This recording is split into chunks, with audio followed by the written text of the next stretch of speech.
Once Karl and his opponents had caught their breath, they left the stage arm in arm, headed for the triage tent. Protocol, you see. Not everyone has the regeneration rate of a troll on amphetamines. Some of us actually get injured and stay that way. Especially when someone starts throwing around the fundamental rule of chaos like it's no big deal. Every rule has its upsides and downsides.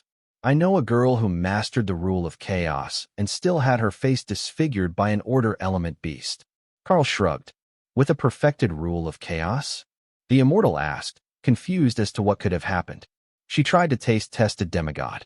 While it was still alive, the immortal choked and then stumbled over his feet, only narrowly escaping embarrassment. She did what now? I mean, to know your rule, you must live your rule. But that's a bit too chaotic. She will advance soon and join us here in the immortal worlds. I'm sure you'll get to meet her at some point. She's really quite sweet once you get to know her. For a moment, the immortal wondered what someone who had fully embraced chaos would be like, then decided to never think of that again, for the sake of his own sanity.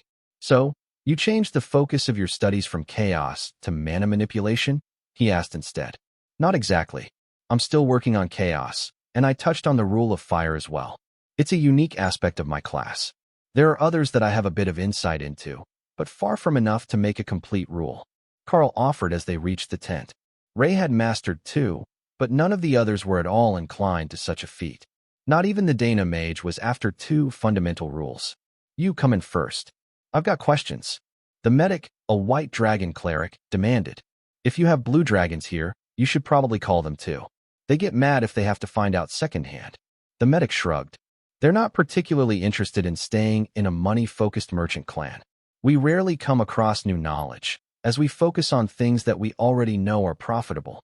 They're more likely to end up in one of the crafting, research, or even the cultivation groups. Those at least come across profound insights now and then. But that's a matter for later. First, how did you get a physique that can regenerate like that? Is it an epic grade skill? Second, your durability, is it also a skill? Or is it a side effect of the regeneration ability? Karl pulled out a chair and took a seat. There is a long version and a short version. I will start with the shorter version. I had an encounter in a divine relic that granted me a very unique constitution. It maximized my stats at every level. Then, I had another fortunate encounter with a skill book that granted me an epic physique. The two combined to give me an absolutely massive amount of durability. That, combined with limited invulnerability, which reduces damage taken by a flat 10% of my health, and a regeneration skill that is also a percentage of my total health per second, and I became a living dungeon boss. The dragon nodded slowly as he made notes. All right, put that way, it makes sense. It's horrifically broken, but it at least makes sense. Are there any other survivability-related skills I should know about as the clan's primary healer? Well, I have barriers, more barriers, Night Haunter, to make me incorporeal, a backup regeneration skill. Then there is Behemoth, which I used in dragon form, that increases my health along with my size. There are probably more skills that I'm not thinking of right now that are directly related to making me hard to kill, but those are the essentials. In his space, Leo laughed. The Karl would have made an excellent turtle if he had been born with a shell. He certainly had the right attitude toward defensive skills. Getting a tank class is a good thing. There are dungeons in this world, the same as in your world, and the teams always need another tank. One of the other immortals suggested. Yeah, you could join our team. All we need is a tank, and we can go much more often. Gaining experience from the dungeons is more fun than meditation or gathering materials for alchemy pills. Another agreed. I'm not a tank though. I'm really survivable, but I don't have any skills for actually being the main tank in a dungeon. I can gather monsters decently, and I can take a hit, but I have no skills for shield use, evasion, or even an advanced combat style. I'm more of a really durable ranger. Karl joked. At what point does it stop mattering? If you're durable enough, you don't really need skills to work as the main tank in most trials.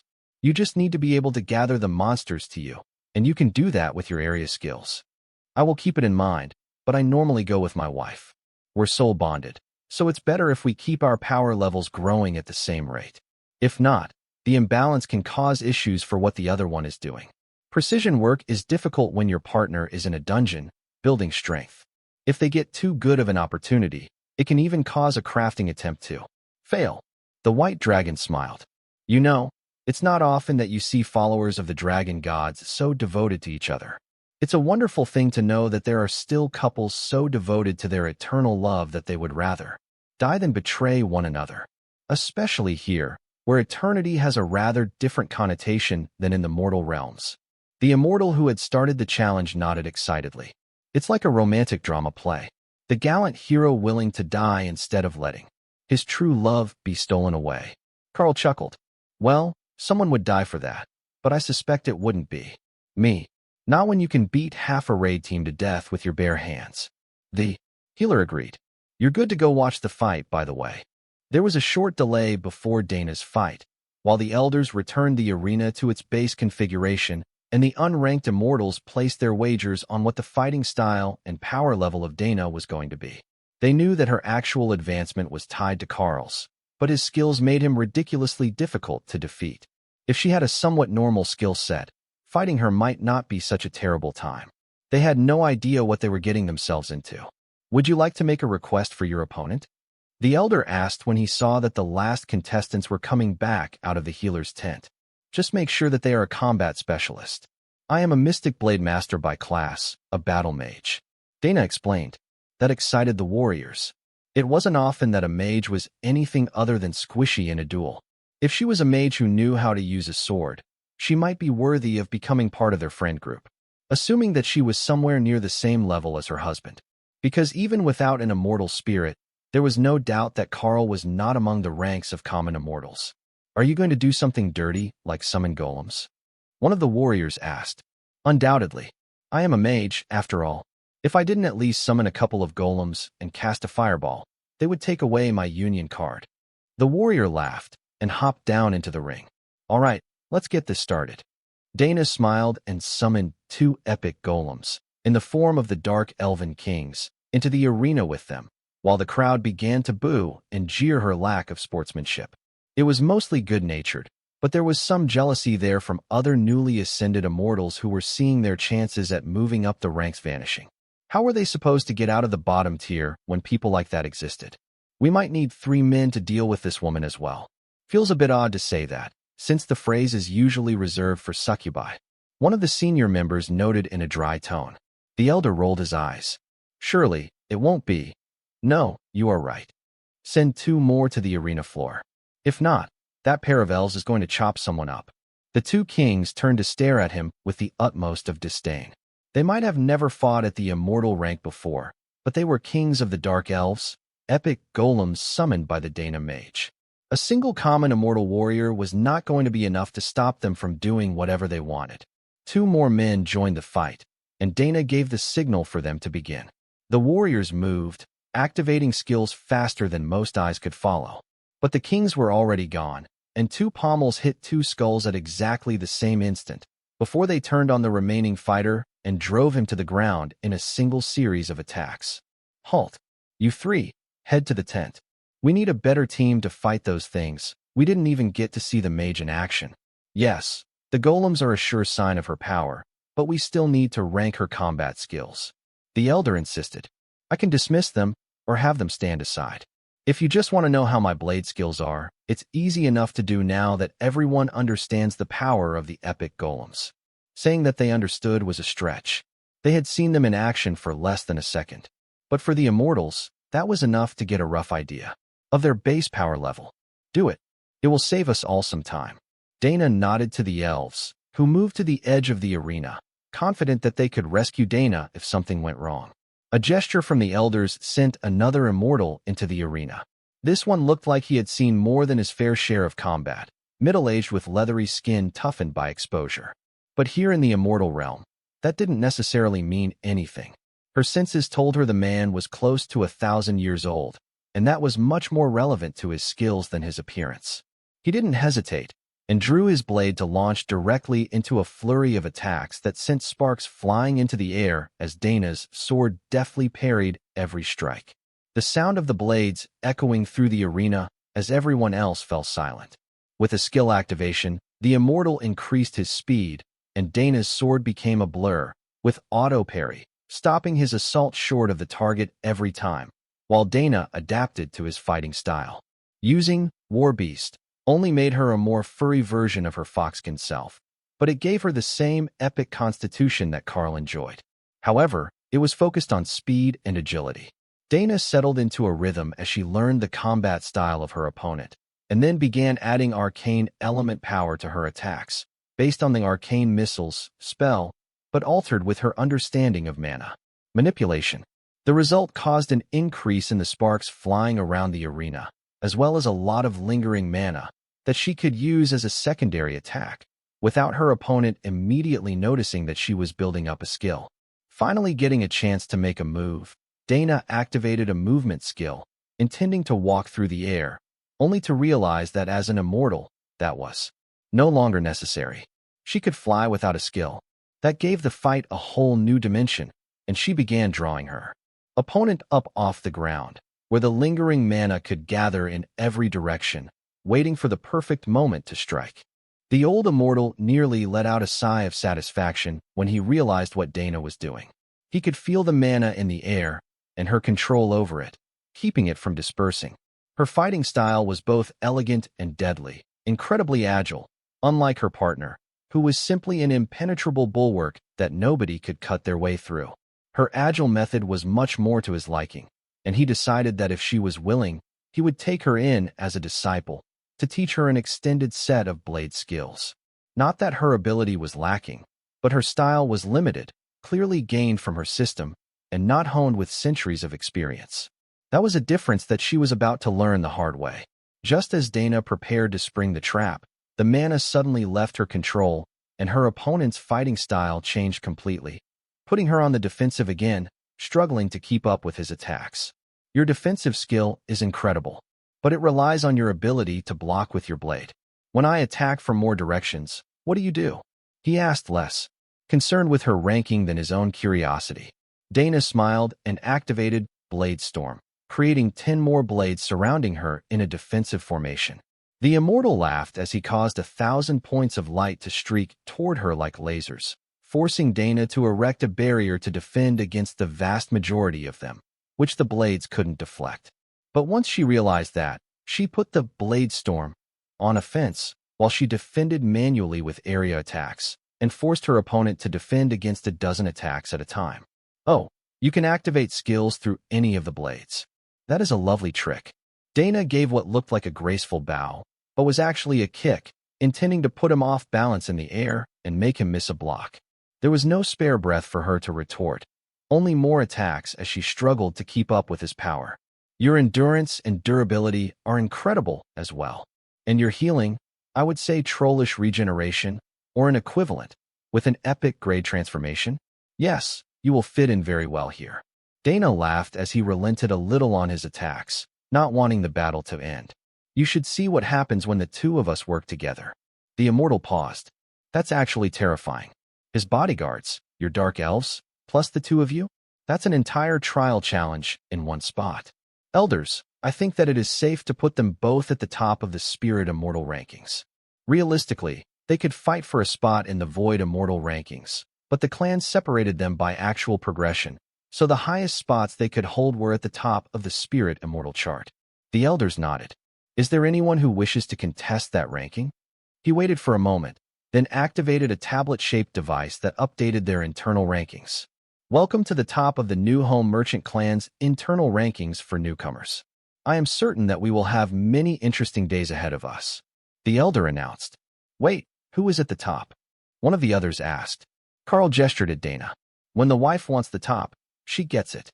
Dana smirked and wiggled her ears, while a number of the younger immortals hooped and catcalled. Immortal with a sense of humor, and at least a little bit of humility. Not a bad combination. If you want to rest for the evening, you can return to your room. If not, we will have a group dinner in a little over an hour. The clan kitchen is open 3 times a day, every day. There is no need to cook for yourself if you don't want to. That's what we've got mortals for. The elder explained. I think that we will socialize for a while. Not having a name displayed for everyone that we meet is a big adjustment, as I never bothered to memorize anyone's name before. Karl explained. The other clan members snickered at his admission. But in a world where you could just look and see anyone's name, you didn't have to ask strangers who they were, or even remember casual acquaintances' names. It was like remembering the address of a location near your house. Nobody bothered because they knew where it was. Jeff and Nyan came over together, and the divine lightning dragon greeted them with a friendly nod. You will have to work on that. Some of the systems should be compatible, as there are members who can see your names and basic information. However, many are either not system users or come from an incompatible system. That's not a normal situation, by the way. Most of the immortals in this world were born in this world, and they all have the same system, which was created by the world dragon. So, outside the clan, you shouldn't have too many issues finding the names of the locals. Come to dinner, and I will introduce you to more of the newbies. I mean, you're technically at the top of the spirit charts, but you're still new, so I think it counts. Either way, you should come meet more people than just your next-door neighbors. 9 added. Dana patted the cat girl on the head. Only if you tell me your actual name. Jeff laughed and poked her in the side. Yeah, tell them your actual name. 9 stuck out her tongue at him. You see, my world is the same as the morons. We were summoned to that world thinking it was part of a game. So, we picked gamer nicknames, and the system made them our real names, with no option to change. And your name is? Dana pressed. Pretty kitty. Dana's smile grew even wider. Oh, I think I know the perfect friend for you. She might even guess your name without asking. But she's still mortal, so we have a bit of time before you meet. I like it, though. Pretty kitty, and Nyan for short. Dana made the same cute pose that Nyan had the first time that she introduced herself, and the cat giggled. I knew that it would be cuter when you do it. Foxes have that special charm. Skill. Nyan led them down the hallway toward what Karl assumed was the dining hall, but not without giving them some introductory knowledge. All right, you will have it much easier than usual with the clan. You actually won your first ranking duel, which is highly uncommon. Power is the only thing that anyone respects here, and you've got it. However, there are still some divides that you will see. First up, we have mortal servants in the kitchens. Do not speak to them. It's against the rules for them to speak in public. You can make them bark or meow if it pleases you, but no speaking. Next, the trueborn immortals are pretty snobbish. We don't have a lot of them around presently, but you'll notice the cliques right away. You can try to talk to them if you want. You're powerful, and some of them are beneath you on the rankings. But it will almost certainly cause a fight, where they will call in one of their stronger friends to fight on their behalf. You're pretty strong, but a lot of the older trueborn are already ascendant. That's where they usually get bottlenecked. The start of ascension is apparently fairly easy, but once you get past that, it gets harder. Maybe 1 in 1,000 immortals who ascends can actually make it to peak immortal, and few of them live long enough to become supreme. The closer they get, the more likely they are to be attacked by an actual supreme to stop them from becoming a threat. For that reason, you don't see many peak immortals. They either die, or they retreat to a pocket dimension to finish their cultivation and reach the supreme rank. The fact that we have 2 peak immortals herein, the clan hall is great security for that reason. If anyone comes for them, they've got backup. Making friends is important for that reason. Here, we're all nominally on the same team. But outside, that's a whole other thing. I will give you a book with the markings of the clans and sects that we're allied to. You'll need to memorize that before you go outside. Other than that, I just need to repeat that you can't get all huffy and start fights over the staff. Seriously, the trueborn especially will get cranky if you stand up for them. If you like one, you can take them as a pet and help them cultivate. Karl gave her a startled look, and Nyan nodded. Yep, I was brought here as a mortal and kept as a pet until I ascended. But it's not bad, the food is pretty good, and even with the whole status thing, not everyone is an asshole. Karl winked at Dana, who laughed. Oh, you shouldn't have told him that. He's totally going to adopt someone fluffy, and then give her to the Chaos Badger as a new friend. Chaos Badger? Do you know a Chaos Badger? I wouldn't tell people that. They're trouble. Dana patted the cat girl on the head, amused by the way that she seemed to melt under the affection. She's a bonded partner of Karl's, and she's in the process of advancing right now, but she will come to visit everyone eventually. Nyan just sighed and led them toward the dining hall, while Jeff tried not to laugh at her. Jeff pushed the door open, while Nyan led them inside, and the room fell silent with one final clatter of cutlery on dishes. All the immortals were waiting to see how Karl and Dana would react, what clique they would go join, and how they would treat the other awakened immortals. Apparent age meant nothing here, and most who had hundreds or thousands of years of life behind them struggled to adapt to being treated as newbies. Bunnies, Dana whispered, as she saw the serving staff scurrying about. Lotus is going to go insane. Karl agreed, then turned to face the room. Good afternoon, everyone. Thank you all for the warm welcome during the duels, and I am looking forward to meeting many of you, he announced. Dana waved to a few friendly faces, while the immortals tried to decipher Karl's greeting. Was he being sarcastic? Was he actually angry about the duels, though they were an important tradition? Or did he enjoy the fight and honestly want to make friends? If that was the case, he would definitely fall into the weirdo category. Did he not know that they were competitors for extremely scarce resources and opportunities? Or did he simply not see them as a threat, and as such saw no reason not to be friendly with them? They were thinking much more deeply about the sentence than Karl was. He had just given them the standard issue politically polite greeting. The room remained silent, much to Karl's dismay. He had been hoping for at least 1 or 2 polite greetings in return, but apparently that wasn't the tradition here. But tradition wasn't the cause of the silence. It was the fact that he was spouting confusing doublespeak while standing next to an absolutely stunning foxskin immortal and absently petting one of the bunny servants. Wasn't that just too much? Far too enviable. The bunnies usually ran away when anyone got close to them because so many of the immortals were mean to them. But his very first day here, he got a pet fluffy bunny ears. The server was just as shocked as everyone else. She had come over to get his order, and suddenly, he was stroking her ears just right and her mind had gone blank. That had to be a system skill. But who had a skill for head pats? He was a dangerous person, but he felt so safe and friendly that she couldn't stay away. Dana ended up rescuing her so that she could go back to work. Karl didn't even notice that he had her enthralled. It was just an instinctive action and the power of his class skills overriding the bunny's survival instincts. Let's find a seat. There are plenty of open spots, Jeff suggested. The looks that he got from the other immortals were a mix of disgust and pity. He was a born immortal, being a divine lightning dragon. However, he was crippled and stuck near the bottom of the power rankings for life. It was a strange place to be, but his reputation was still better than Nyan's, even if she was much more popular. Picking a table was also a test, Karl decided. There were cliques seated all over the room, and a few spaces that were clearly reserved for someone else who hadn't arrived yet. If he picked those, it would offend whoever usually sat there. But anywhere else he sat would be aligning himself with one of the cliques, or going the loner route and sitting in the corner between the garbage bins and the kitchen entrance. Why was there even a table there, anyhow? Some sort of bullying issue? Then he spotted the perfect table. They didn't all have system interfaces that he could see, but Karl identified a number of dragon god clerics, a few beastkin and dragon species warriors, and what looked like a berserker woman in a fur bikini that would make Ophelia laugh. A pale imitation of a bear totem berserker. They also had plenty of space left at the table, and they didn't panic when he turned in their direction. Do you mind? He asked the most powerful at the table, a divine fire dragon warrior. Not at all. Come and sit. I will introduce you to the others, Avatar. A few of the other tables looked disappointed but understanding. If Karl was an avatar of one of the dragon gods, it only made sense that he went to them first. What god's avatar were you in the mortal world? A wrath demon man asked as Karl passed by his table. The world dragon. I gained the status around totem rank and kept it through my advancements. That surprised more than a few of the immortals, but it explained a fair bit about his fighting style. That massive dragon form wasn't just his innate form, it was enlarged by his status as avatar of the world dragon.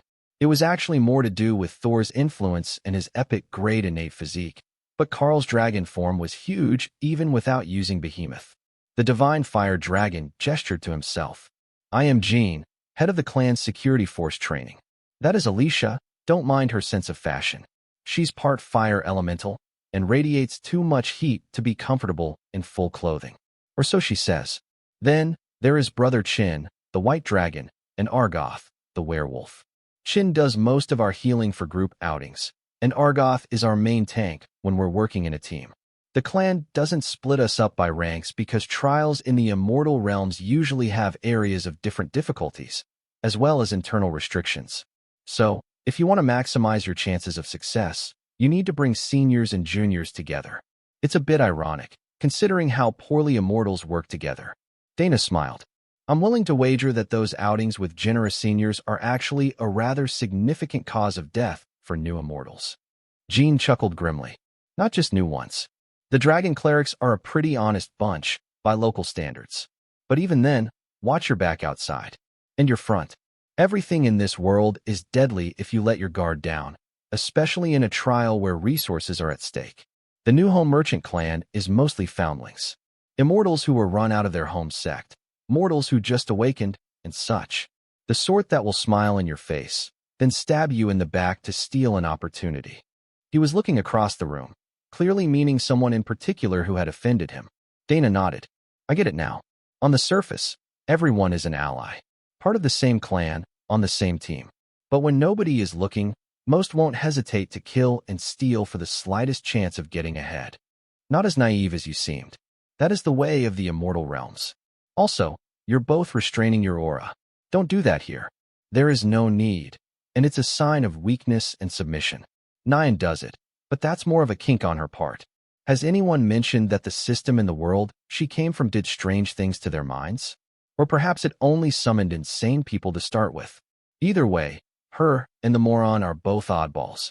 Nyan just shrugged and accepted her dinner from the servants, who placed all 4 plates in under a second, then seemed to vanish into the background. Does he not have name? Karl asked. Yes, but we don't use it. It only makes him seem dumber. That was an accomplishment if his nickname was already that bad. Nyan giggled as she looked over at him. They had come from the same world, so she could see his name with her system interface. It was obviously bad, worse than Pretty Kitty, or she wouldn't be laughing at him. What's with the trash can table? Dana asked, unable to restrain her curiosity any longer. Oh, that's the reserved table for the last place on the spirit rankings. It encourages them to get better, or something, Jean replied, waving dismissively. The bottom of the rankings don't last long. The others usually offer them opportunities to get stronger, and they do something suicidally stupid. Alicia elaborated. So that's how it is. All right. I thought it was just some bullying thing, like school. Children. The berserker laughed and pulled Dana into a side-armed hug that made her instantly begin to sweat from the heat.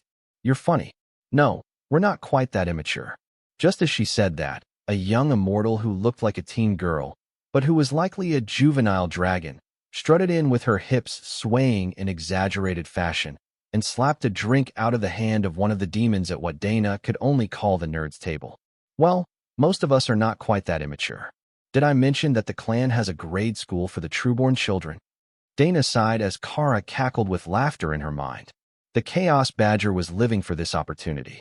Old immortals, desperate social climbers, and teenage dragon angst all in one place? Only Opal could write a plot with more twists than that. I will ready the clones. This is going to make an excellent daytime drama. Opal agreed. The food was incredible, made by someone with the mystic cooking ability, and once they began to relax a little, the other immortals in the Dragon God Followers clique began to chat amiably. You know, with your fighting skills, we should bring you to the clan's training grounds. They're a legendary separate space made by a demigod for us to train in. The wilderness is properly immortal-sized, 1,000 kilometers across, so there's room to hunt. Plus, you should have clan credits, right? Argoth asked. Karl shrugged. Nobody mentioned credits. I probably should have asked about that. But I have some crafting skills, and I can likely make something that will earn credits in a merchant clan. Ooh, a self-funding immortal. Now that is rare. You know, for as long as we live, you would think that there would be more, but everyone focuses on getting stronger, not on building wealth. There are a surprisingly high number of impoverished immortals. The werewolf laughed. Jean shrugged. He's not wrong. Everything that we get, we put into our cultivation. So it's actually rare for most immortals to have anything of real value, beyond their immediate needs. The Supremes, they're different. They tend to be fabulously wealthy, as they're the top of most immortal worlds, and they're the source of most of the supplies. You are system users, so you're not too concerned about it. But those who grow naturally, without a system, need all sorts of resources to help them grow. System users need some resources as well, but not nearly on the same level. Dana cast Karl a glance that the dragon didn't miss. Could they have a source of immortal rank magical resources? That would make them very popular. If you don't have credits, But you do have resources. You can take them to the clan's supply house. They will trade them for either other resources or clan credits. If you want to lead a team into the trial grounds, you'll need credits. Jean explained. Karl nodded. We will head over there in a day or two, once we've settled into our room. It's been an eventful few days, and I'm not one who likes to constantly change surroundings. I like the familiarity. I will leave you to it then. Come find me if you encounter any issues. I might not be on the ascendant top rankings, but I've been around a long time. Jean agreed. Nyan and Jeff both rose when Karl and Dana did, and bowed to the table, while Dana waved a cheerful farewell to the mostly silent group. Halfway down the hallway, Jeff waved goodbye and silently entered his room, while Nyan followed them right to their door, expectantly waiting for them to open the door. Dana could see that the cat was actually quite clingy and hated to be alone. But it looked like she wasn't actually good at building long-term allies, as she didn't seem to have any sort of clique or close social circle of her own. Whether that was a personality or power level issue wasn't clear. But Dana knew that Lotus would love her, and the cat was much more open than most others were. That would help them learn about this place before they got themselves into real trouble. Why don't you come in while we get settled? Tell us a bit about the rooms. The elder said that the rooms are a safe space, so that should mean that there is something special about them, right? Dana asked. Oh, they're exceptional. They have a supreme ranked anti-intruder charm on them, so that nobody can see in or enter without permission. You have to actually open the door and let them in, unless they have the token of an elder. But even the elders can't see inside until they open the door. Oh, that is proper security. How often do the elders come to check on you? Do they do regular wellness checks, some routine intended to ensure that your progression is coming along well? Dana asked. Nyan giggled. No, if they want to see me, they use telepathy to call me to them. The elders have a token that lets them talk to people in their vicinity, so there is no need to bother coming all the way into the back dorms just to see us. I've seen them twice this year, and once was when they brought you too. Neither one involved them coming into my room. That's wonderful. For a married couple, you know how it can be. Privacy is important when you want to be alone, and in a compound full of immortals, you never know if you're going to find any privacy at all. Nyan nodded happily. The rooms are nice, too. There is this front room, and then a big bedroom with lots of room for activities, and then a meditation chamber, which is extra warded, with a mana gathering array built into it. Then the tub. Oh, you got the really good tub. This is huge. And it has jets? I'm so envious. I just got a basic tub with the charms to keep the water hot. Yours has a whole massage and circulation thing going on. I wonder if someone added that themselves? These rooms usually only stay with the same person for a decade or two, in my experience. I've been here for a while, and Jeff has been here longer. But the new immortals have too many accidents, and they're often targeted for poaching by the other clans. Dana peeked into each of the rooms as Nyan gave the tour, and Karl took the time to make sure that someone on the Beast team had given proper updates to everyone inside of the tiny world so that they knew what was going on. That seemed like it might be important, as he had taken the space to another world with him. A small oversight on his part. Don't worry, Matilda was already here to grab the extra dragons, and she explained most of what is going on. The clan leader is a friend of hers, so she says that it should be fine while you adjust. Then there was something about not doing a thing, but I wasn't paying attention. Kara explained. We were supposed to tell Karl not to go outside the clan until he had an immortal spirit. Something about people wanting to kidnap him. Hawk replied, turning confused at the end. Kidnapping the Dana mage to blackmail him. Tion corrected helpfully. Right, that was it. Don't go outside until you have an immortal spirit, so that they don't try to kidnap the Dana mage to capture you. Karl couldn't see how that was related to his immortal spirit's growth status, but both Ray and Thor were sleeping, and neither Kara nor Remy had been paying attention. While the others were explaining what Matilda had told them, Karl noticed that Kara was in the process of sneaking away. She had opened a portal from the tiny world to the chaos plane and vanished through with an assortment of loot from her space. That was new. She never took her loot out of her space unless she was giving gifts. Karl, I need to go back to the Lightning Mountain. Hawk insisted. Oh, ready to face tribulation? Karl asked. I need to release some old power. Hawk agreed. Ray looked up from her web. Silly beasts, her goddess already recognized her innate status. There was no need for her to get struck by lightning to advance. She just had to finish brewing this bath, and she would be ready. Fermented immortal octopus ichor with a dash of supreme seasoning and some Titan blood was just right. But it took time. Nyan looked around the room in panic. I feel something moving in the chaos plane. We need to close the door. She rushed over and slammed the door, then locked it and looked around fearfully. It's still here. That's the chaos badger. It's fine. She's just gone to see a guy about a thing. That is not comforting. Dana laughed. You will have to get used to that with Karl. His idea of what is fine is not the same as most people. When you spend as long as he did being virtually indestructible, you forget about threat assessments. But if it is her that you're feeling, then it's not a real problem. She's just stretching her legs, and the chaos plane is her home turf. Plus, Dana could read Kara's thoughts, and the badger was making a 5-dimensional monument to something that really shouldn't exist in any reality. Just trying to comprehend her thoughts was giving Dana a headache, but it was giving Karl insights into chaos. Many things were possible that didn't seem to be until the influence of the chaos plane was factored in. Then, they became both impossible and highly probable at the same time. But more than just giving him insights into the fundamental rule, it was also giving Karl insights into how to rearrange his power matrix without greatly increasing the difficulty of creating new points. If he moved some of them to the 5th dimension, then cloned them all into the 4th dimension, where time was malleable, he could double the number of points in his power matrix while actually decreasing the difficulty. So, Nyan, what does everyone do for fun here? Karl asked, distracting the cat from her panic about Kara playing in the chaos plane. They're really quite boring.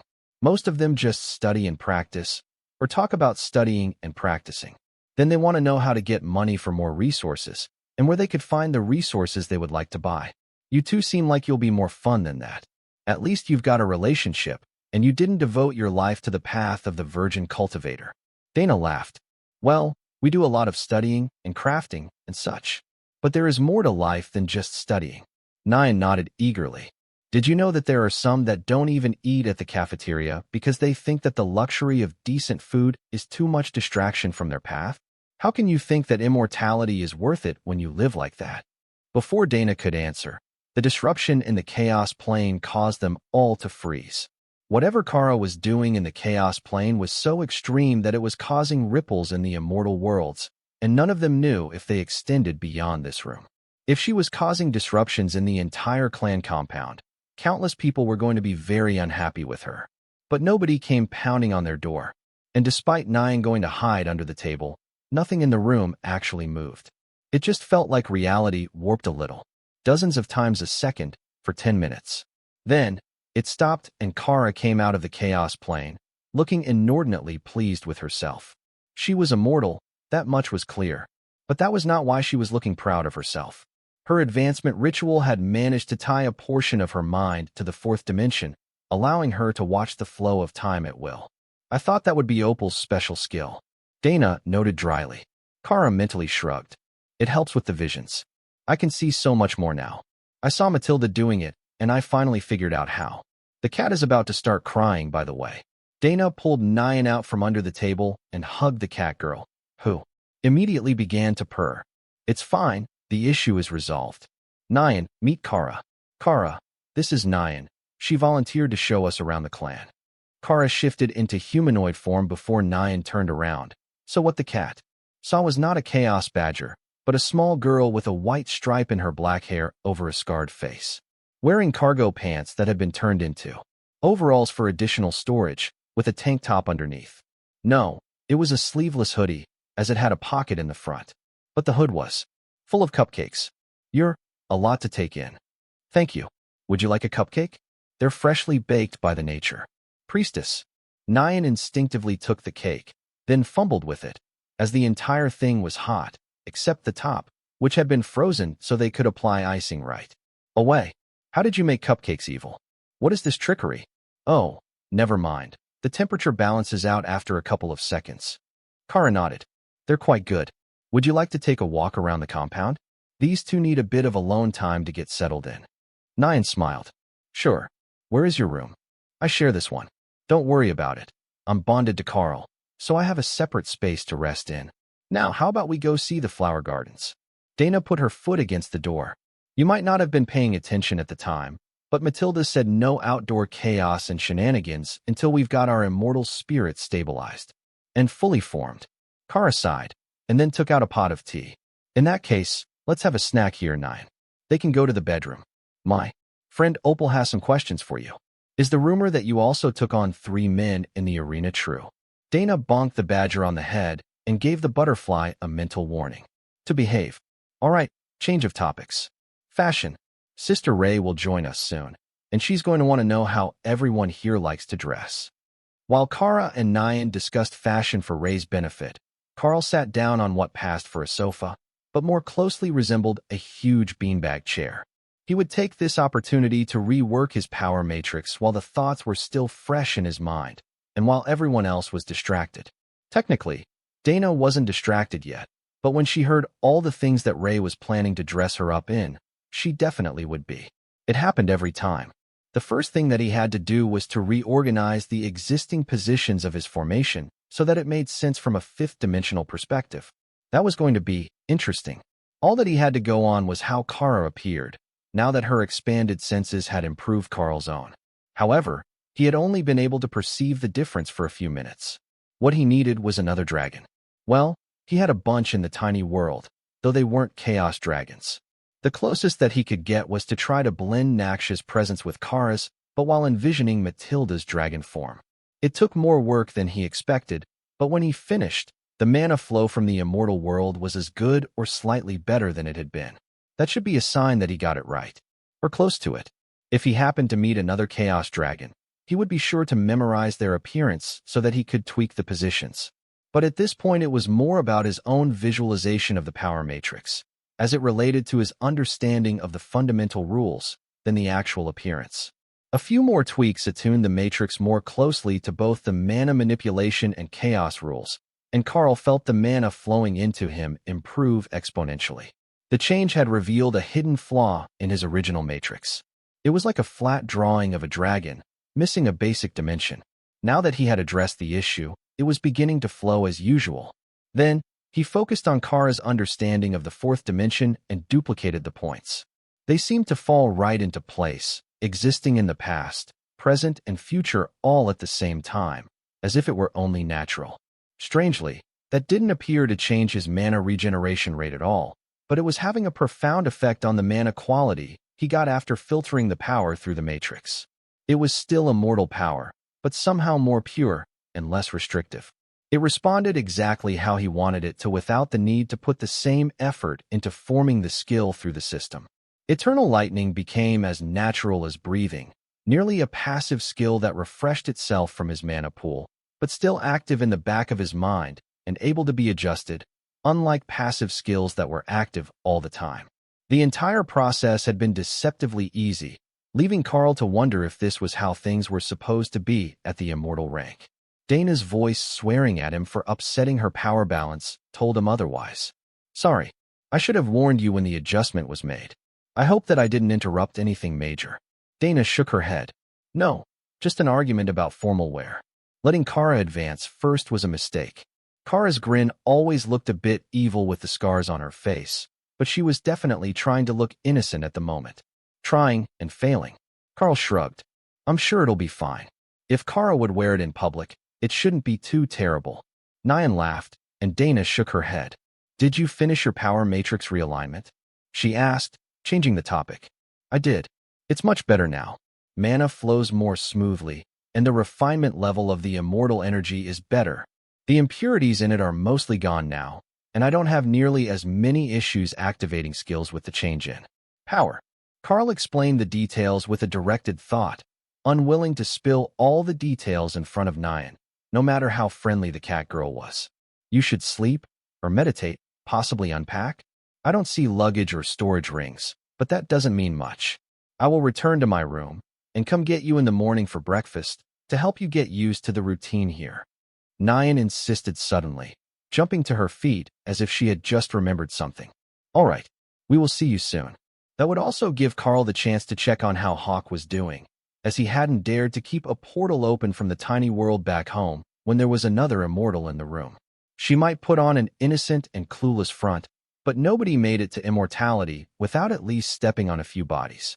Once the door was closed and locked behind her, Karl immediately extended his senses to make sure that nobody was looking in on them, then opened a small viewing portal back to the Tribulation Mountains, where Hawk had gone to undergo his trial.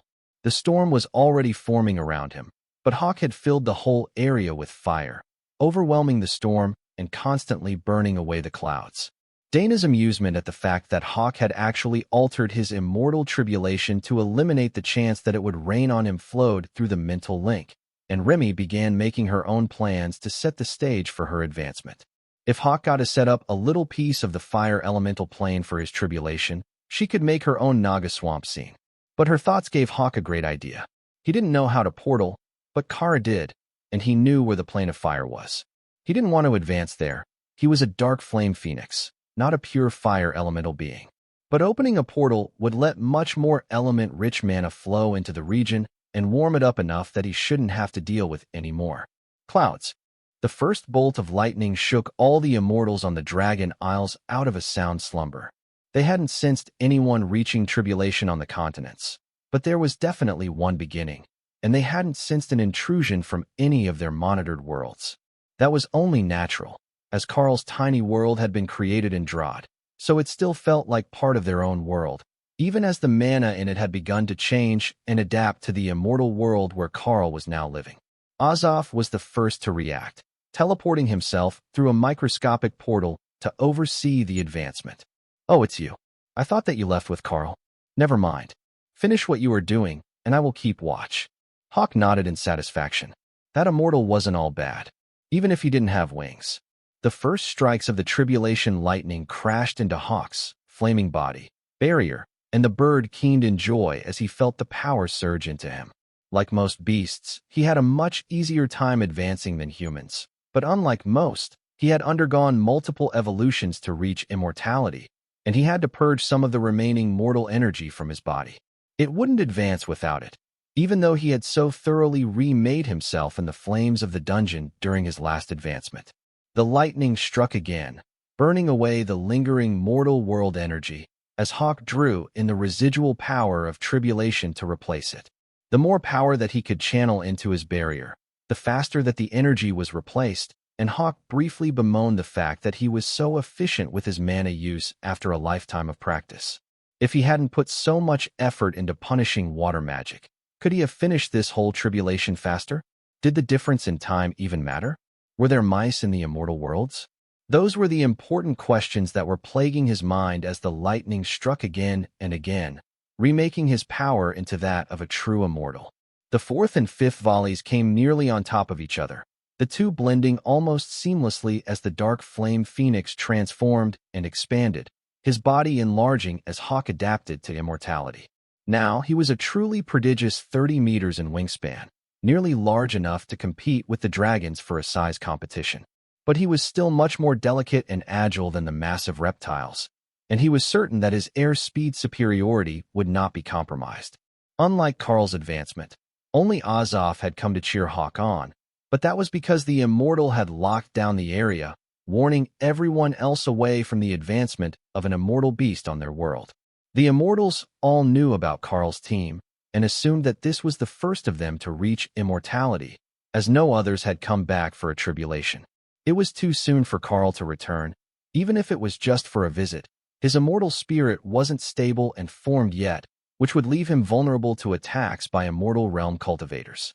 The spirit was a sort of anchor point for immortality. The initial stages of immortal spirit formation didn't do much to increase your maximum power. What they did was to massively decrease the amount of energy needed to perform actions and use skills. With a fully formed immortal spirit, they would have far fewer fears of running out of mana unless they were using their strongest attacks repeatedly. It was when they started to transform the spirit and become a void rank immortal that their power truly began to progress. But beyond the mana cost reduction, the immortal spirit also protected against soul-based attacks and lingering damage to the essence. It separated the mortal soul from the immortal with a layer of immortal essence, and imbued the very core of the immortal with a bit of power that they had never been capable of attaining before. Until it was stable, attacks that targeted mortality, like instant death, could still target them by ending their lifespan. Or skills like decrepify, and instant aging could be used on an immortal to effectively cripple them for life in an ancient body. Once the immortal spirit was formed, an immortal would heal from those attacks naturally. Hawk wasn't there yet, but he understood the process instinctively, and he would start on the work soon. He was done with the lightning part, and the Azoth immortal was putting out the fires on the mountain where his power had scattered under the lightning barrage, so he could go back to his perch and nap. Now, advancing was exhausting when it involved getting hit by lightning. Azoth frowned as Hawk simply vanished back through the portal Karl was using to watch. Karl waved at him as the immortal turned to see where Hawk had gone, in case there was going to be an immortal rank bird wandering around the Dragon Isles as his power adjusted. Inside Karl's space, there was no threat to others, so Azoth just waved back and let Karl close the portal before it caught anyone's attention on the immortal world. They might not keep a close eye on everything that happened because of the pure volume of phenomenon, but a sustained portal to another world, especially one in the mortal realms, would cause someone to investigate eventually. Well, that's two of us now. So, when are Brother Tion and Brother Thor going to advance? We already know that Sister Ray is going to be soon, and Sister Remy is busy, Leo asked. Opal's panic briefly concerned the others. She had just realized that she put so much focus on getting more data for her film collections that she had forgotten about growing her own power.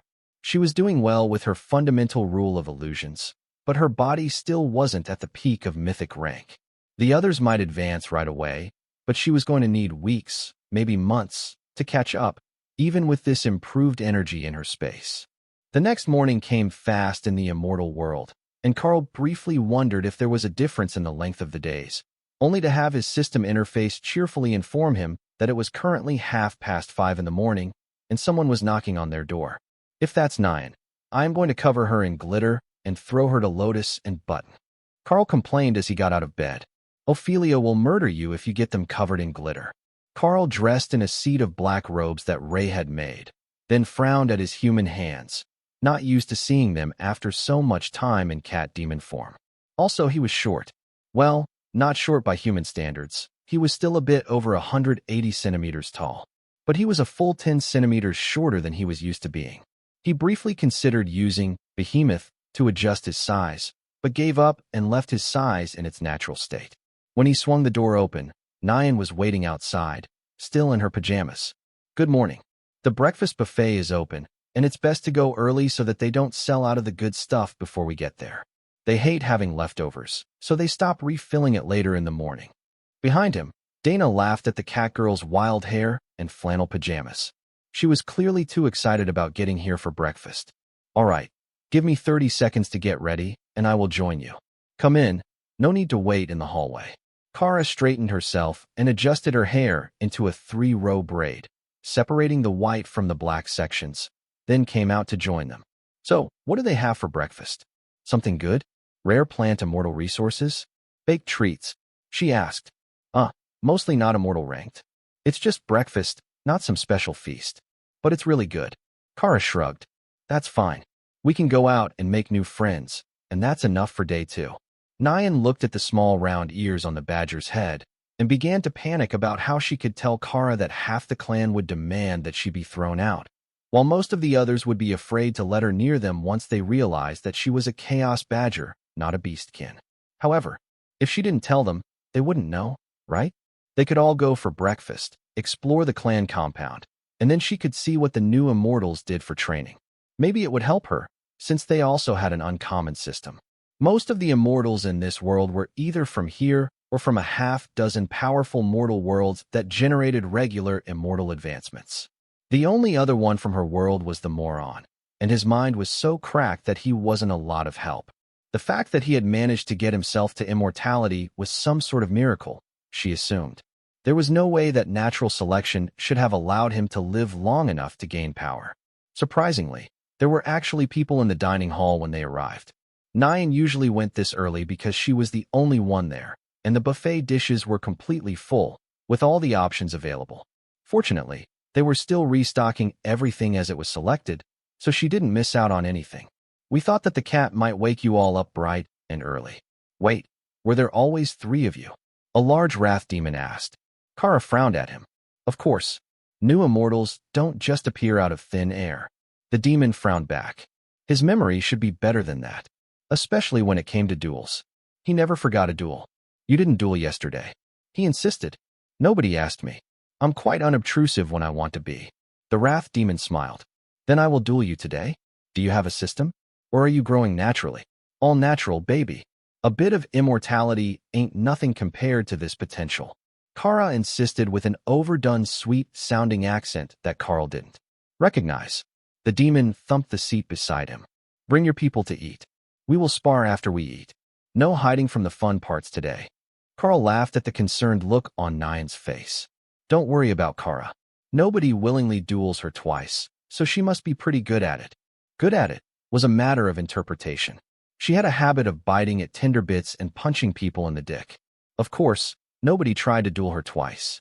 She was looking forward to it today. She was going to get to test out her new strength and try to understand why she didn't get an over-ranked skill this advancement. Had she finally reached her potential?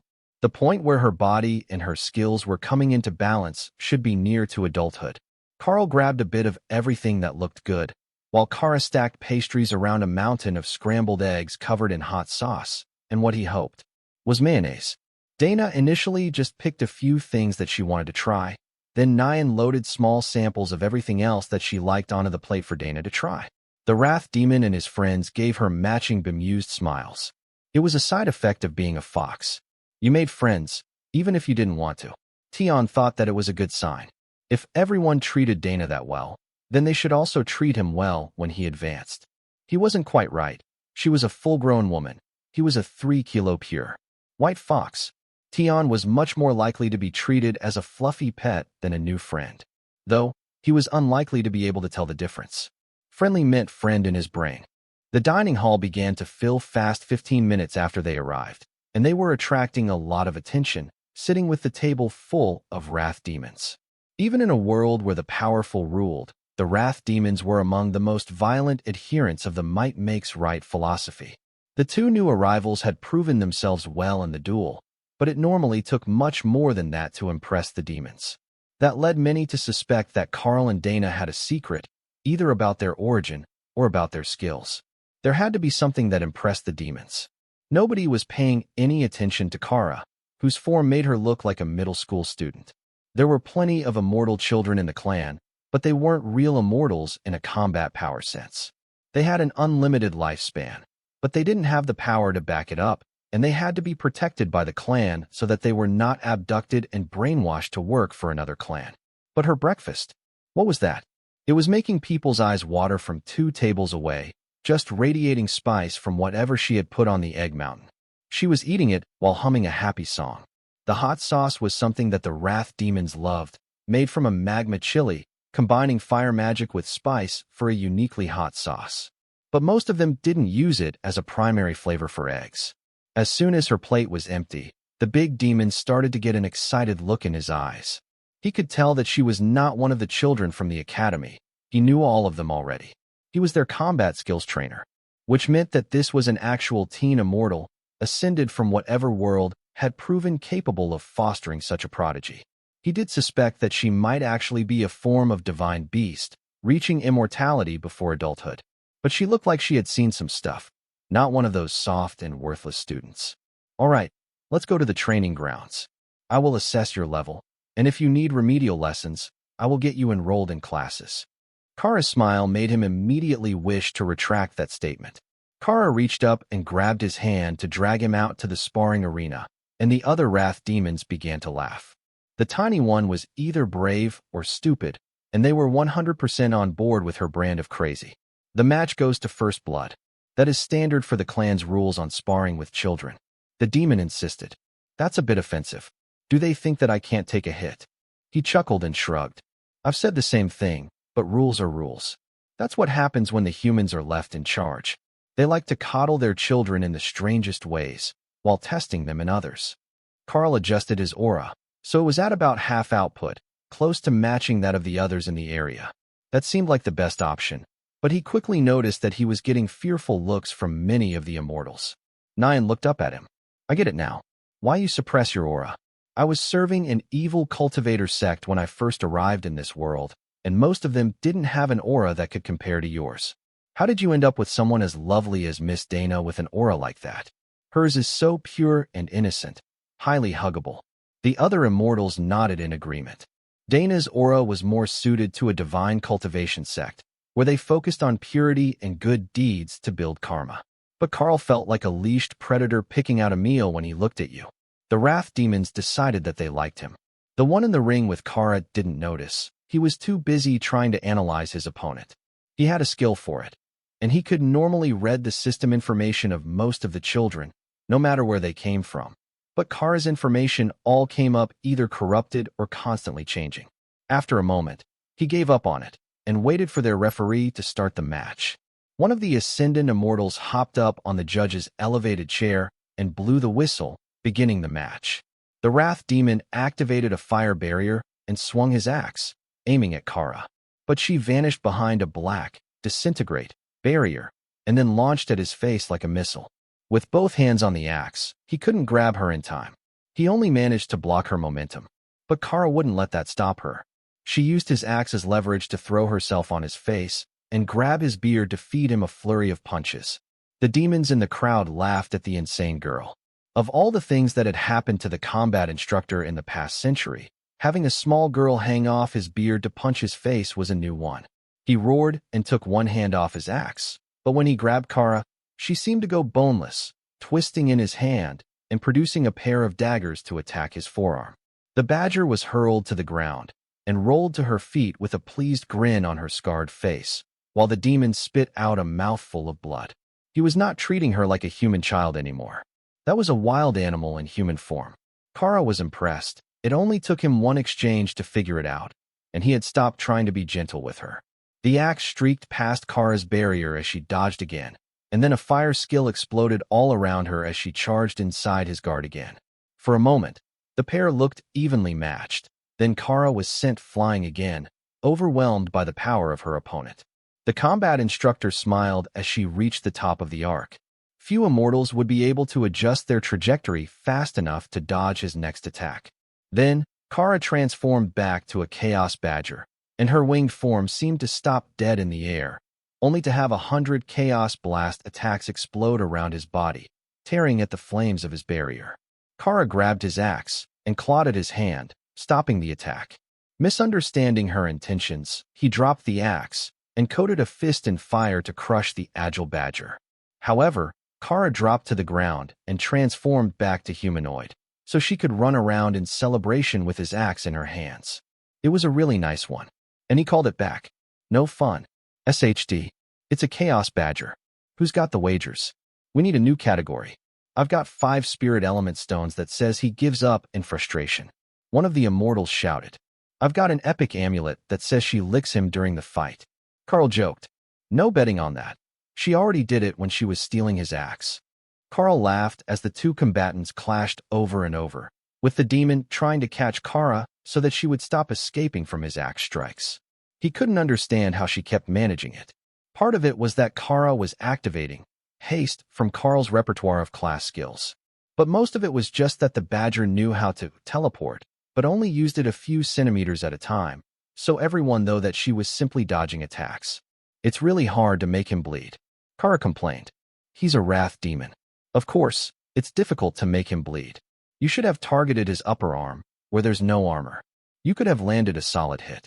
The two went at it for a while, with the combat instructor holding back his power level a little to test Kara's skills, and not just her pure power level. He'd already caught on to her tricks, and he was adjusting his attacks for the most likely directions that she would evade, which was causing Kara to take more hits, though she had managed to land a few of her own. Then, a slight shift in weight as the demon feinted to the right tricked Kara, and she moved to parry the attack, only to be caught in a massive hand. Her arms were pinned at her side, and she wriggled furiously, then licked his hand, which made the combat instructor laugh. Fine, you win, she admitted. You are a most excellent opponent. If I hadn't spent centuries training students, you likely would have managed to frustrate me to death. Kara, Ameldor. The crowd cheered and jeered as they settled their wagers, and a few more children came out to see what was going on. They had heard from others that there was a girl challenging the combat instructor, and they wanted to know who was that brave. But they didn't know this one. She was clearly a young immortal, years from adulthood. But she was new, and her power level was much higher than any of theirs. Here we go. Kara is going to cause chaos with the school children. Remy laughed as the kids waited nearby for the instructor to be finished talking to Kara. Jean, the divine fire dragon who was the head of security force training, came over to pat Ameldor on the shoulder. Well, friend, it looks like we've both met a new conundrum. Ameldor nodded. Conundrum indeed. She's certainly of the age to be with the other students. But I wouldn't dare ask the teachers to deal with that. On the other hand, it might be against clan rules to allow a child to remain uneducated within the clan compound. And while she's here, the security force will have to be extra alert for pranks, traps, and surprise events. Jean agreed. Hawk transformed into a demon crow, using unholy beast transformation, which allowed him to sit on Karl's shoulder to watch the show in person, instead of from his space. There's another one? Where are the immortal beasts coming from? Jean complained. Sorry, they're my bonded partners. Jean, meet Hawk, the dark flame phoenix. His full form was inconvenient for spectating, so he reduced it with a transformation. Will there be more? Karl smiled. Oh, there are more. They're just adjusting to the new environment at the moment and not ready to socialize. Some of them aren't a major concern for others, but I will ask the predatory ones to behave. That also wasn't horribly comforting. All right, as a resident of the clan, I will trust your judgment and ask that you take responsibility for keeping your beasts under control. If that's even possible. Jean stared pointedly at Kara, who laughed and brought out a cupcake for him. Thanks. Is it custom where you come from to have dessert after breakfast? Kara just laughed. No, I simply like cupcakes. Jean juggled the cupcake in his hand for a second as the temperature balanced, and Nyan frowned. She had nearly panicked when Kara handed her those strange snacks, but the dragon figured it out right away. What she didn't know was that the trick of freezing the top was actually common with green dragons, who got impatient for their dessert to be ready. So, he had experienced it many times before. They also liked making them with hot liquid chocolate in the middle and ice cream on top. Keeping them in your inventory kept them in the same state you received them, so you still had to let them cool before eating if you didn't want to use a plate and cutlery. Can you show me that escape technique? One of the boys asked Kara, ignoring the look that Ameldor was giving him. Oh, sure. The basics are actually very simple. Do you have a training weapon? I have a good stick I can use as a sword to demonstrate. Kara took out a police baton, and the student gave her a strange look. That was a mythic rank stun baton. In what world did it count as a good stick for demonstrations? Ameldor smiled. Perhaps her brand of chaos might make his life easier. The kids would learn fast if she started to shock them when they failed. The headmaster wouldn't let him do that. All right, you attack me, and I will show you the skill a bit slower than I did against the big boss, and then you can try. Kara explained. The boy nodded eagerly and took a swing at her with a blunted training sword. Kara swayed, lifted one foot to step in the air, and then kicked the other to the side, in what looked like a graceful ballet dance, if her hands weren't remaining in a combat-ready stance. She had shifted nearly a meter to the side, but she was using the ability of an immortal to fly to move her body. The movement of her legs was only to get her body out of the way of the blade. It wasn't part of the movement skill. It also wasn't how she had done it during the last fight at all. She was tricking the boy into dancing in combat. Kara gestured with her baton, and the boy tried to evade the way that she did, but while he was born immortal, he wasn't immortal rank and couldn't walk on air. So he promptly fell on his backside. No, not like that at all. Keep your balance, sway your body clear of the skill, and use the leg for balance as you sideslip. Like this. Kara demonstrated again, using an entirely different movement that would more conventionally dodge a blade, the way that a four-legged badger would avoid a paw. Ameldor covered his mouth to hide his laughter as the boy attempted it and got stunned with the baton, leaving him twitching on the ground. Close. Again. You'll get it in 1 or 2 more tries. The boy failed again, and then to everyone's shock, he actually did it, dodging the baton with his body at an impossible angle, and his feet sliding through the sand. It wasn't elegant, and he nearly fell over again, but he dodged the first strike. Good. Now, we just need to practice it until you can do it for multiple attacks, and string it together into an evasion technique that leaves you in position to attack. Kara insisted. Are you Mr. Ameldor's new assistant? The boy asked fearfully. I'm trying to convince him that I should be your new classmate. Do you have fun classes other than his? The kids looked at her like she was crazy. You think his class is fun? The combat instructor is a slave driver. He terrorizes us in class. But some of the classes are fun. We have arts courses in the afternoon, where we can make clay sculptures or paint. That is a lot of fun. That sounds fun. I will ask Mr. Ameldor to let me go to class with all of you. We can make the most wonderful statues and paintings. With runecrafting, Kara mentally added. Dana sighed. If Kara started making runecrafted items in arts and crafts class with a bunch of children, there really was going to be chaos. But trying to stop her would only make her more determined to make her days memorable before someone really did manage to keep her away. It was better to let her get it out of her system. Jean leaned over to whisper in Dana's ear. You're not going to try to stop her? You know that the Chaos Badger doesn't have the mind of a small child. Dana shrugged. In some ways, she does. But she won't actually harm them. She just wants to play around all day today. Think of her like a chaotic teacher's assistant, if that helps. The dragon rolled his eyes. Chaotic and teacher's assistant didn't belong in the same sentence, as far as he was concerned. But the divine fire dragons were part of the order-aligned portion of the pantheon, and they never did get along well with the chaos dragons or their allies. As long as she doesn't cause major troubles for Karl, he will be held responsible for any damages she causes. Dana nodded. You worry much more than he does about it. Kara knows the limits of what are acceptable pranks. Like most dragons, Jean associated chaos with malicious intent. It really wasn't. At best, chaos was neutral, not caring about the fallout of your actions. If you were being deliberately malicious or benevolent, you were actually reducing the amount of chaotic behavior. Besides, Kara liked children. Why don't I accompany Miss Nine to show you around the compound? Her navigational skills tend to leave much to be desired. Jean offered. The more, the merrier. Did you have somewhere in mind? Why don't we start with the library? The main doors are there at the edge of the arena courtyard, and every mage is usually a fan of it. It's also right near the skill book repository. That one is a bit more restricted, as you need to purchase them to take them out. But if you have something to trade, you might find something good. Nine nodded eagerly. It's a really good place, but really expensive. Well, skills are valuable to everyone, and there are never enough people who can write new skill books to replace the ones that others want to use, so the price would naturally be high. Dana agreed. And you can't forget that nobody is willing to turn in new skill books that they find because they're so valuable to keep for trade or to recruit disciples. If you get a good skill book, you can almost guarantee yourself a follower. Nine added. Oh, the recruiting with rare skills tactic. A true classic. Karl joked. You say that like you've done it before. Jean noted. Maybe once or twice. You had quite the interesting life in the mortal realms, didn't you? I heard that you were a branch leader of a guild while you were there, but it sounds like there was much more to it than just the usual drudgery of managing the schedules of the members they had recruited to run dungeons and keep the guild afloat.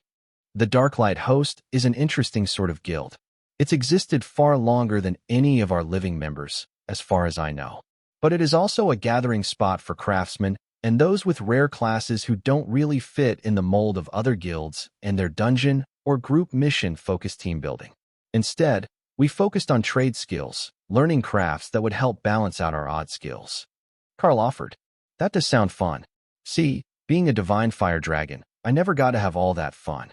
It was duty and training as a child, duty and training others as an adult. We're very responsibility-driven. Nine smiled.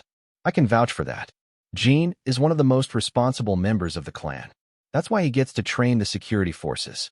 But the divine fire dragon lineage are royalty on many of the immortal worlds, so he's got big expectations to live up to. Jean nodded. My own father, grandfather, and great-grandfather are all supreme-ranked dragons, and still alive, governing their own lesser realms. That really was a crushing level of expectations for him. Jean led them over to the library, a beautifully artistic design 5 stories tall that didn't seem to match any of the other architecture in the compound. This library was built only 200 years ago by one of our members, who felt that they could revolutionize architectural style. That didn't pan out. However, the library is a work of art, and it holds all the common books that anyone could wish to read. It is open to all of our members. Even the mortal servants have access to the library. You will find everyone there at some point, researching something that might help their growth. It also has the historical books copied, and they're quite commonly useful when looking for rare resources. Sometimes you'll see people in here every day for months, looking for a super rare resource like black elf grass, or rumors of where it was seen growing in the past, so that they can go on a trip to go look for it. If they can find a resource like that, they can make a breakthrough, or perhaps complete a super rare alchemical concoction. Is it that rare? Dana asked. Black elf grass? It's a legendary lost magical plant. So many ancient recipes need it, but it no longer exists. I spent 20 years looking for it without finding any. Jean replied with a deep sigh. Dana smirked and Karl reached into Thor's space, where the plant grew as a weed. Here, it's only mythic rank, but I've got a bunch. You didn't need the roots, did you? The dragon stared at them. The people passing by stared at them. The guard at the library gate stared at them. What? I've been growing it in the garden at the guild house for years. That was the first time that Karl had ever seen someone actually spit up blood in rage. The sight was equal parts concerning and fascinating, especially for Ray, who wondered if there was a special technique to make them do that on demand. It was practically a free donation. Jean stared at the grass in his hand. I can really have this. Karl nodded. I've got enough. Call it a first meeting gift. The other immortals glared at Jean, who was holding his treasure with a level of reverence usually reserved for holy relics and babies. It was much more entertaining than Dana had expected, and she knew that nobody would miss it when most of the beasts had acres of it in their spaces. It was just too good as a base plant to support other magical resources. They were about to drag Jean into the library when a short man with a long white beard came running up. The disciples tell me that you have black elf grass. The man gasped. Indeed I do. Did you need to purchase some? Karl agreed. How much do you have? Enough. Let me know how much you need, and I will tell you if I have it. The old man seemed to mentally recalibrate, and then smiled. If you have a whole kilogram, I will buy it all at twice the clan warehouse turn-in price. In clan credits.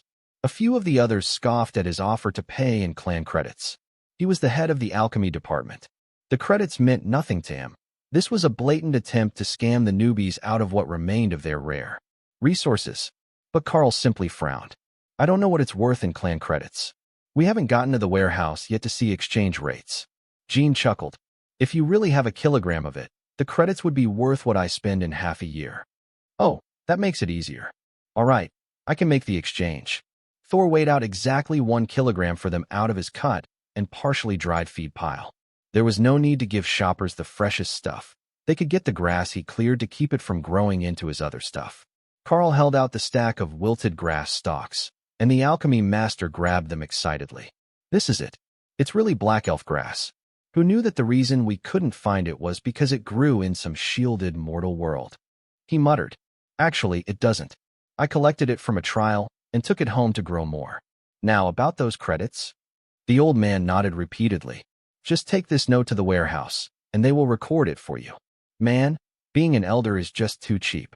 Handing out a fortune to get a single ingredient for his cultivation pills, using clan credits instead of having to hunt for resources.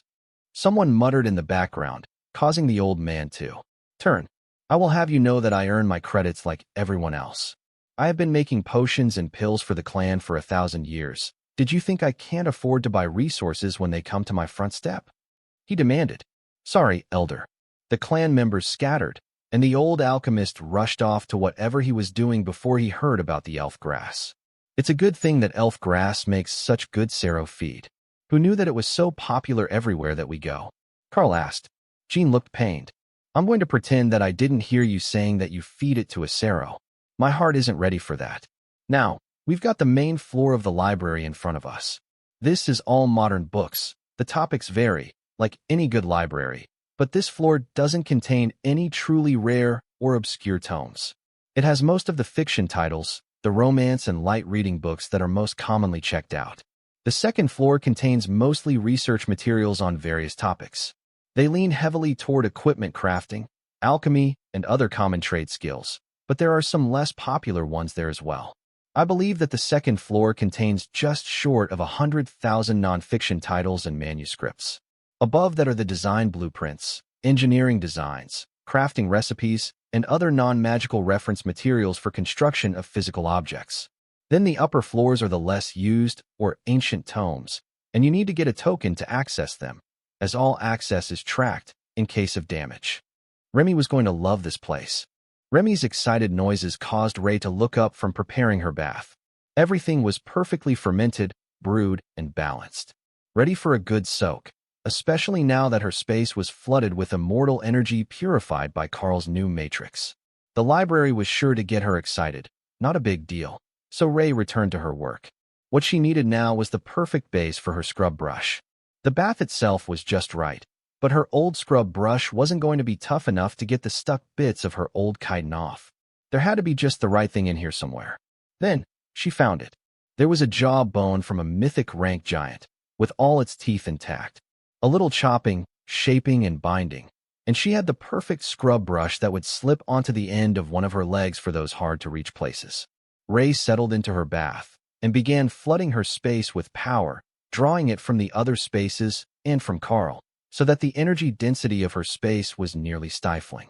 That was what she needed to keep the energy levels of the bath up while she absorbed all the vitality out of it. As she advanced, the amount of mana that was needed to extract the vitality was growing, as the blood itself resisted being stripped of its vitality. But her space was the perfect environment for it. The warmth made every cell in her body tingle as she merged the immortal essence with her own power. A vision came unbidden to her mind, the natural way of advancement, which any other bloodbath spider would have used. Instead of creating a beautifully balanced bath like this, they would find a much larger monster, like a giant or drake, and kill it in a way that minimized blood loss. Then, they would cut open the abdomen and climb inside to absorb the vital essence directly. Sometimes, one would not be enough, usually because they had chosen a target who was either too young or too near the end of its lifespan, and they would have to hunt another while stuck in a soft-bodied half-evolved state. That was a common source of death, or failed evolution, for her species. But she had so many resources here that there was no need for such primitive tactics. Going for the bath within moments of death was still the best way, but her space stopped the vital essence of the blood from escaping, so she could store it for later use without it becoming ineffective. That was an advantage others lacked. Ray could feel her goddess pleasure with her tactic and the hints of dark divinity that seeped into her bath when the spider goddess was watching. That made her bath go even more quickly, and Ray's body was beginning to shed its old outer layer as she regrew a new immortal rank body underneath it. She was getting larger as well, possibly a side effect of repeatedly using giant blood in her baths. Not to the point that she was ridiculous-sized, but enough that she was definitely going to have to shrink herself or transform to hunt humans indoors. This time, the internal changes to her body were much more extreme than the ones to the exterior. She had already optimized her spider form through every evolution before immortality. It didn't need much change, even if it was growing larger. But the interior was a completely different story. The body of an immortal beast was not made of the same sorts of cells as a mortal realm beast. The cell walls were lined with power, recording her form to be reborn from even the smallest portion if given the chance. Killing her, or any beast like her, was not about destroying the body, but destroying the vital essence that it contained. Immortal rank skills did that very well, but most powerful skills did.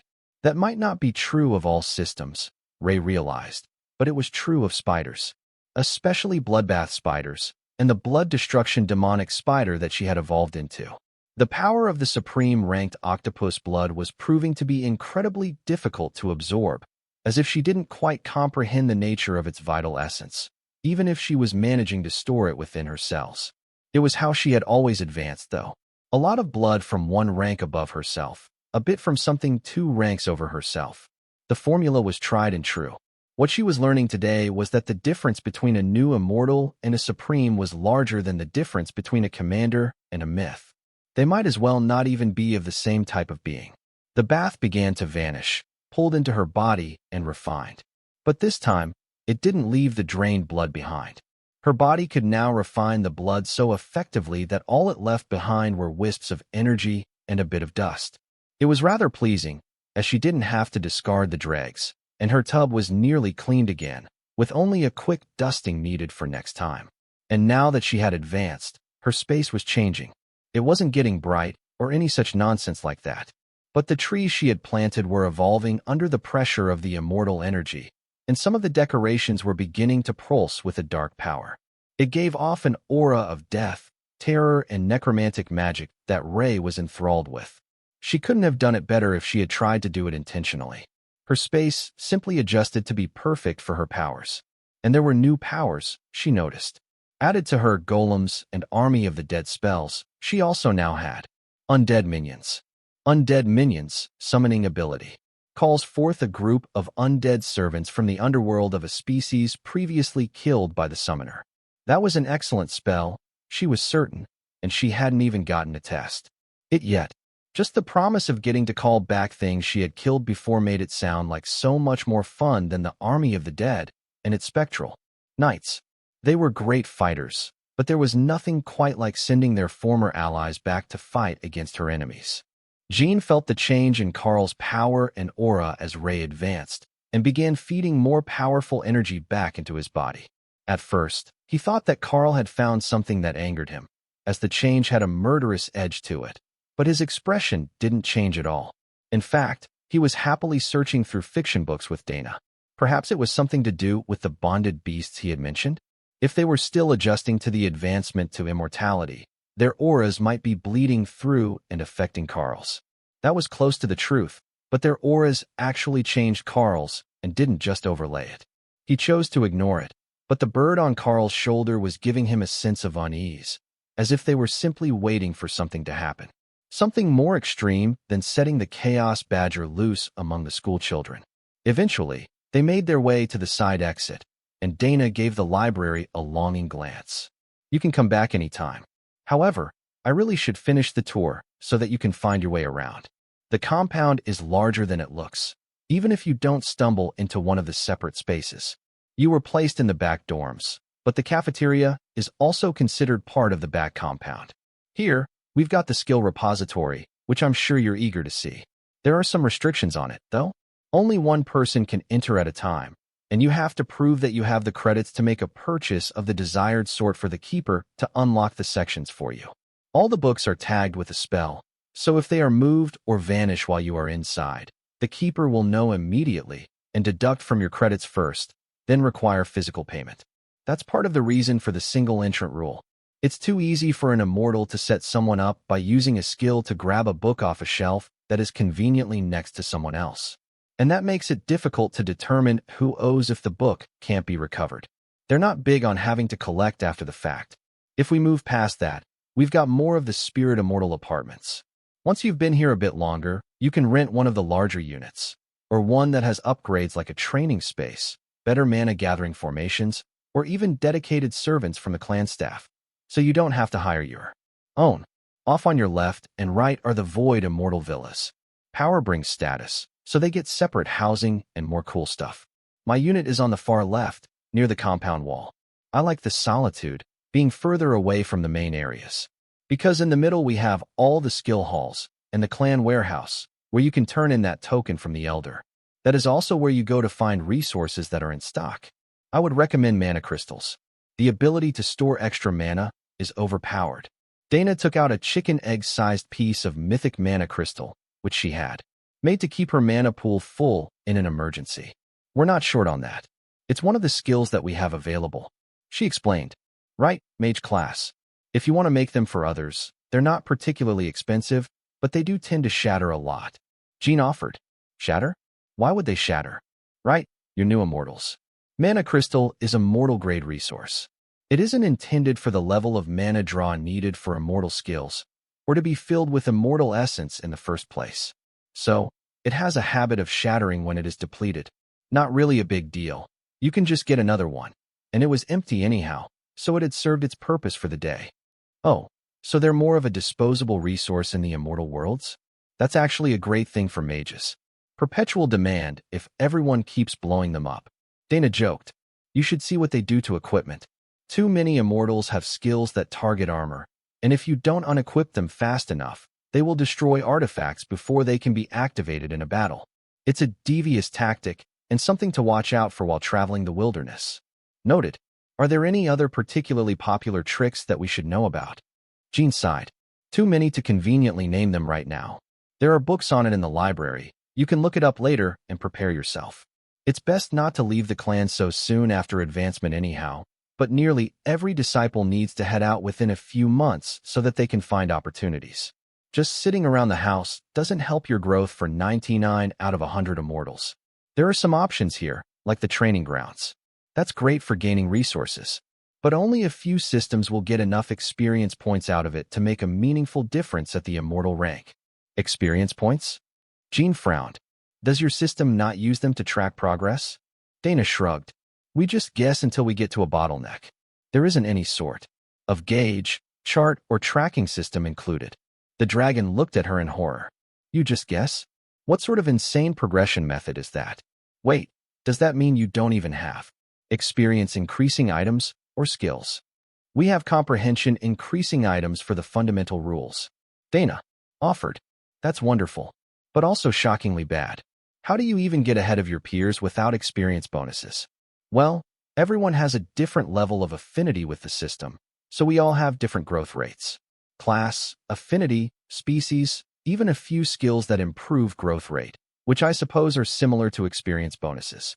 But they also make dragons grow faster, so they're certainly not the same thing.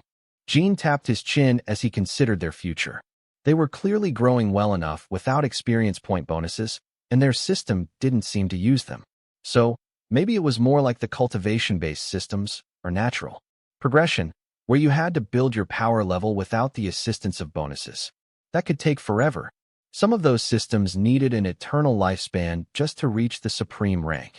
His own system was based on clearly defined levels. It was concise, tidy, and predictable. His growth as a dragon was simply a bonus on top of his class bonuses, reinforcing the supremacy of dragons versus the lesser species at the same level. Take your payment sheet to the warehouse manager in exchange for credits, and you can come back later to buy what you need. I will show you the important spots around town once you've got the payment recorded. Jin's urgent tone told Karl that there was a risk of theft if he didn't turn it in, though he had it in his inventory. Presumably, the usual method involved extortion or a specialized skill. Kara had pilfer, but as far as Karl knew, it only worked on things that were physically on the target, not in their inventory. Karl stepped into the warehouse, and a young woman with bubblegum pink hair waved both hands in greeting. All he could think was that this had to be an immortal green dragon cleric. Nobody else had quite that brand of insanity. But when he got close, he realized he was not quite right. Her name was Min, and could see her system interface. She was a druid, not a cleric. But she was a green dragon. Hi. Welcome to the new home merchant clan. Did you have something to exchange for credits? Karl smiled at her and nodded. Indeed. I traded the alchemy elder for some materials, and he gave me a payment sheet to turn in. He handed her the sheet, and the dragon's eyes got big. What did you trade him? Even if you sold an acolyte's life savings, you wouldn't get half this much. Karl laughed at the way she was practically vibrating with excitement. I had a rare plant that he needed for his work. It just happened to be worth quite a bit. I take it that I shouldn't have any issues buying basic upgrades for the apartment that my Dana mage and I are staying in with that? The dragon nodded repeatedly. Yes, you could buy anything you want for your Dana mage with that. Is she decorative, or is she also planning to reach immortality? Behind him, Dana laughed and waved at the dragon. I'm already immortal. He's talking about his wife, not his pet. Oh, I misunderstood. Hello, Dana mage. I love your ears. Thanks. I love your hair, that color suits you. The dragon vaulted over the counter to give Dana a hug, and Jean had to restrain his laughter as Dana made a new friend, whether she wanted one or not. Then, the dragon waved at Nyan, who was waiting quietly at the door. You brought me all the fluffy ears today. And a bird. Is he friendly? Are you fond of water magic? The dragon considered that question much more carefully than he had expected, but came to a solid conclusion. Water is all right, but I actually prefer a sand scrub to get my scales clean. Nice. Hot sand gets you polished clean and relaxes the muscles. Hawk nodded in appreciation. This dragon wasn't too bad. Why is he a phoenix, but looks like a demonic crow? She asked.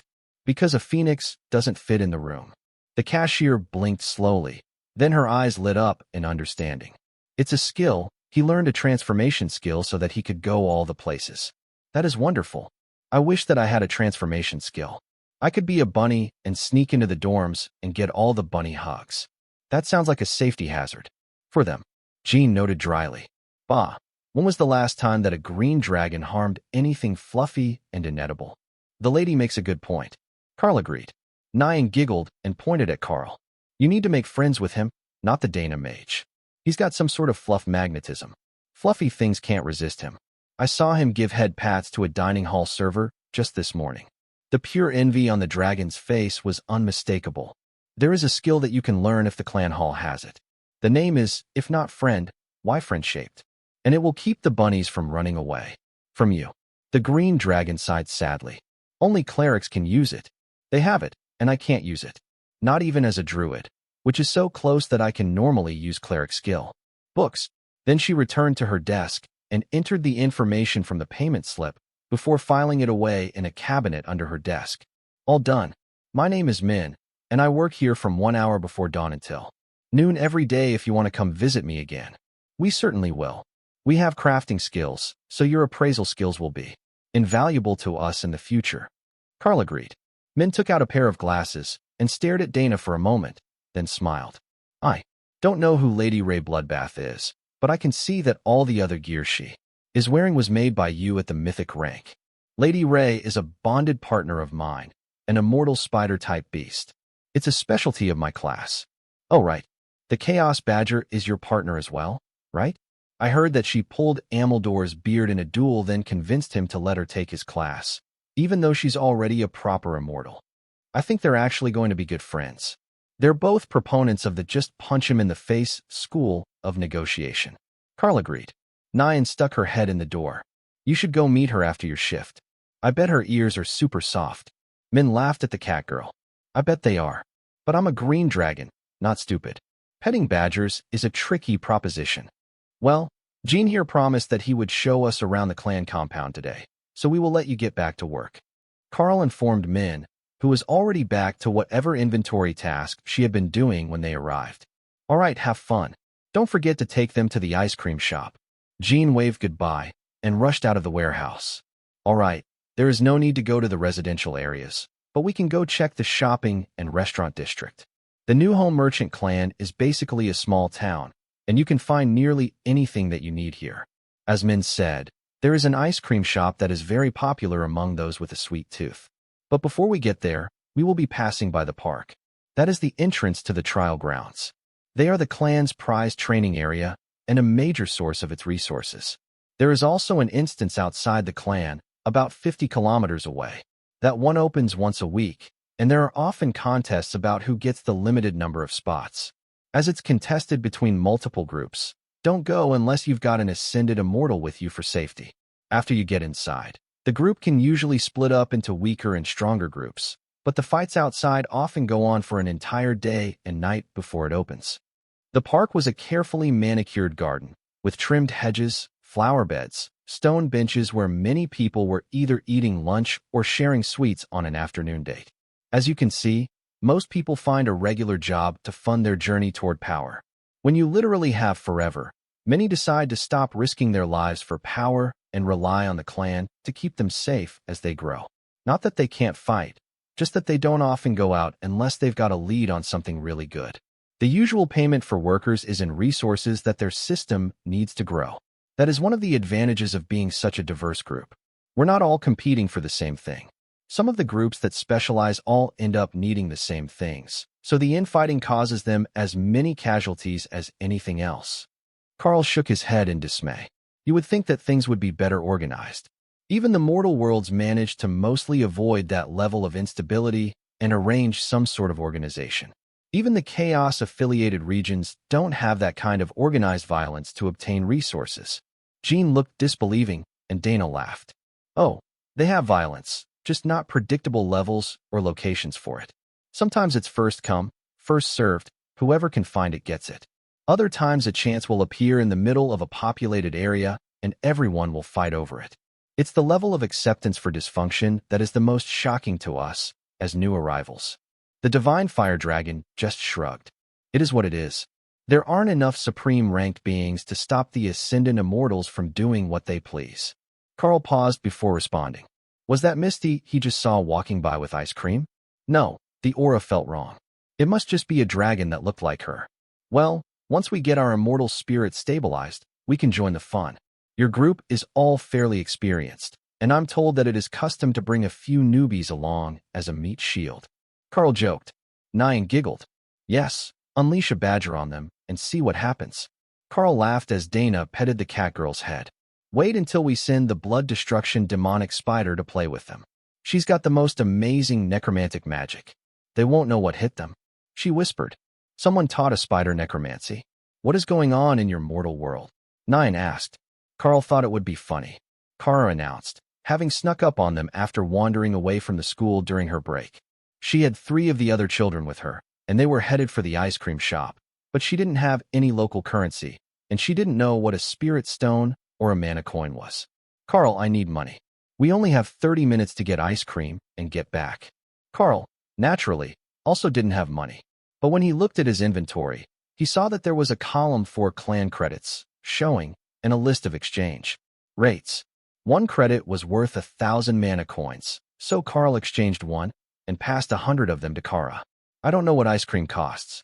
Just keep the rest in your space, if it's enough. The kids looked at the bag of coins in awe, while Kara gave Karl a cheerful thumbs up and dragged them away. An ice cream cone, with all the trimmings, is 1/4 of a coin. Nyan whispered. Perfect. Then Kara will have spending money for a few days. I will have to make some stuff to exchange later. The catgirl winced. Exchanging clan credits for coins is not usually done. When did you do that, anyhow? But I suppose you just got here, so you haven't had a chance to exchange currencies yet. No, wait. You're from a mortal world, aren't you? Mortal realm metal coins aren't worth much here. Only the gold and silver ones have any real value, as the metals are used as decoration. Karl shrugged. The clan credits show in my system interface, so I exchanged them there. I assumed it was a function of the warehouse to bind my balance to my system interface, the way that guild currencies and items are available for exchange. As long as the rate isn't too low. Don't take lower than 200 per credit. That's what the money broker trades them for. Private trades are always at that rate or higher. Nyan assured him. In that case, I'm fine. Thank you, Nyan. The girls with Kara ran out of the ice cream shop, laughing only a few seconds later, all carrying oversized waffle cones full of multicolored ice cream, cookies, and sprinkles. The adults were all laughing as the children did their best not to dump their ice cream while rushing back for their afternoon classes. They would be in trouble for leaving the school grounds instead of eating at the school cafeteria, but every kid snuck out to get a treat now and then. It was just that the size of the ice creams were comically large, as Kara had splurged to get the best of the best, not the student discount special. Jin's grin betrayed a heavy dose of schadenfreude, anticipating the suffering that the students would undergo when they got back with massive cones of ice cream just in time for their classes. I need to make them new clothes. What are those? Those are awful, Rack noted, still recovering from her advancement and half awake. They're the school uniforms. I think that they're supposed to be awful. It keeps everyone from showing off their wealth. Dana informed her. Unacceptable. I will talk to them later, once I have met with the important people. There are some extra stabby sorts here, and I shouldn't surprise them. It was unlike Ray to be cautious about showing herself, so she must have sensed something truly dangerous. Or she might just have a much better grasp on the actual power level of the Ascendant Immortals than Karl or Dana did. Over here, we have the shopping areas. You can find nearly anything that you want in this area. The section we're in is mostly snacks and fast food, as it's near the park, and on the other side of the park is the crafting area, where a lot of members work.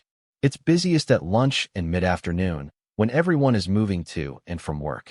Once you get further back, there are higher-end shops, taverns, and restaurants. Those get busier in the evenings, but most of the busiest spots in town are actually open all the time. There is a lot of activity after dark. Some species prefer it, some specialties require it for peak efficiency. So, we're not really strict about times. If you follow me this way, we can get some ice cream as well, and make our way to the market square. That's the only spot in town that you will usually find goods brought from outside the clan. Some get resold in stores, but almost everything that you find here is made here. Being immortals, everyone who has started on the Void Immortal stage usually has at least a small spiritual space of some sort.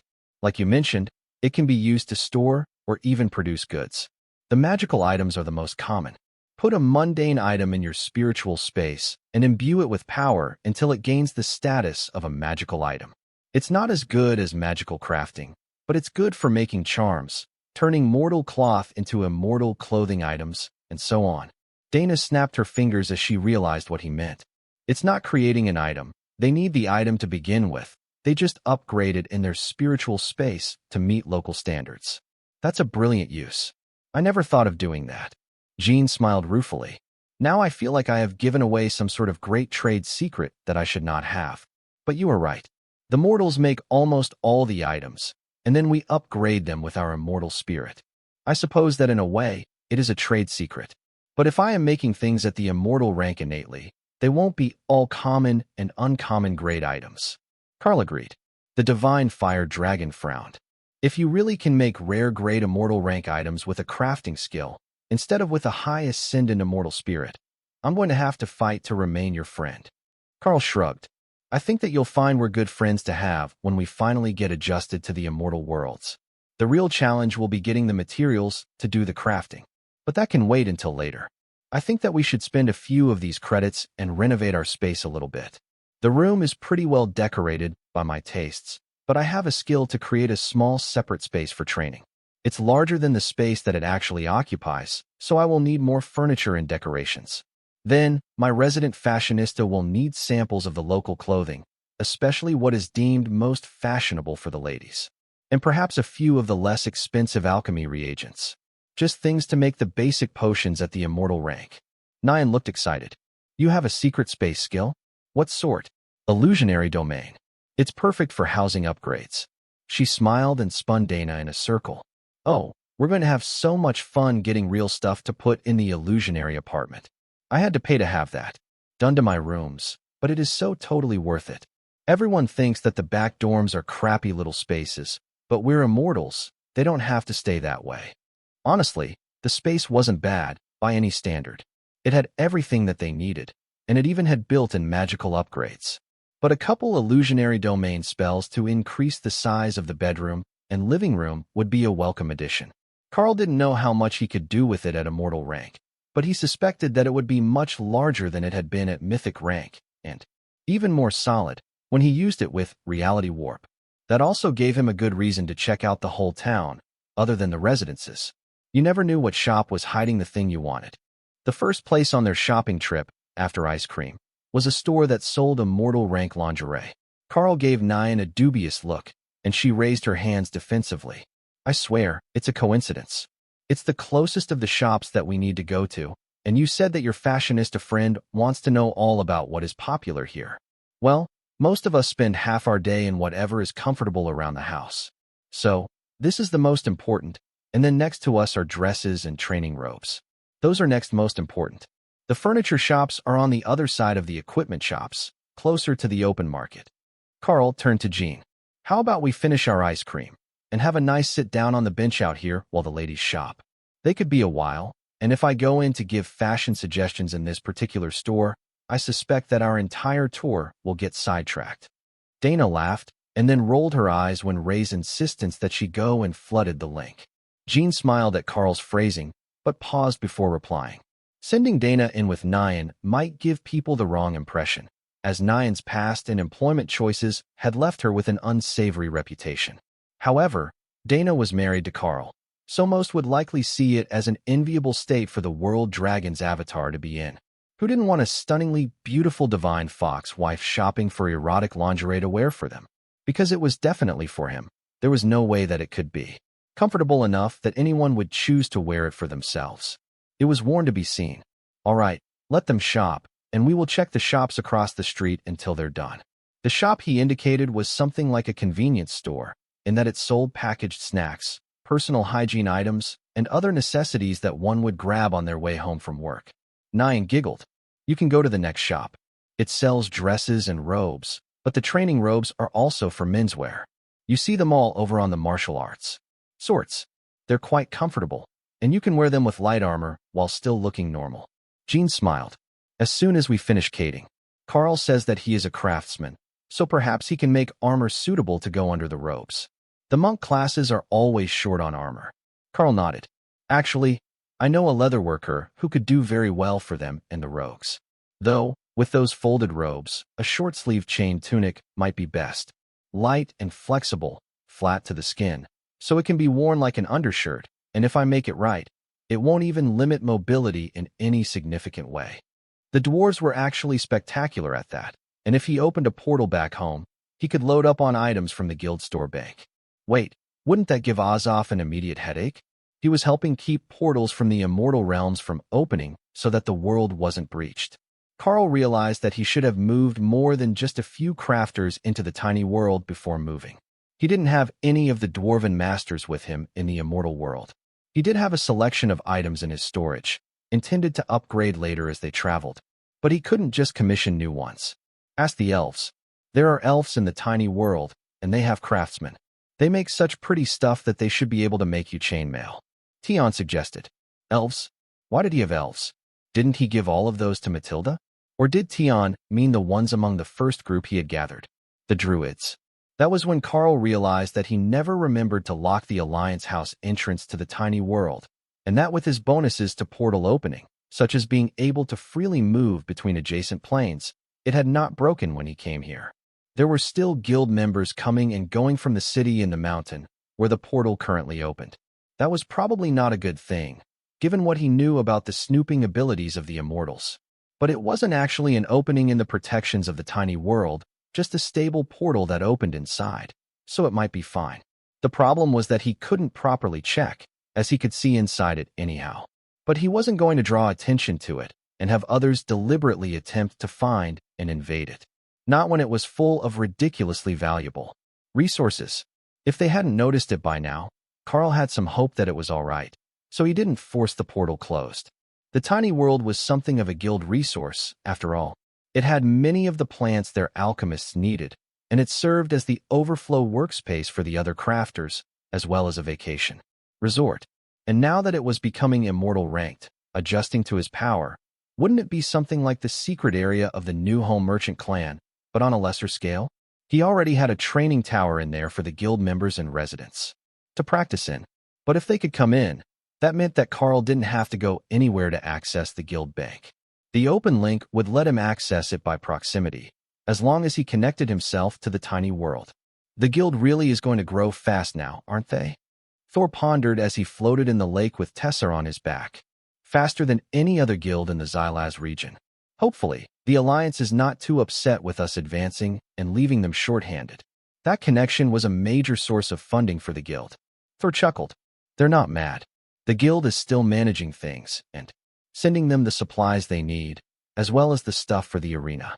But we can ask Sapphire to recruit some more mythic dragons to live in Xylaz, so they can help with the dungeons.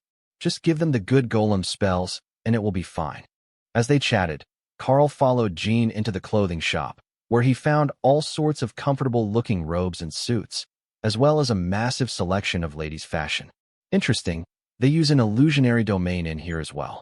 Is that common in the city? He asked the divine fire dragon. I wouldn't say common. It's a luxury, but it's not uncommon, if that makes sense. So, not everyone has one sort of practice, but common enough that luxury shops would use it to increase the space in their shops and give a more luxurious experience. It does. Now, we can start over here with the Hanfu styles. Jean looked confused until Karl pointed. Oh, is that what they call them in your world? We just call them robes. Layered robes, training robes, summer robes. Ray winced in linguistic agony. The words that the dragon used were essentially the same, and were just the word for clothing in 3 different languages. It was the system that translated them to the common tongue for them, which meant that the dragon likely heard Karl's response as Han clothing. Interplanetary cultural conflicts were a marketing nightmare. But the clothing in here was nice. She wanted to come out and explore it. Hey Jean, what is the policy on new arrivals? One of my bonded partners wants to come shop, but she hasn't met everyone yet. The divine fire dragon shrugged. The badger shows as a member because she's bonded to you, so this one should as well. Someone might initiate her, but that comes with the territory. Ray appeared behind him, incorporeal in Night Haunter form. Do you promise? Don't threaten me with a good time. She whispered in a sultry tone. The dragon shivered, then turned to see who was speaking. Oh, this one is going to be trouble. he muttered, as Ray solidified in front of him. She was wearing an embroidered silk dress with an ornately decorated coat, both in gold on black silk. Her long black hair was curled and pinned up to hold a golden tiara on her head, and for some reason, she was wearing glasses. I have done research. Glasses are popular. Males think they make a woman look more alluring. But Jin's attention was noticeably lower on her anatomy than her glasses. I guess we found his type. Ray joked. Good afternoon. My name is Ray Bloodbath. It's a pleasure to meet you, Mr. Jin. She extended her hand politely, then gave a confused blink when Jin raised it and kissed the top of her hand. A pleasure to meet you, Lady Ray. He was going to say something else, but the store clerk pushed between them and vigorously shook Ray's hand in both of hers. Lady Ray? It's so wonderful to meet you. I've been admiring your fashion since yesterday, when the Karl and the Dana mage first arrived in the dining hall. Your style is incredible. Who supplies your silk? It is absolutely flawless. She gushed. Karl pulled Jean back. You can talk to Ray later. She will be busy talking fashion with the shopkeeper for a while. Once she gets talking about fashion, she gets distracted. He dragged the dragon over to the men's section, while Ray pulled the shopkeeper to the ladies' fashion. There was so much she had to learn about casual wear in this world. The fancy dresses were actually similar to what she already knew, but the casual wear was all different, made with an expectation of combat, but somehow not made to be armor, only to be worn with it. These look comfortable. Is there a reason you don't wear them instead of the ones you have on? Karl asked, looking at a casual suit. They don't work with armor, so they're not suitable for travel. They're quite popular with businessmen, but not so much with those of us who spend a lot of time sparring or traveling. I am only in the clan territory about half the time. In fact, I'm leaving again in the morning. I will be taking Alicia, Brother Chin, and Argoth along with a group of students on a training exercise into the wilderness. They're learning how to gather resources safely, and we all graduated from herbology classes, though we never took up the alchemy profession. Going out like that, we expect that someone will try to either poach or snipe our rookies. So we have to be ready to fight all the time, and having 2 sets of fashion for home and away is just a hassle. Karl looked at the suit he had on and shrugged. Well, I just use a skill to make my armor, so I guess I don't notice as much. I might change though. When visiting the temples, we all wear robes. The comfort and freedom are hard to argue with. Jean laughed. Oh, I almost forgot that you are a friend of the Green Dragons. Karl nodded. Pants under robes are overrated. From behind the counter, Karl heard the cashier giggled. Sir, there are robes like that if you prefer. These styles are intended to be worn as a 3-piece outfit, for if you add the coat. Karl shook his head. No, I will reserve that for visits to the Dragon God temples. On a daily basis, it's better to keep my pants on. The staff member who was with Ray came to the front with a whole armload of clothing, all casual wear. She had a look on her face that said she had just won the commissioned salesperson lottery, and Ray was still exploring the store.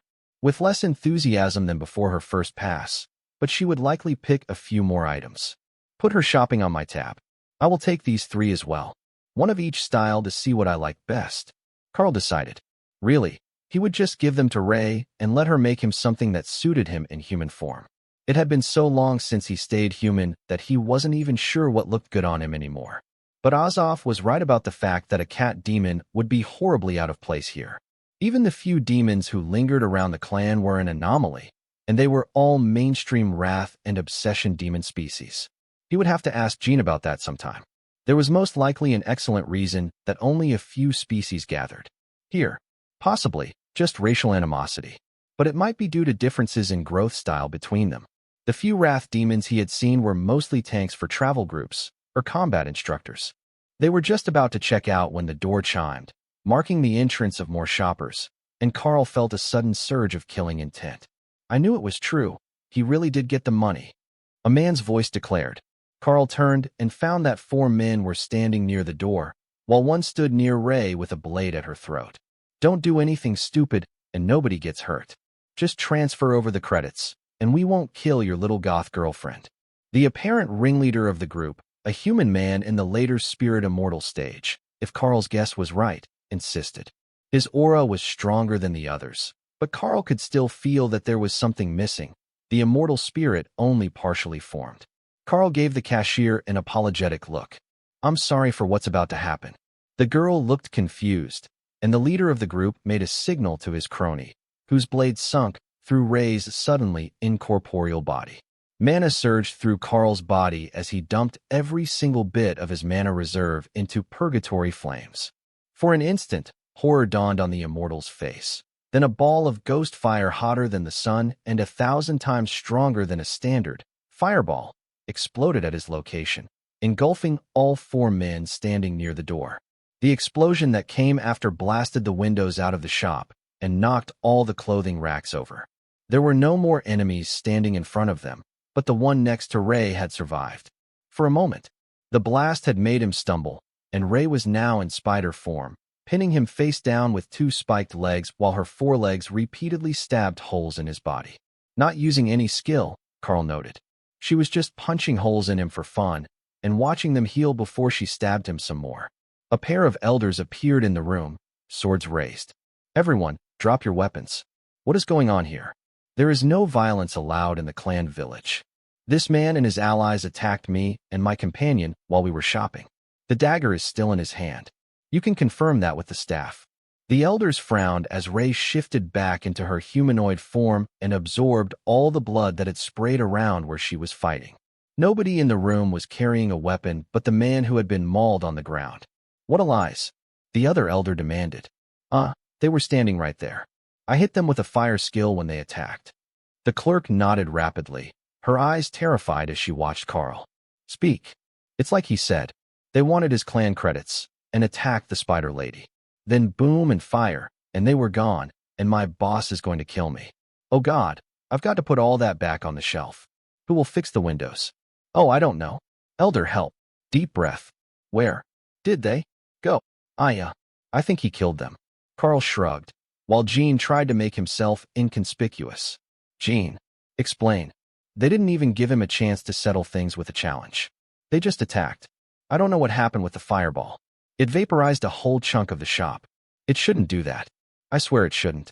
The shop was slowly repairing itself, the illusionary domain spell intact, despite the damage.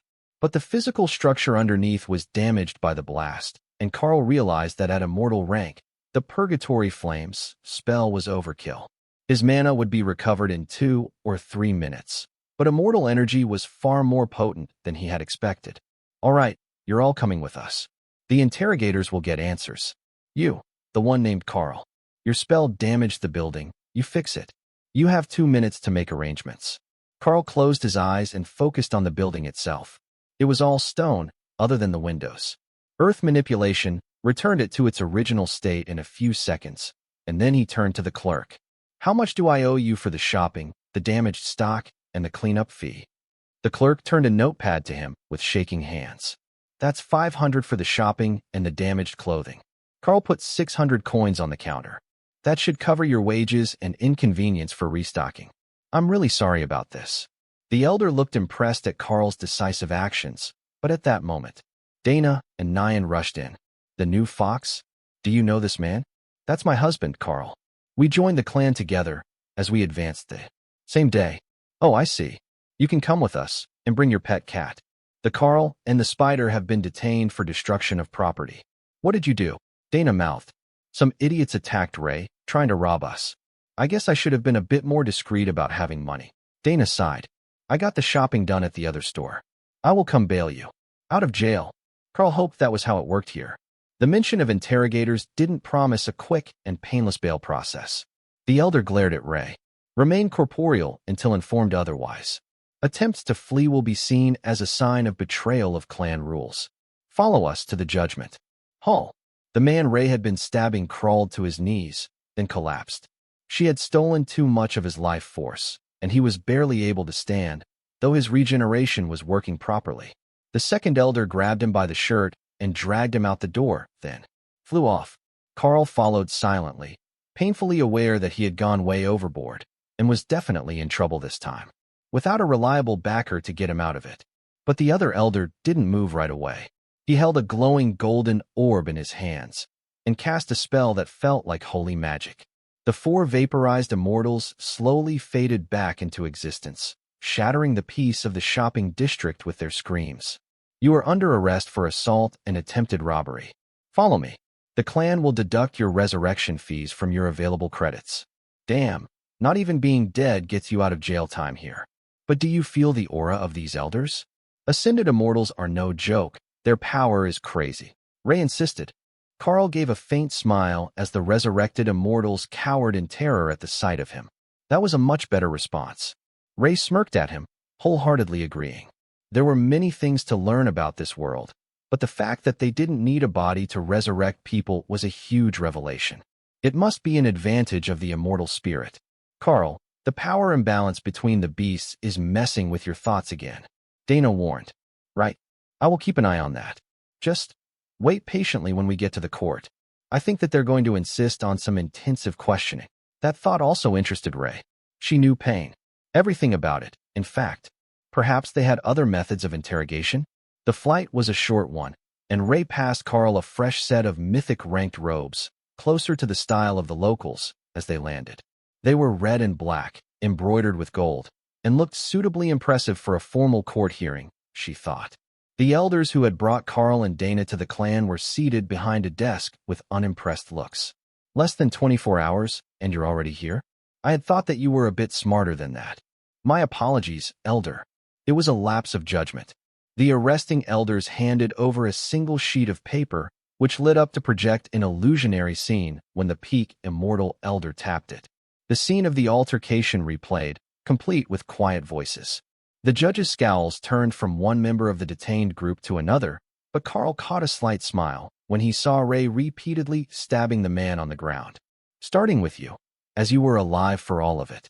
What motivated you to get involved in this idiocy? The elder demanded of the man with the shredded robes, where Ray's legs had punched holes in him. Elder, it was just an initiation. The newbie got a load of clan credits from the alchemy elder. We just wanted to shake him down for some resources, remind him of his place in the hierarchy. The elder's smile didn't reach his eyes. It seems that you misjudged. Yes, elder. We misjudged. My injuries were the result of my own mistake. And you, Jean, you should know better. Sorry, elder. The arresting elder shrugged. In his defense, there was not much time to react and stop the escalation.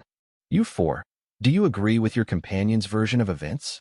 The strongest of them shook his head. Elder, it was just a prank. We didn't do anything, and we were brutally murdered by the newcomer. Karl glared at him, and the man whimpered in fear. With Rack now an immortal, his aura had gotten extra murderous, and Karl was not in a good mood at the moment, which the defeated immortal was playing up to make himself look like the victim. The other three nodded in agreement. Elder, it was completely uncalled for. Hazing new arrivals is a time-honored tradition. Violence is prohibited outside the arena. We certainly wouldn't have done anything violent. The elder watched the video again, then turned to Karl. You claim they attacked, but I don't see them taking any violent actions. I only struck after he ordered his man to stab Ray. It was defensive, and they entered as one attacking group, not as individuals. The elders watched it again. No direct orders were given. Your attack might have been provoked, but it was preemptive. Karl shrugged. When a single strike is the difference between life and death, hesitation is suicidal. The elder looked ready to retort, but a meaningful look at the replay by his counterpart made him pause. One strike had indeed been the difference between life and death. Karl's estimation was correct if you viewed the conflict entirely through the lens of his own power level. Request a grudge match. Jean whispered in Karl's ear. Now, how do we settle this? We can't have more fights in the clan, and there is no consensus between parties. The peak immortal elder pondered. We could have the interrogators get the truth of their intent. That would tell us if it was a misunderstanding. The arresting elder suggested. Again with the interrogators. The threat of them made the other five, plus Jean, all go pale in fear. Elder, if I may. Karl began. You have a proposal? I would like to settle this with a grudge match. Let power decide the truth. That made the men go even more pale than the threat of the interrogators did. Karl had already killed 4 of them in a single strike, and now he wanted to challenge them one at a time? Wasn't that just bullying? The arresting elders both smiled at the thought. They had a pretty good idea what had happened. The 5 men had come up with a brilliant plan to shake down the newbie to put him in his place, only to walk into a brick wall and get one hit wiped by the World Dragon's avatar. It would serve them right if the clan let Karl beat them senseless and make them pay him reparations. The Peak Elder scoffed. I won't force that. Though you're technically both spirit immortals, your unique advantages effectively put you a rank over the defender. He would have to agree to the challenge. It is his choice. Karl noticed that a group of clan members had gathered behind them, silently filling the seats to watch the outcome of the trial. Word spread fast through the clan, and many had felt the healing magic that brought someone back to life. Fortunately for them, the scene was still. Replaying from the parchment. Did you see that? 4 kills with 1 hit, and he didn't even move. The newbie is a monster. What the hell did he even hit him with? It shook me out of meditation from halfway across town. Did he set off a nuke in the shopping district? Forget that. He doesn't even flinch when his partner gets stabbed, just goes straight for the kill. Do you think he came from a death cult? Nah, he doesn't smell like the Black Dragon. The woman in black is a spider. Though, Spider Goddess isn't a death god. Not really. Nobody's going to ask what's up with the bird. That demonic crow is creeping me out. Hawk fluttered his wings a little as he fell asleep and almost fell off Karl's shoulder. He had gotten too used to being in his space all the time, where he could nap freely. Are we in big trouble? That blast was glorious. Even the immortals must admit to the supremacy of fire. Karl resisted the urge to laugh at the bird. They're determining how much trouble we're in. I would say it's probably a lot, though. The elder tapped his gavel on the table to silence the muttering in the stands. We have come to a decision.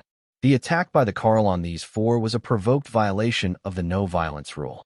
While they may have come to start violence, they didn't strike at him or any other clan member. For striking at non-combatants and property damage, Karl will be sentenced to 100 hours of community service, plus repairs, which have already been made. Does he have a patron within the clan? Jean made a gesture as if to say that he couldn't help. There was a moment of silence. Then a raspy voice spoke up. I will stand as patron to the Karl. His 100 hours of public service will be served under my supervision and direction. The alchemy elder insisted. Karl tried not to react beyond a polite bow. If he did more, it could be misinterpreted. But he knew that he had things the elder needed, so there was a chance that this punishment might not be terrible. For unprovoked assault on a member within the clan, Gallic will be sentenced to 10 strikes with the flog at the public pole and to 500 hours of public service. Does he have a patron within the clan? An ascended immortal stood. I will stand as his patron. The elder nodded. Will you stand as patron for the other 4 as well? I will. They will serve 50 hours of public service for their role in the unprovoked assault. Those are the end of the charges. The man who had vouched for the 5 attackers stared pointedly at Ray, but the judge just shrugged. She didn't do anything warranting punishment. She was attacked first and did not damage any property with her response. The ascended immortal clearly was not happy with that decision. He could see that she had deliberately tortured and tormented his underling. But if the elders serving as judges said that she was in the right, he couldn't force them. All that he could do was lead his 5 faction members out of the judgment hall and accept the convict bracelets for them on the way out. The guards brought one for Karl as well, and he noted how the runes glowed with a pending countdown. The guard passed it to the elder, who activated it with a pulse of mana and clipped it on Karl's wrist. Let's go. I fear that there is a lot you need to learn about clan rules. At the mention of learning rules, Hawk retreated to his space, while Ray wandered into the stands to find Dana. Jean will keep your ladies safe. No need to worry about that. You will follow me back to the alchemy labs, and we will get started on your studies before you start your public service. Ray waved.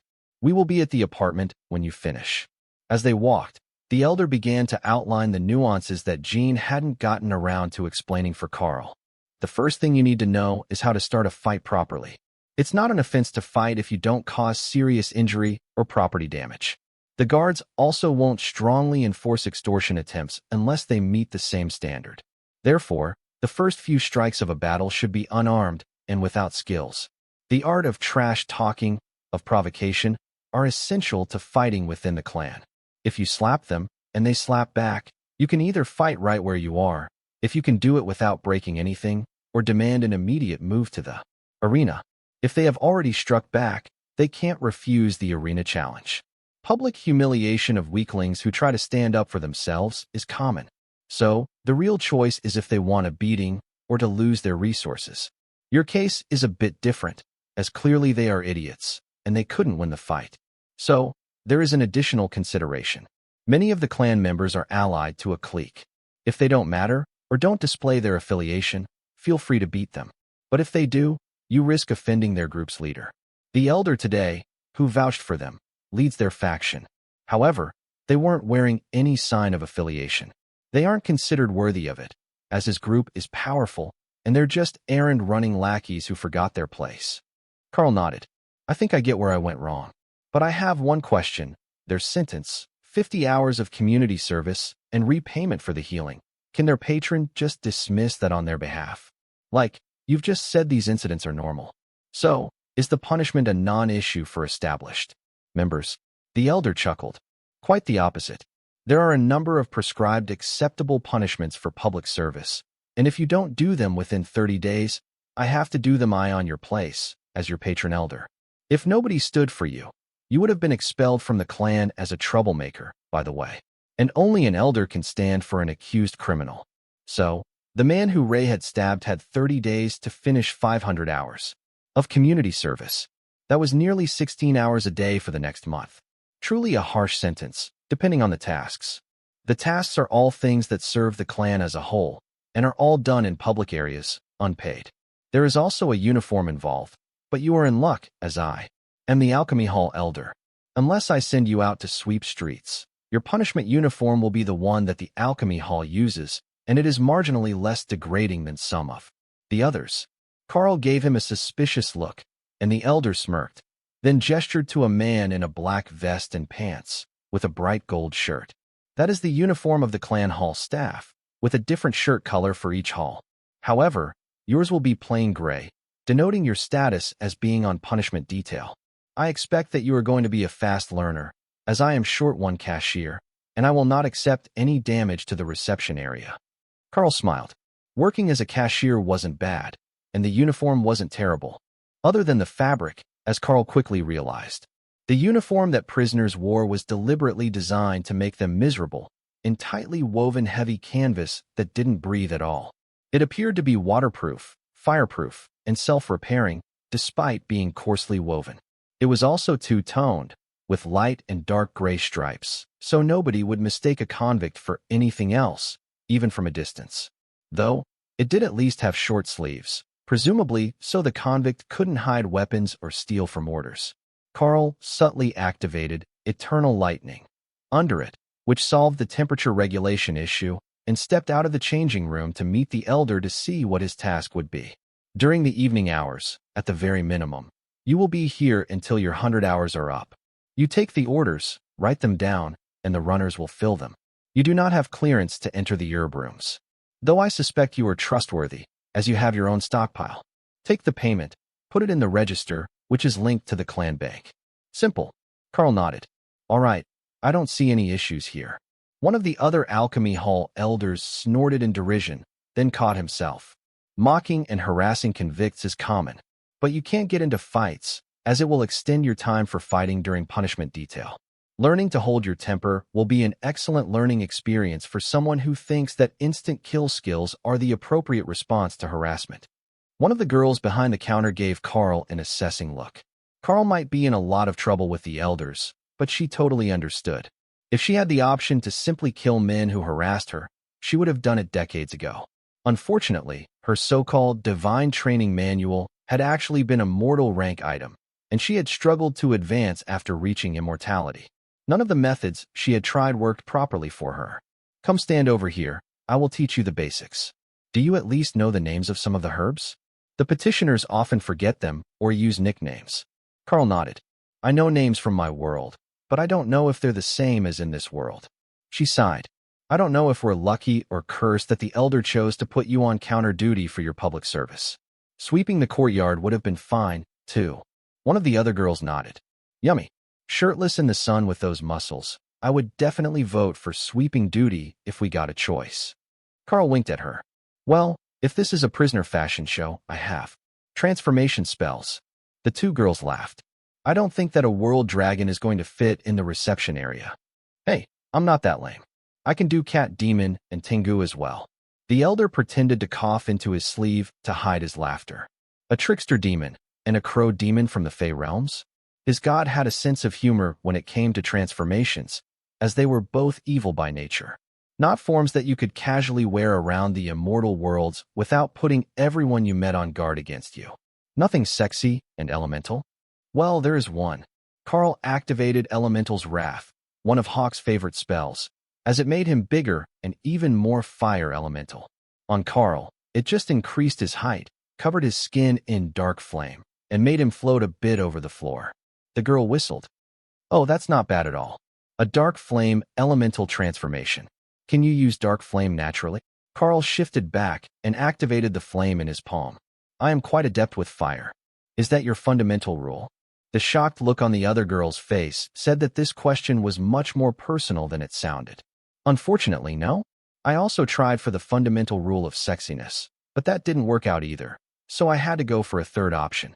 The elder snorted and shook his head. All right, you are all getting along well enough. Teach the newbie how things work. He can handle all the customers while he is here. I will be working the counter in the alchemy hall as punishment. Overnights, so I won't be back tonight. Karl informed the others. All right, I will yell at you when you get home. Jean says we could have issues. Even if he didn't like them, those idiots were under the protection of another elder, and a supreme rank resurrection from spirit only is expensive. 100 clan credits each. That price was insane. The kilogram of super rare elf grass had hardly gotten him enough to resurrect one person. But going by their day's spending, 100 clan credits was more than most of the newer immortals would earn in a year. It was definitely a scam to keep them in debt to the clan. Presumably, it wouldn't be necessary often, as most forms of death left an intact corpse. But if you were killed by something horrific, and the body could not be recovered, it was good to know that you could be brought back from just your immortal spirit. Now, Karl just needed to know where he could find a supreme rank healing item, or whether the rescue method was possible by an immortal with a healing specialty. Tion would know when he advanced, but that might take some time, as the fox was a slow-growing species. Even with the acceleration of Karl's space, he was still far from being a full-grown stone-fur divine fox. Thor had his own ideas about that. In his estimation, while everyone else wanted to grow up big and powerful, being small and adorable was such a strong part of Tion's personality that it was actually slowing his physical development, despite his power level actually growing as well as most of the others. The fox was napping, so he couldn't confirm or deny the accusation, but it did make sense. A customer walked into the alchemy hall, and the clerk nudged Karl to remind him that this was his job until his punishment was over. Greetings and welcome to the alchemy hall. Almost welcomed them to the guild shop out of habit. What can I have them find for you? Karl asked. The immortal gave him a disgusted look and placed the list on the counter. Karl watched as the price of the request appeared on the cash register screen, as well as availability. This job was much easier than he had expected. It was just the part where everyone looked down on you for being on punishment detail that would get to people. All right, everything is in stock except the ice lotus blossoms. We have dried and powdered, but not fresh. Don't give me that bullshit tea, convict. Go get me the fresh flowers. Certainly. The estimated delivery time is 17 years. Would you like to wait here, or have them delivered to your dormitory? The man blinked slowly, processing the absurd response that Karl had given him. The hall actually had the fresh flowers, but only one, and he had requested 5. But if Karl grew the flowers himself, he could certainly have enough at the proper quality by the time that the 17-year quote was up. Always under promise and over-deliver. Business 101. Davis had taught him that just after he started running the Drod Guild house. How many fresh flowers do you have? The customer demanded. 1 flower fresh. Would you like 1 fresh and 4 dried? Just give me the fresh flower and order the others. Understood, sir. Your total will be 62 clan credits, or equivalent. Do you not understand discounts for seniors? I'm not paying more than 50 for that. Karl nodded with a smile on his face. Understood, customer. We can certainly reduce quantities to suit your budget. The other 2 cashiers were trying not to laugh, or to point out that there really was a button on the register to apply a discount based on seniority of the member making the purchase. Karl was cruising directly to a fight on his first day that would get him another 50 hours at the counter, and they were all about it. Mostly because he was actually good at his punishment duties. The runner with the resources was waiting behind the door, unwilling to come out and get involved in the fight. They were mortal. There was no ending here that didn't end up with them in pain if they went outside. Fine, I will take it up with Elder Socrate when I see him next. The man extended his hand with a bag in it, and Karl reached to take it from him. The immortal's fist flashed forward, slamming into the eternal lightning barrier in front of Karl's face faster than he could react. But he was only a split second late, and he took the bag out of the customer's hand as the startled immortal tried to understand why Karl didn't fly across the room. According to the counter, this collection of resources is worth a total of 68 credits. Would you like to remove items, or have the excess credited to your account? The man growled, and Karl tossed the bag to one of the other cashiers. The immortal didn't even flinch at the shock from eternal lightning as he grabbed Karl by the vest. You listen to me, you little SHD. No, I think that you are the one with a misunderstanding. I will happily accept the challenge, but there is zero chance that you win that fight. This humble convict recommends that you accept your purchase and inform the ladies if you would like credits or if you would prefer to have items returned from your payment. Karl's feet were dangling off the ground, but there was zero fear in his voice. The clerks were mildly horrified at his attitude. That was not how you earned a peaceful life here in the New Home Merchant clan.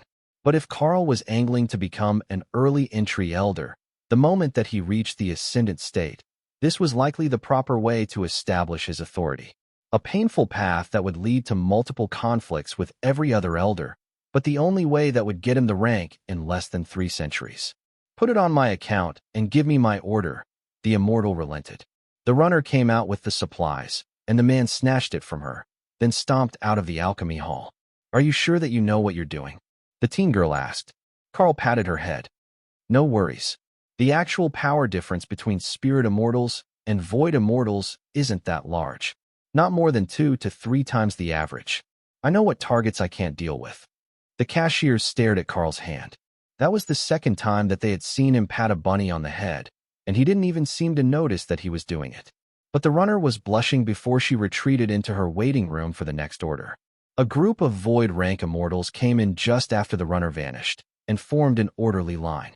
Welcome to the alchemy hall. What can I get for you today?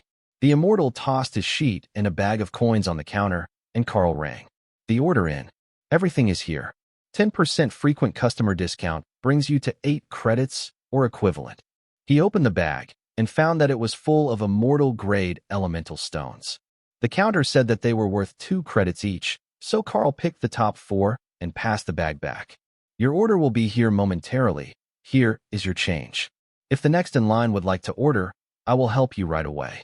Karl moved from booth to booth so that the customers didn't need to move from their spot as they waited, and the cashiers settled comfortably into chairs behind the counter. Having a capable helper who couldn't slack without risking having his recorded time refused was the greatest thing that had happened to them this year. The first runner came out, and Karl patted her head, then gave her a carrot cake cupcake that left the bunny confused. Did he think that she liked carrots just because she was a bunny? He wasn't wrong, but wasn't that a bit racist? Oh, these were good. Made with mystic cooking and designed to increase mana regeneration with a side effect of extra smooth fur. Lotus had originally made them for Ophelia, who could never be fluffy enough for her. Order after order, Karl repeated the process, to the point that the cashiers were getting suspicious. Nobody got that close to the runners unless they were also mortals, who shared their degrading and animalistic status. But Karl wasn't speaking to them, and giving them snacks wasn't expressly forbidden. If anything, he was obeying the rule perfectly, treating them like a favored pet. But it felt like he was cheating somehow. In the waiting room, they knew that he was definitely cheating. The cupcakes were nearly as potent as a mythic rank growth potion, which the runners could not afford on their salary. Yet, Karl didn't even look when they came out. He just fluffed the ears and gave out snacks. Free growth snacks that made their fur soft. If the hall stayed busy, wouldn't they all get a year's worth of growth this afternoon? Once the crowd was gone again, the cashiers turned on Karl. What are you giving out to the runners? Snacks. Would you like one? The cost is minimal. Karl joked. The 2 women glared at him, and Karl laughed as he relented. They're just cupcakes. Carrot cake flavor. Here, try one.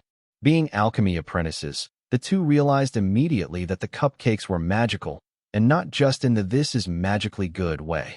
They had been crafted to give specific spell effects, and Karl was using them as treats to win over the mortals.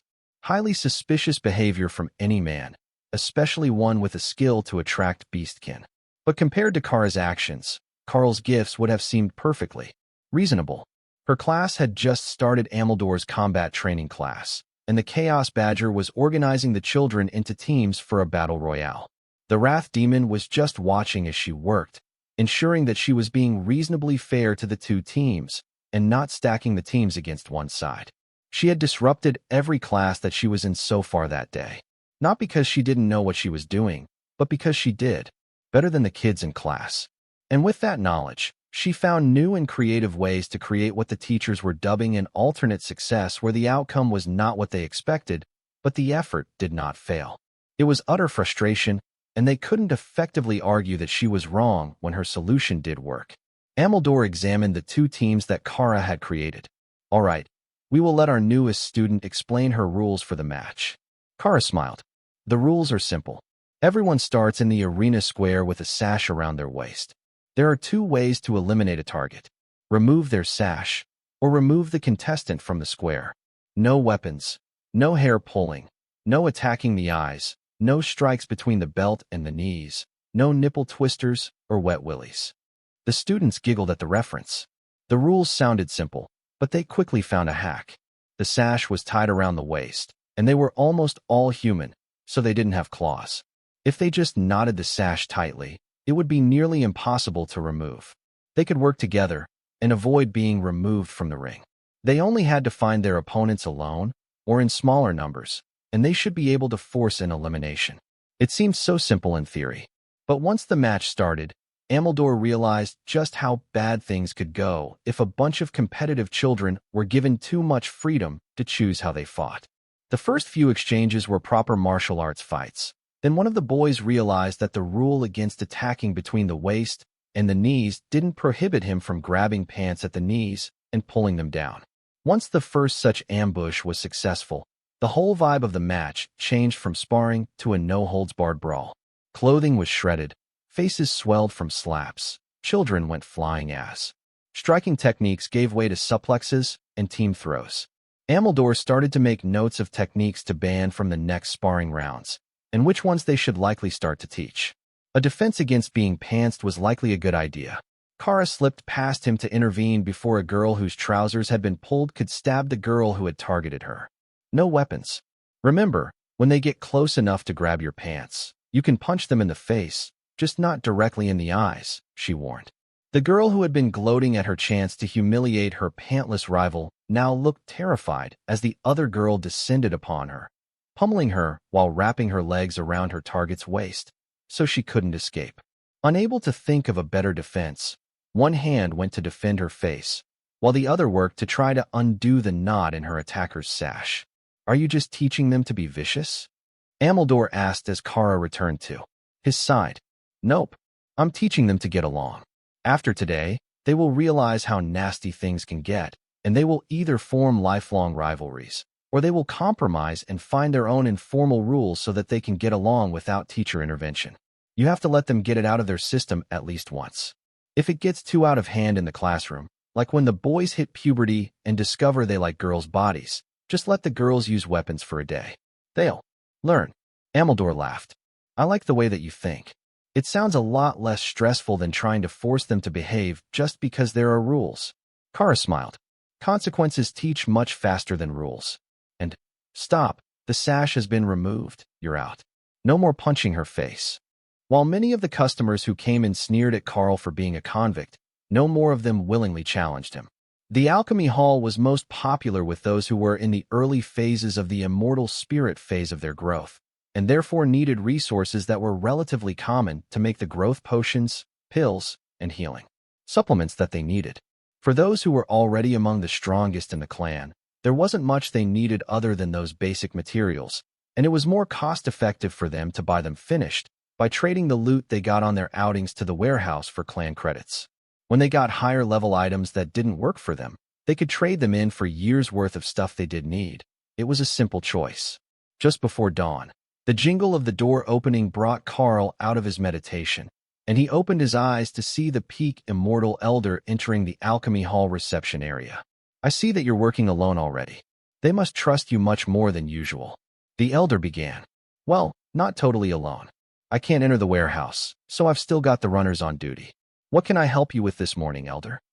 The old man smiled. I just came to see how the first day of punishment detail had gone for you. New immortals usually rebel a little when they realize that things don't work the same as they did in the mortal world. Karl sighed. Yeah, that one is on me. At home, if I killed someone allied to an idiot who attacked my people, they would just call it a stupidity tax. The worst part of it is that I actually do have a fine collection of non-lethal methods of dealing with the situation, but I didn't even think of using them. Because using purgatory and dumping all your mana is more effective when you can regenerate faster than you usually use mana. The elder agreed. It seems that you have realized your mistake, and you've made friends here in the alchemy hall. That will work out well for you.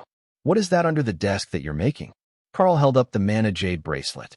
I've been working on the technique to saturate the bracelet with immortal energy to bring the quality up to immortal without losing anything from the original creation. It's been a learning experience. However, I'm still working on fully forming my immortal spirit, so it might just be that the problem is with me. No, it's the technique. Put it in your inventory to do the upgrade. You can't express your immortal spirit externally at your level, so you have to do it internally, or you just swap the mortal mana for immortal energy. That's not going to do the job.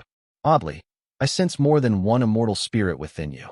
A separate space for your beasts, perhaps? Karl nodded. Indeed, they do have separate spaces linked to me. Their own dens, of a sort. Go ahead and try upgrading the item in your inventory. I have a theory. Karl decided it was easier not to ask questions, so he moved the item to his inventory and focused his power matrix on the upgrade process. That was where his soul and power met, so it should be the best point to work from. Then, he realized that putting it in his inventory blocked it from alteration. So, he moved it to that odd spot in his mind where the matrix was, and flooded it with pure power. Upgrade complete. Bracelet of Domination Mythic. Immortal 1 of 50. Karl frowned at the message. Did he only get 50 uses of this ability? No, when he examined the item, the 1/50th was linked to the item itself. According to the system, there were 50 levels of immortal items possible, but it was still epic quality. Bracelet of Domination OE Epic Quality. Increases strength by 200% of modified base. Increases damage by 100% of base as physical damage. Reduces mana cost of skill activations by 20%. Successful strikes apply, intimidation. Karl took out the bracelet and placed it on the counter. I see how it's supposed to work now. Thank you, Elder. The Elder smiled at the item. Yes, just as I expected, your crafting will not require a fully formed immortal spirit. True rune crafting is a divine skill, if you can master it completely and learn the divine runes. So, it doesn't have to wait for you before it can be utilized.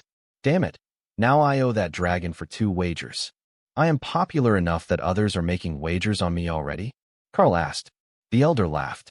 The Chaos Legend, Matilda. I believe that you know her. Karl nodded. Indeed I do.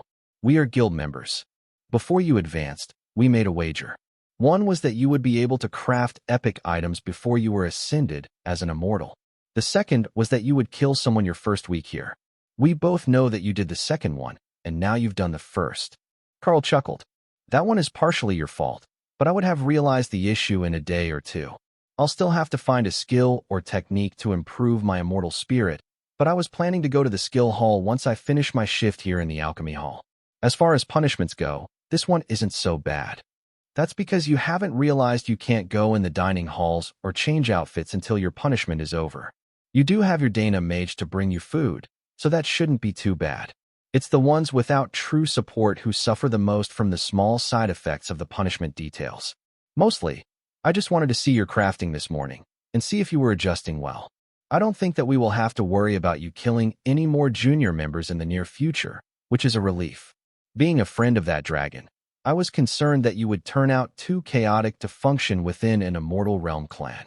Well, I will admit that it's going to be an adjustment, but if I can still enter the skill hall, I can keep up my progress. Not until your punishment is over. But you look comfortable. You should be done within a week. It's only 100 hours. You can go to the warehouse and trade in that amulet if you would like.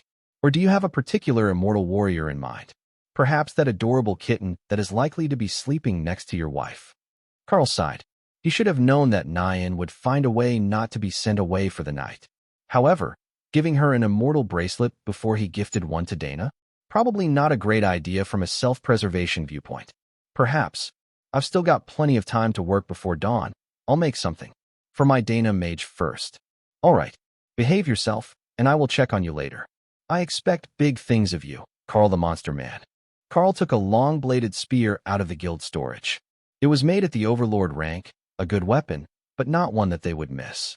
More importantly, it was extremely well-balanced and ornate. Perfect for Dana to show off. Runes for increased attack speed, life steal on hit, and then arcane damage bonus. Those would be the ones that he wanted as the core. But if it was going to be properly epic, he would need something more. He had some time, so Karl focused on the skills that he had to work with, intending to make something new, especially for Dana. A gift to celebrate immortality. She was a golem mage by combat style, so that was what he would go with. Something that would improve her golems or her group combat style. He could improve the armor for the golems. That would be pretty cool. But then Karl realized that there was a much more visually impressive option. If he combined Bodyguard with Reality Warp and bits of Gargoyles, he should be able to make a spell that visually cloned Dana. No, it had to be Epic Golem, not Gargoyles, so that he could hopefully keep her ability to transfer the auto-parry skill to it in combat. Karl sat silently in the empty room, meditating and combining portions of the spells in his mind with runes to enhance the portions that he wanted to emphasize. He felt the sun on his face as dawn broke, but nobody was coming in yet, so he continued until he got a preliminary, minimally functional version of what he was hoping for. Mirror Images, Epic Skill. Creates 2 elite golems in the image of the caster with up to 3 of the caster's core class skills. System Notice, Skill Master 5, Activation. Skill, Ascendant Divinity, has improved to Ascendant Divinity 2. Ascendant Divinity. The Beast Master Champion's soul power increases at an improved rate, based on the progression of their power matrix. Fundamental rule comprehension increases with soul power. Improved growth rate compared to level 1. Karl felt the power of his power matrix begin to change in a fundamental way, embracing the immortal world and replacing the last of the mortal energy that it had been channeling with immortal. The refinement level increased as well, improving the purity and density of the energy in the beast spaces. That was perfect. Exactly what he had needed to move him along his path now that he had doubled the number of points in his power matrix. A sense of power alerted Karl to a guest, and he opened his eyes to see the elders standing in front of him again. What did you just do? I was watching your power fluctuations to see how your crafting was going. Karl finished carving the spear in his hands and moved it to his mental space. I advanced a system skill. It improved my power matrix's efficiency and my growth rate. The elder frowned. You have a skill that improves the efficiency of the power matrix? Yes, I've had it for quite some time. It increases the growth of my soul power as well. It's really a huge benefit, especially with Dana linked to me. Our growth efforts resonate, pushing each other up. So, she gains from my growth rate, and I grow from her hard work. I remember how the soul bond works. The elder replied with a smile. But it's the change to the power matrix that shocked me. That is nearly impossible for most immortals to do. It's akin to changing their training method entirely, not something that anyone would consider if they were actually making progress. Or like changing your system class. Nobody changes it, you just optimize what you have and aim for the top. Karl focused power on the spear and felt the materials it was made of changing as its grade improved from Overlord through Totem, Mythic, and then to Immortal. The haft was jet black, but the blade was that impossible silver of the Chaos realm with a white tassel. And there we go, a gift for my wife. What do you think? Spear of Sisterhood, Epic Grade, Immortal Rank 150th. Increases attack speed by 40% of base, increases lifesteal by 10% of damage done, deals 300% of base damage as arcane damage on hit. Mirror Images, activates on use, or at will. The elder whistled in appreciation as he examined the spear. Your Dana was really holding back in combat, wasn't she? That Mirror Images spell you are buffing for her is incredibly overpowered. She actually doesn't know it yet, but she will soon. I thought that it would make a lovely gift for her advancement to immortality. Her core class skills are auto parry, golem damage, and a combat skill. It might give the clones one of her attack skills instead, but those were all from the skill tree, so it should give her all 3 of her core skills. For me, it's more hit and miss. I've got very strange core skills. His base class skills were Greater Bestial Champion, to double buff effects, Avatar, Transformation, and Ascended Divinity, which had just improved. They were strange skills for a golem to have. Not nearly as useful as giving the spell to Dana. Well, having a pair of giant world dragons on his side could be funny. The Elder nodded. That is understandable. The spell is much better suited to a battle mage or warrior than a beastmaster or avatar. The door chimed as a customer came in, and the Elder nodded to the other peak immortal Elder. Oh, so it's our resident overkill expert and master for sham. I felt the change in someone's immortal spirit and came to see who had advanced, since it didn't feel like an ascendance ceremony. Oddly, it appears that he doesn't have a fully formed immortal spirit either. Just an immense amount of potential power built up toward its formation. Elder Fersham nodded. I asked him about that earlier. He hasn't learned a technique to materialize his immortal spirit yet. The newly arrived Elder rolled his eyes. I should have known that that woman's friend would be trouble. Already killing people, and he hasn't even started training yet. I'm never going to live that down, am I? The 2 men shook their heads in unison. The whole clan is calling you the Monster Man, and it has very little to do with the fact that you bond divine. Beast. Elder Socrate, the head of the Alchemy Hall, came out to greet the other elders, and looked startled to see Karl sitting there with an epic grade spear in his hand. Tell me that he's not attacking elders now? I swear we had an understanding about behaving before I went to bed. Fersham laughed. No, he just finished making that. He wasn't going to use it on anyone. It's a gift for his wife. The Alchemy Hall elder stared at the spear for a moment, then smiled. That is a most wonderful gift for the wife. It hits every part of her combat specialties, even improving the effectiveness of her auto parry. You did well, Monster Man. Karl sighed, and the elders laughed. What? It suits you very well. Have you ever seen someone poke a wild animal until they snap and attack? Karl realized that they viewed him as a somewhat docile predator, one who would normally let you socialize with them, but which would attack at the slightest provocation. A bit like keeping a more cat as a house pet. Or a chaos badger, Tion added helpfully. Hey, I do not attack at the slightest provocation. Whatever, I have to get to class. The kids will miss me if I'm not at breakfast with them in the school cafeteria. The door chimed as a customer entered, and the man froze as he saw 3 of the top elders standing in the middle of the room. I can come back, he muttered, turning to leave. No, finish your purchase, we were just going to breakfast. Karl, are you remaining here? Karl nodded. I will stay on shift until I am needed for something else. It will get me through punishment faster. If he just sat in the alchemy hall, he could be done his punishment in a little over 4 days.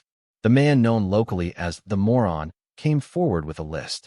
5 kilos of materials for basic immortal rank, common grade healing potions. The cheapest potion that most immortals stocked. All right, we have them all in stock. Would you like to pay by coin or clan credit? Clan credit. I just finished a mission, it should have applied. Karl looked at the screen, and then did a double take. Divine SWGG0D_2, clan balance. 3 credits. No wonder everyone called him a moron. What sort of name was that? And he picked it for himself, no less. The runner waved to the customer as she brought out the ingredients, and then waited patiently for Karl to give her a treat. This morning was breakfast burrito day in the tiny world, and someone had made hundreds of them with mystic cooking. Do you eat eggs? Karl quietly asked the bunny. She nodded silently, and he handed her a wrapped burrito, then sent her on her way. The moron stared at Karl's hands in awe. You can just make food appear? What sort of overpowered skill is that? He waved his hands, as if willing it would make it happen for him as well. They're in my inventory, it's not a skill. Here, it's a breakfast burrito to feed you on your way to breakfast. Nice. It doesn't even smell like garbage. Right? He sat in the corner by the trash cans. 2 credits poorer, the moron left the alchemy hall, while the elders frowned at him. You know, he actually has potential. But he's so determined that weird technique of his is going to make him a god that he's not even willing to try anything else. Karl shrugged. The burritos help with growth. Who knows? Maybe they will be enough to get him moving. I noticed that he only got healing potion herbs, not growth potion materials. He doesn't believe in them. Elder Socrate confirmed. The man was definitely making his own life harder than it had to be. The elders moved to the side of the room to have a quiet conversation, and a few more customers came in, visibly in a hurry to get their supplies and get fed before their tasks started for the day. Welcome to the Alchemy Hall. I can help you here. The 5 of them all placed their orders on the counter at the same time, and Karl pulled the one from the bottom of the pile to process first. First come, first served. Please wait 1 moment. These are in stock, exchange or credits. Clan credits. Make it fast, or the tables will all fill up. Karl rang in the requests, and the bunnies rushed out, each holding one single order. They obviously could have sent one person with all 5, but that would mess up their system, the one where Karl gave them food. Karl passed out breakfast and patted the bunnies for luck as he passed out the orders and deducted the clan credits. You're all good to go. Enjoy your morning. The group rushed out, and Elder Fersham turned back to the counter. You know, Socrate, I think he's actually better at that than the paid cashiers.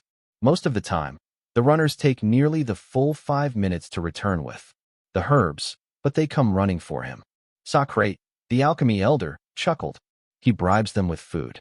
Still, they wouldn't even take food from half of the other employees. They'd be too worried about being poisoned as a prank. Karl sighed.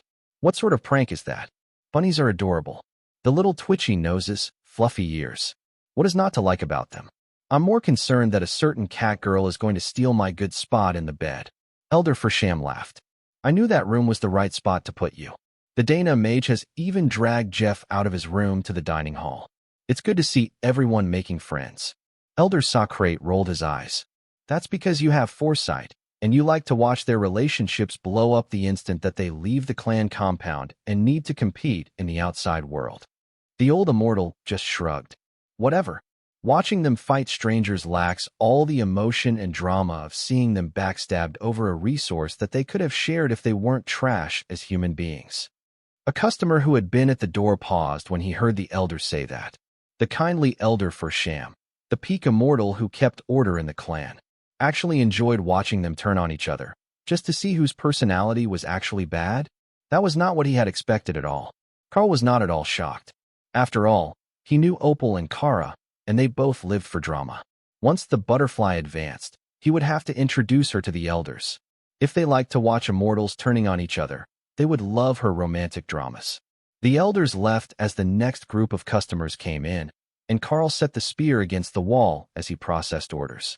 He knew that Dana would be here soon, and he was hoping to give her a bit of time to get curious about the spear before handing it over, instead of making it a surprise gift. She arrived after breakfast, and with a much larger group than Karl had been expecting. Jin's whole adventuring team was with her, as well as Jeff and Nyan. Karl, good morning. How was night shift in the Alchemy Hall? She asked. Wonderful. I actually got time to meditate and craft. I felt that. You made some sort of breakthrough. And what might that be? Karl smiled. An advancement gift for you. Here, try it on. Dana caught the spear and stroked it reverently. This is beautiful. The silver almost glows. Most of the group nodded in agreement, but Nyan looked confused. Glows? I would say shimmers. The color shifts make me a bit dizzy if I stare at it too hard. Karl laughed at her expression and the fact that she wasn't looking away. It's Chaos Realm silver in color. Those who are attuned to chaos see it as a different color than everyone else. The nameplate of the item shifted as it bonded to Dana, becoming her personal weapon. But the attention of the others was no longer on the spear, but on Karl. They had gotten to the bottom of the description, where it clearly informed them that the weapon was made by him. You're an immortal weapon crafter? You could have told us that in advance. We would have saved more credits instead of spending them on supplies for the mission. Karl shook his head. I don't have a supply of weapons, I just advanced. That one is special. But once I am acclimated, I will sell some rare-grade weapons. The group nodded eagerly, and Jean gestured to the others. We're taking Nyan, Jeff, and a bunch of other juniors out for the day.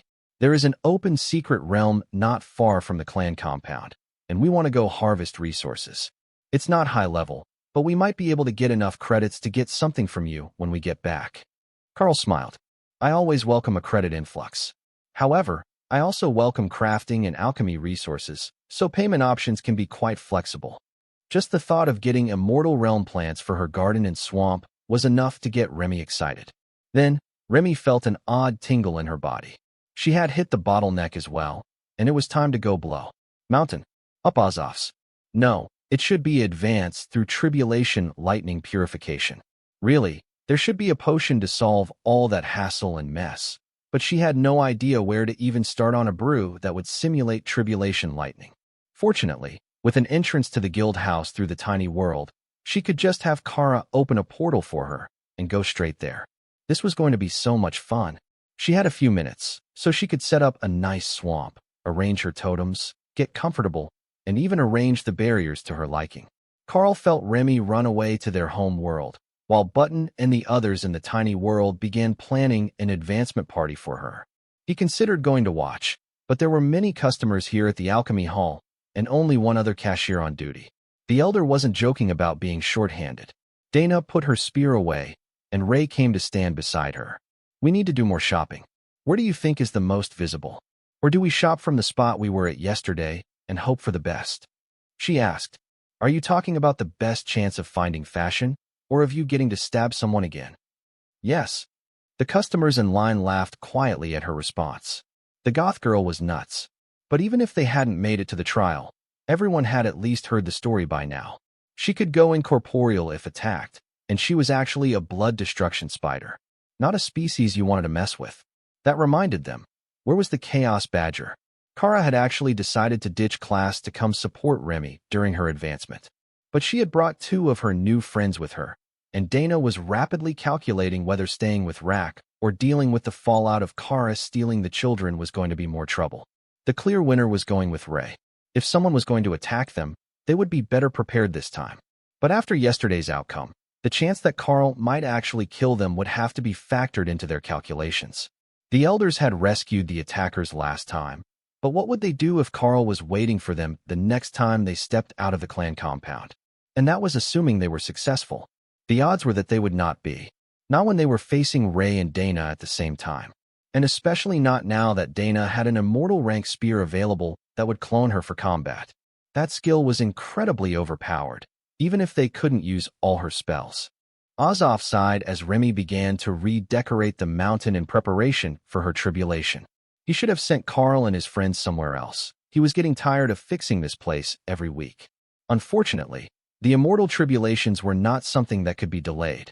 They were time-sensitive, and now that his team had chosen this spot to do all their advancements, things were what they were. He would bill Karl later.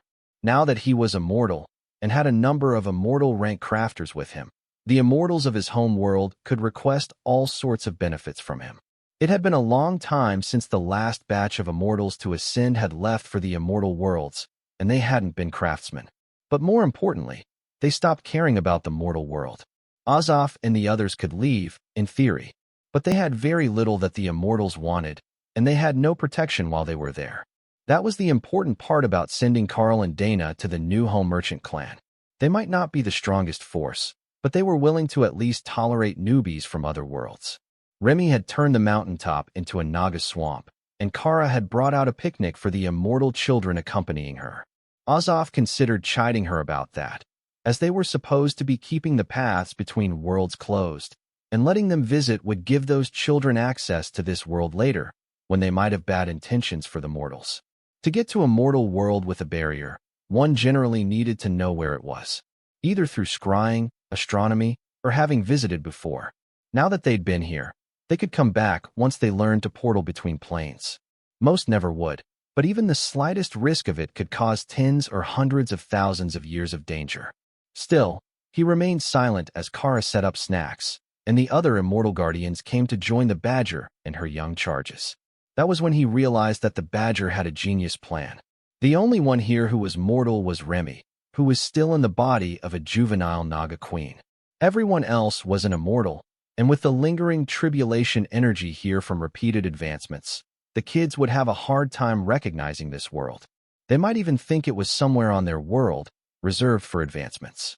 While Remy advanced, Ray was taking Dana on a shopping trip. A very boring, normal shopping trip. See, people are so nice. It's like we ran out of bullies and idiots already, Ray sighed.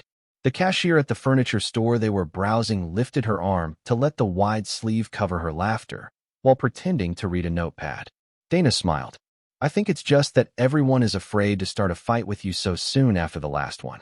Give them a little while to forget, or wait until we all head out of town together. At that point, someone is bound to take their chance. Ray turned to the cashier. Is that true? The cashier nodded. They certainly won't try anytime soon within the clan compound. Paying for a soul-only resurrection is too steep of a price. Plus, they pretty much all understand now that they did not come from a combat culture on the level of the Karl or the Dana mage. Ray gave her a strange look, and the cashier wondered what part of her explanation was unclear. Why do you refer to them that way? Karl and Dana are their names. Oh, our systems aren't fully compatible. So, I don't see their name, I just see their title. He is the Karl, and she is the Dana mage. The system calls you Lady Ray. I suppose you'll get used to it, or you'll change your titles. Ray paused as she searched Karl's system interface for ways to change her title. Yes, there they were, with his. He had a bunch of them, but he didn't have one set, so it must be default. Neither did she, but the only other option she had was Stab Master, and that was just too lame. Lady Ray was a much better title than that. She quickly searched the others' titles to see what they got. Tion, Leo, and Opal didn't have any listed at all, so they would likely get their names. Kara had Chaos Gremlin and Taste Tester of Gods, which were both pretty decent. Thor was Thor the Defender, but it was Hawks that made Ray laugh. Burb. Just bird. Not even spelled right. Somehow it suited him. Before exiting the menu, she changed Hawk's displayed title. If nobody was going to attack them, then they were almost done here. They had explored all the fashion and furniture styles in town, and now all that was left was sampling food to send back to Lotus and the others in the tiny world. There were a lot of restaurant options, and Ray had access to Karl's coins, so she wasn't worried about affording her shopping trip. Worst case, she would just exchange another credit and get 1,000 more coins. No problem. What was more important was that there were fresh magical herbs and foods for sale here that they did not have in the tiny world, or even in Remy's space. They had to get a proper party ready for the Naga Queen when she returned, and that meant that they needed to find something new to her. You couldn't celebrate immortality with the same old mortal treats. You needed new things and a bit of nostalgia. But that reminded her, shouldn't someone have come to challenge her, or to initiate her? Did the guy who tried to cut her neck count? That was a bit disappointing. It wasn't even in a crowded arena. How could an initiation count if only a half-dozen people even got to see it? No, the others got to watch the replay in the courthouse. That should count, even if it was a substandard substitute. Karl rolled his eyes at Ray's antics and shifted his focus back to Remy, who was currently undergoing tribulation. With the separation between worlds, the connection felt muffled, but it was clear that she was much more curious about the nature of tribulation than she was concerned about her safety.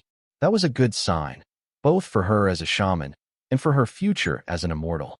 Karl waved the next customer forward and waited as the man stared at him without saying anything. Concerned, Karl checked his system messages, but he hadn't gotten anything new, and the man was still standing there. Greetings, how might I help you? If you are trying to communicate mentally, I am afraid that I am not receiving your system messages or telepathy. Finally, the man spoke. Sorry, I was trying to find out what was wrong with the system interface. I have some enhanced features, and they were giving me a strange reading when I saw you. Oh, my friend tells me that most just show my title and not my name. The man laughed. That's the smaller issue. Being Karl the Karl is less weird than some of the other glitches I see every day. The epic grade mob approach in a group warning was more concerning, but I think that I have figured that one out.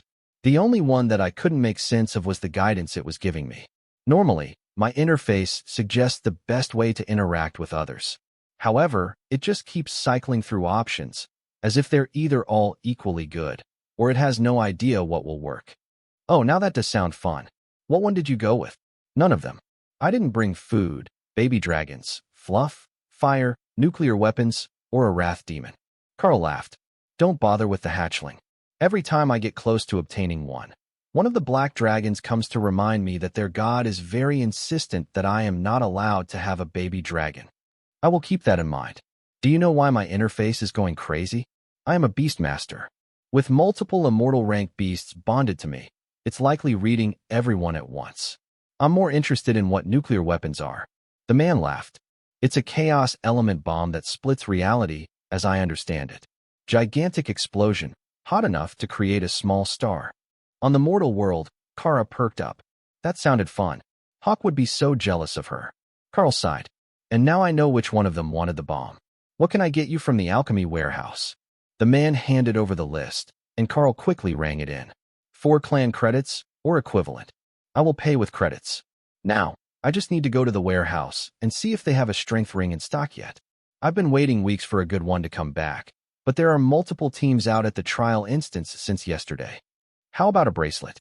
I've got one that can be for sale once I have the warehouse appraise it. I'm new, so I don't know the cost yet.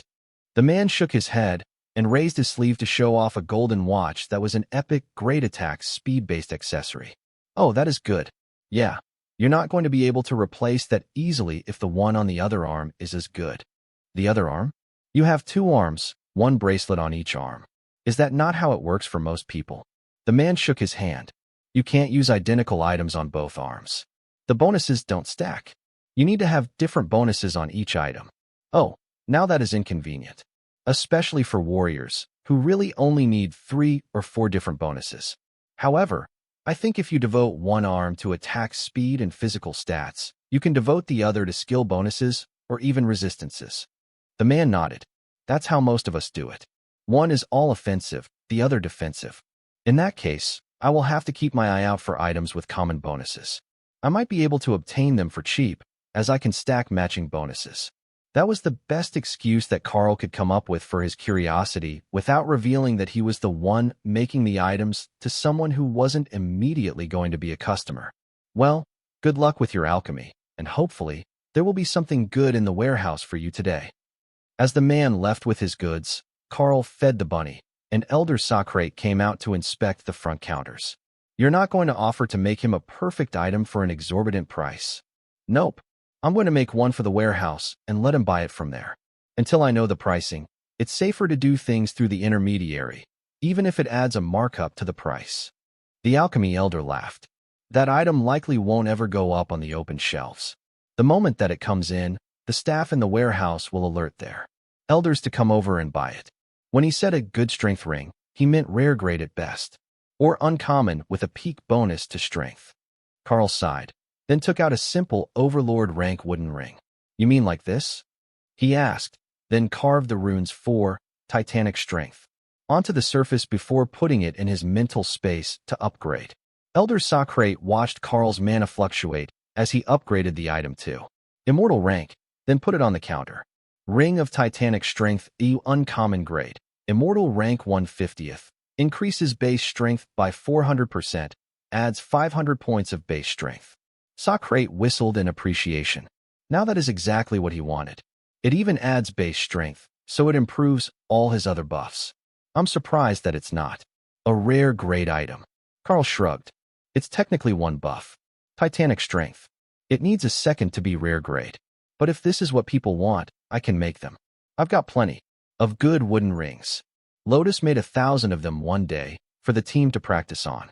But they didn't make that many Overlord rank combat bonus rings. They were the in-between rank. Everyone either wanted cheaper ones or totem ranked items. Go on lunch. I will count the half hour toward your work time. Get some food that isn't from your storage, and the others can watch the counter. Socrate insisted. All right, see you in half an hour. Thanks for the help, Elder. Karl's first action was to make 3 more rings and put one in his space to upgrade. Then, he headed for the warehouse, one of the few places he could go while on punishment duty. He would likely end up eating from a street vendor, as he wasn't sure if the restaurants would let him in when the library and skill book storage were off limits. The restrictions on those being punished were mostly informal, he had discovered. It was up to the shops who got served and who did not. The same girl was working when Karl got to the warehouse, looking exhausted as her shift was about to end. Miss Min, good morning. Glad to catch you before you left for bed. Or bubble tea. Whatever it is you do after work. The green dragon laughed and waved at him. You've seen me at my worst. They're stressing me out with the constant checks for new gear. In that case, you're in luck. I have these 2 matched rings. Ring of Titanic Strength EU Uncommon Grade. Immortal Rank 150th. Increases base strength by 400%. Adds 500 points of base strength. Min stared at the two identical rings, both crafted by Karl personally. Oh, these are giving me a lady boner, and I'm not even a warrior. Alright, 2 bonuses, both apparently maximum for uncommon. Though they're actually higher than what my sheet says is the cap. That's 50 credits each wholesale, or you can consign them and wait for payment. They'll likely go for 60 or 65 each. Karl shook his head. No, I will sell them to the warehouse. I'm less worried about the extra clan credits than in having immediate cash flow to keep the wife happy on her shopping trip. Min nodded.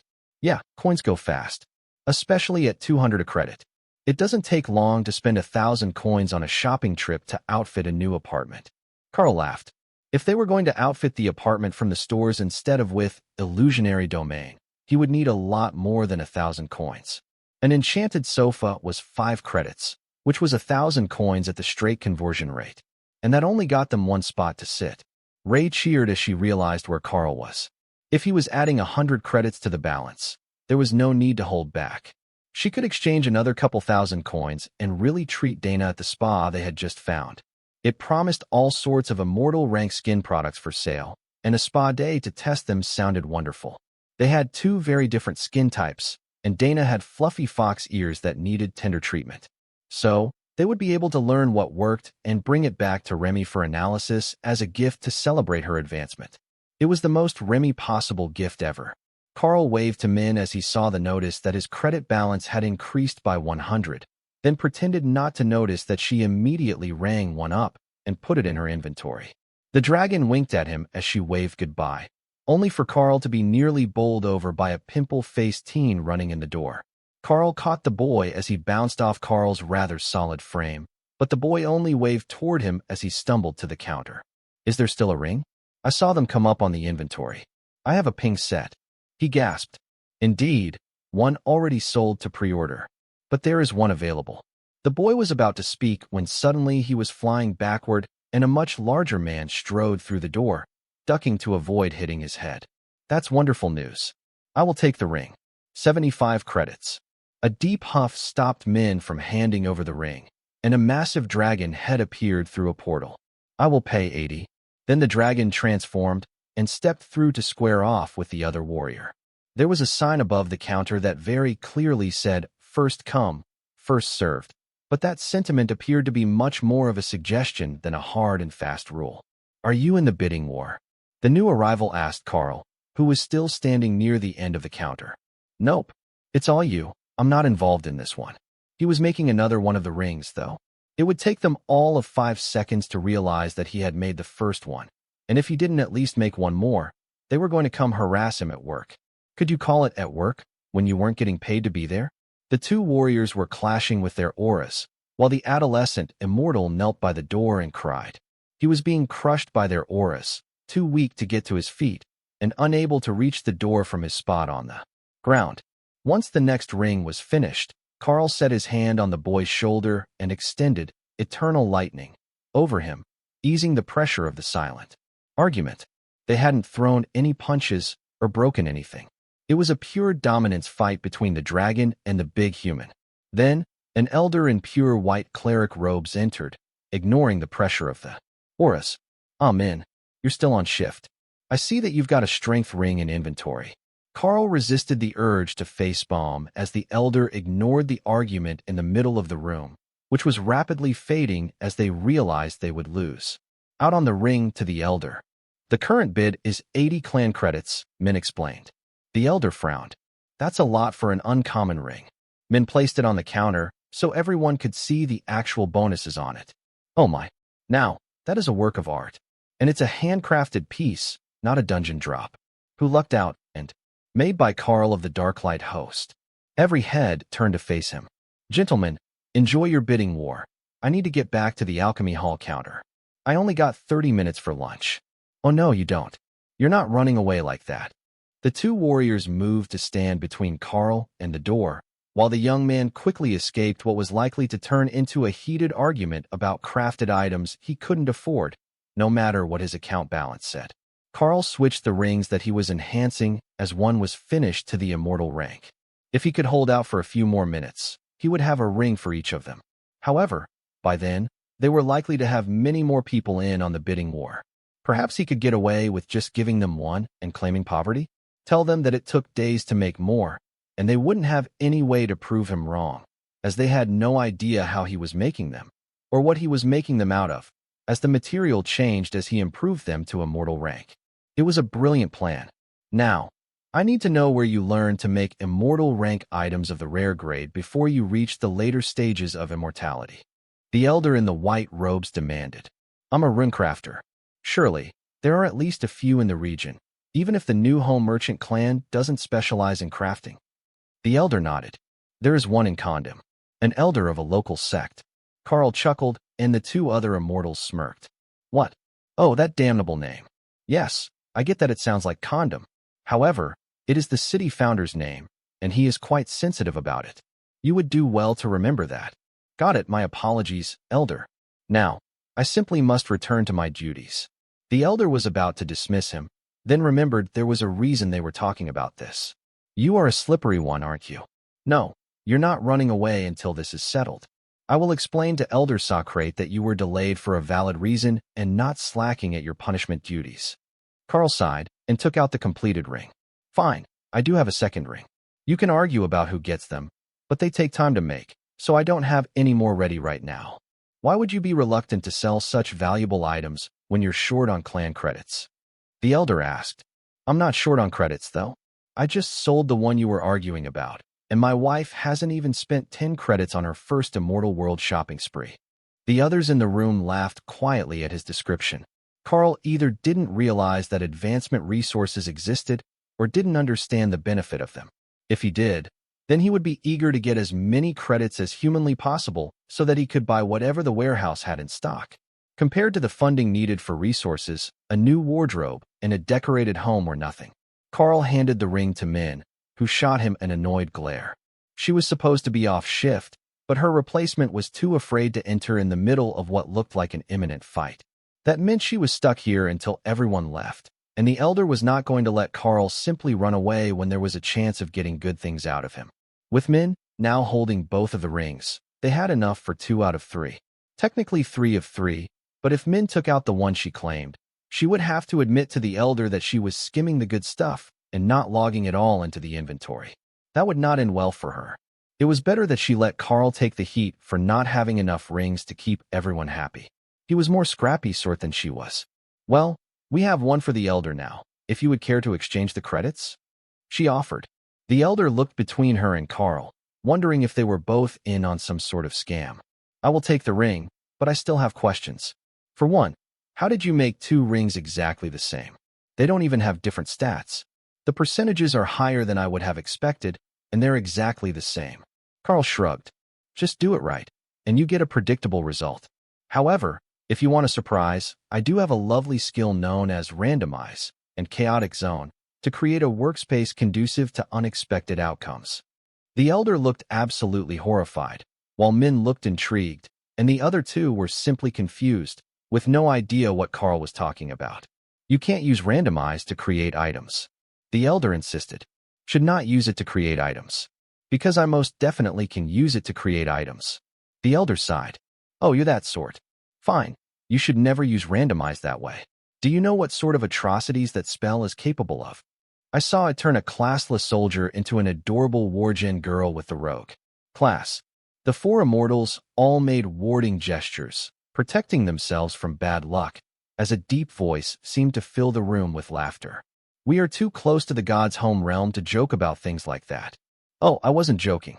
It was much more entertaining than expected. You see, in my home world, the class activates during adolescence. Until then, everyone is just a boring mortal of their species. But if you use Randomize while activating the class, you get a chance at much more than just the basic class options. So, there is a chance at a rare or advanced class, right from the start, if you take the risk of the system changing anything about you. One of the men asked. That's about the gist of it. It could change nothing, it could change small things, or it could completely re-roll your existence. In theory, it could change a mortal human with no talent into an immortal dragon, but there are a few limits. As far as I know, the final form has to be system compatible. It won't turn you into a slime or something. Well, unless it's a slime with a system, which could be cool. Too dangerous. If the answers were all cute beast girls, I might risk it. Bruh. Min laughed as the conversation got completely sidetracked. They were not even thinking about the rings anymore, though the elder had put payment on the counter for one. She pushed the ring into his hand, and the elder's mind turned back to the task at hand. Right? The rings. Obviously, you can make more. How many can you make? We have thousands of warriors who need rings. Karl sighed. He knew that was coming. There were too many warriors everywhere. Even in the immortal worlds, it was all warriors all the time. What Karl didn't know was that it was so much worse here. Everyone focused on combat skills because travel was so dangerous. So, there were basically no options chosen by most of the population but melee combat classes and mages. Even clerics were a rare option, unless they were dragons of the pantheon races. I know that we're immortals, but it will take significant time to make thousands more rings of that type. It's not a copy and paste process, and I don't have the immortal rank raw materials to make many more of them. Carving isn't my specialty, so I often procure the base rings individually and then enhance them. Karl explained. Well, I'm sure that we can find some. We are a merchant clan. The New Home clan has portals, boats, and ground-based trade caravans constantly moving across the continent. If we can't find it, nobody can. Oh, if you have boats, does that mean that you have sea elves? I haven't seen any since I arrived, but I haven't had an opportunity to explore. Karl asked, again with the protective gestures. No, the blue elves are better known to be pirates than legitimate merchants. I would advise staying away from them. Their affinity to their god is strong, and they tend to advance fast, so there are many ascendant immortals in their ranks. The elder warned. Got it. No flirting with the elf girls in exchange for loot. Got it. Definitely finding elf girls to loot. Kara confirmed in his mind. How is Remy doing? She's dancing and singing, but she's all finished her advancement. Well, it made sense that she would want to celebrate before she came home. But Karl had misunderstood. Remy's advancement had come with an evolution. She had gone from Naga Queen to Naga Matriarch, an innately immortal ranked monster species. But the advancement had reset her growth in line with her power level relative to her new species, and she was a tiny spirit snake again, until she transformed. Even in Naga form, she was less than a meter long, just a hatchling of a matriarch, and for the first time, she was considering actually using a humanoid transformation, just so she could reach her cauldron to do alchemy. Fortunately, she could fly, so she could at least see into it, even if it was awkward to move ingredients without using wind magic. Ask the immortals about making pills instead of potions. They're smaller, easier to handle. No need for a larger body just to hold your work. Thor suggested. That was also a pretty good option. She would have to bother Elder Socrate once she returned. There were bound to be things that he could teach her about alchemy. She would be very disappointed if the Alchemy Hall elder wasn't a master alchemist and was just some glorified caretaker. Just thinking about it was getting her excited, so Remy immediately returned to Karl's side, as he should be at the Alchemy Hall. Why is this place not for alchemy? Missed my target? Karl, deliver me to my destination. I need knowledge. The immortal stopped to stare at the meter-long blue spirit snake. Is that a Naga matriarch? The elder asked. Her name is Remy, and she is quite obsessed with alchemy. I was supposed to be back at work by now. Karl agreed. The elder sighed. Fine. I will take one ring. They can argue over the other. Come, I will bring you to Elder Socrate, so he doesn't send me rude messages about delaying his worker. Socrate wouldn't be the only one upset. Mona was on duty again today, and Karl had left her hanging during the afternoon rush. The blonde woman was about to give him a piece of her mind, until she saw that he was not alone. Trade Elder Malcolm, welcome. Did you find our wayward worker? The elder smiled at her. Miss Mona, good afternoon. I actually required a bit of his time and caused him to return late. Please inform Elder Socrate that his time can be credited under my supervision. Mona nodded. I take it that others found out that he can craft items? You already knew? He made a spear for his wife yesterday while we were slow. It's quite the work of art. Even Elder Fersham was impressed. Malcolm sighed. And nobody thought to tell me, the elder in charge of our sea trade routes. Mona shrugged. I'm not privy to those decisions. Karl moved behind the counter and took an order while the two gossiped, and the members in line listened quietly. Then, the elder noticed that he was feeding the bunnies when they brought the orders. We should put a warning on his profile, I think. The green dragon at the counter covered for him as well. She didn't even mention that he was the craftsman of the ring I was looking to purchase until I read the description and found that he was standing in the room with us. Mona gave Karl a look that said, "Really?" And he shrugged. The drama was too good. I couldn't leave so fast, and then I got caught up in the argument over the good loot. Remy bopped her tail against Karl's neck, reminding him that she was still there, and startled the men in line. Sir, are you aware that there is a venomous snake on your shoulder? Her name is Remy. She is an alchemist, it's fine. Elder Socrate, who had been watching the drama in the warehouse from the alchemy hall's monitors, came down to investigate this claim of a Naga alchemist. That could make his day interesting. Remy floated off Karl's shoulder to sit on the counter and transform back to her diminished Naga form, still no more than a meter long, and extremely slender compared to a human her weight. Elder Socrate, the Karl says that you know alchemy. I need recipes. I have stuff and recipes to trade. Do you want to know how to fix your hairline? I have a very good hair growth cream. It works instantly, even if the hair loss is extreme. The elder laughed. At my age, this level of hair loss is dignified, I will have you know. I have quite gotten used to it, but perhaps just a little bit to thicken the beard. Remy slithered up his arm, while the customer at the counter recoiled in horror. He was definitely not a snake person. Not at all. Leave that nonsense to the monster man and the elders. Remy and Elder Socrate chatted silently in rapid technical jargon about alchemy, and then the tiny Naga took out a blue flower, and the elder got extremely excited before leaving the room with her still wrapped around his arm. Well, that settles that. Remy has made a new friend. Who is next? I will help you here, and sorry for the delay. The line at the alchemy hall began to move again, and Hawk left his space to sit in the rafters and watch the festivities. This place was lively, and there were so many fire users that it was hard not to like them. Even the weird systems liked to use energy explosions, and those were almost fire. Certainly, they were not water. One by one, the customers moved through the line, each of them wondering what sort of crazy changes were going on in the alchemy hall this week. They had a convict working off his time at the counter, which was uncommon enough if he wasn't an alchemist to begin with. But now they had a dark flame phoenix in the rafters, and rumors were that the hall master was locked in his room with a Naga matriarch. Seeing one monster in the clan compound was strange enough, but lately, they were everywhere, and either tame or somewhat domesticated. Tame was not the word to use for a chaos badger. Even domesticated was questionable. Kara had returned when Remy did, only a few minutes later, so that she could pack up the children and the picnic before returning to their afternoon class with Ameldor, which was the highlight of her day's plans. They definitely couldn't miss combat training, even if they were in trouble for ditching half the day's classes. Maybe they could call it an educational field trip?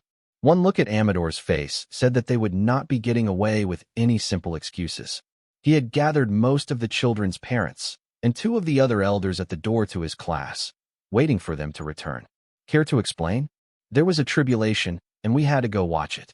The chance to get a first-hand view of tribulation lightning doesn't come every day, and it's important that they fully understand the phenomenon so that they have a better comprehend of the nature of immortal energy, Kara replied confidently. Is that the story you're going with? Does the story need more details? The Wrath Demon smiled, while the parents continued to glare at Kara, who they thought was just a troublemaker of a student. Immortal ranked beast-kin children weren't completely unheard of, so while they looked down on her as a bad influence, she had also reached immortality before adulthood, and that was up to the standards of the best of the immortals. Most of the purely human children in the immortal worlds were not born as true immortals. They gained the immortality as they matured, and simply enjoyed a higher status for having been born in the immortal realm and coming from immortal parents, with the ability to reach immortality naturally. One of the parents glared at Kara, who walked right up to her legs, forcing the irate mother to look directly down at her. Taking advantage of the blind spot under the woman's rather ample midriff, Kara pilfered the contents of her pockets, only to find that she wasn't carrying anything but makeup. Perhaps the Dana mage would like it? Kara hugged the angry woman. I'm sorry we made you worry. I swear, it was perfectly safe. We even had a peak immortal watching over us at the destination, and I kept the portal open the whole time, in case there was danger. Anywhere that it was safe to do an advancement to the immortal rank would naturally have peak immortals watching over it, perhaps even one of the supremes who guarded this world. But that did not mean it was safe. Those men, and it was almost always men, were recruiters for their factions, clans, and organizations. They were watching that place in order to recruit a new immortal who didn't have a private safe spot to do their advancement. So, in a way, the safe areas for tribulation were actually the most dangerous, as the new immortal had to navigate their way through the advancement without offending any of the groups, but while still picking one for safety. How Kara had known one was happening today and where it would be, she did not know, but she did know that it was not safe. Who are your parents? We need to speak with them about this sort of behavior, young lady, the angry mother demanded. Kara smiled, and Ameldor resisted the urge to laugh. The woman hadn't realized that Kara was a chaos badger yet, and thought that she was just one of the students. Oh, that would be Mr. Karl and the Dana Mage. They are my legal guardians. You can discuss it with them if you think that my actions were out of order. But I assure you, it was perfectly safe, and look how happy everyone is to have learned some new things, while still getting back in time for combat class. Where do I find this Karl person? He should be doing his punishment detail at the alchemy hall today. You know, for killing those people and blowing up a clothing shop. Before she could question the last bit of Kara's answer, the woman was storming out the door, dragging the laughing badger by her overalls. Behind them were all the other parents, who had realized that the badger was actually more powerful than she was, a procession of curious students, as well as Ameldor, who expected to need to serve as referee for a challenge. Just a few words would have alerted the irate woman that she was making some sort of terrible mistake, going to confront someone on the word of a chaos badger who may or may not even know the person in question. However, it was so much more entertaining to just let her do it. They had already accepted that the outing was properly supervised, as the badger only looked like a child and wasn't actually a student of the school. Therefore, whoever she was leading this woman to had to be incredibly entertaining to have overcome the badger's urge to just continually troll the woman herself. Karl braced for a furious mother's arrival as he finished delivering orders for the people in line at the alchemy hall. Her fury arrived before she did, her aura pounding at full intensity and all the hate made possible by a helicopter parent scorned. Even the elder came out to see what had made her so upset. Good afternoon. What can I get for you? I am new, but I can process returns if you need. Yes, your child abducted mine. Took her to an entirely different city on an outing without a permission slip, parental approval, or a PDA commission study, the woman shouted, holding Kara in front of her. I'm sorry, only goods purchased here can be returned to the alchemy hall. We cannot process a refund for this lovely badger. Do you think that you are funny? Is that it? I will have you know that there are regulations, rules, and standard that simply must be abided by. They are non-optional. Karl frowned. They seem pretty optional to me, if even your child freely ignores them to go on a picnic. The woman was actually spluttering in rage, unable to get a word out.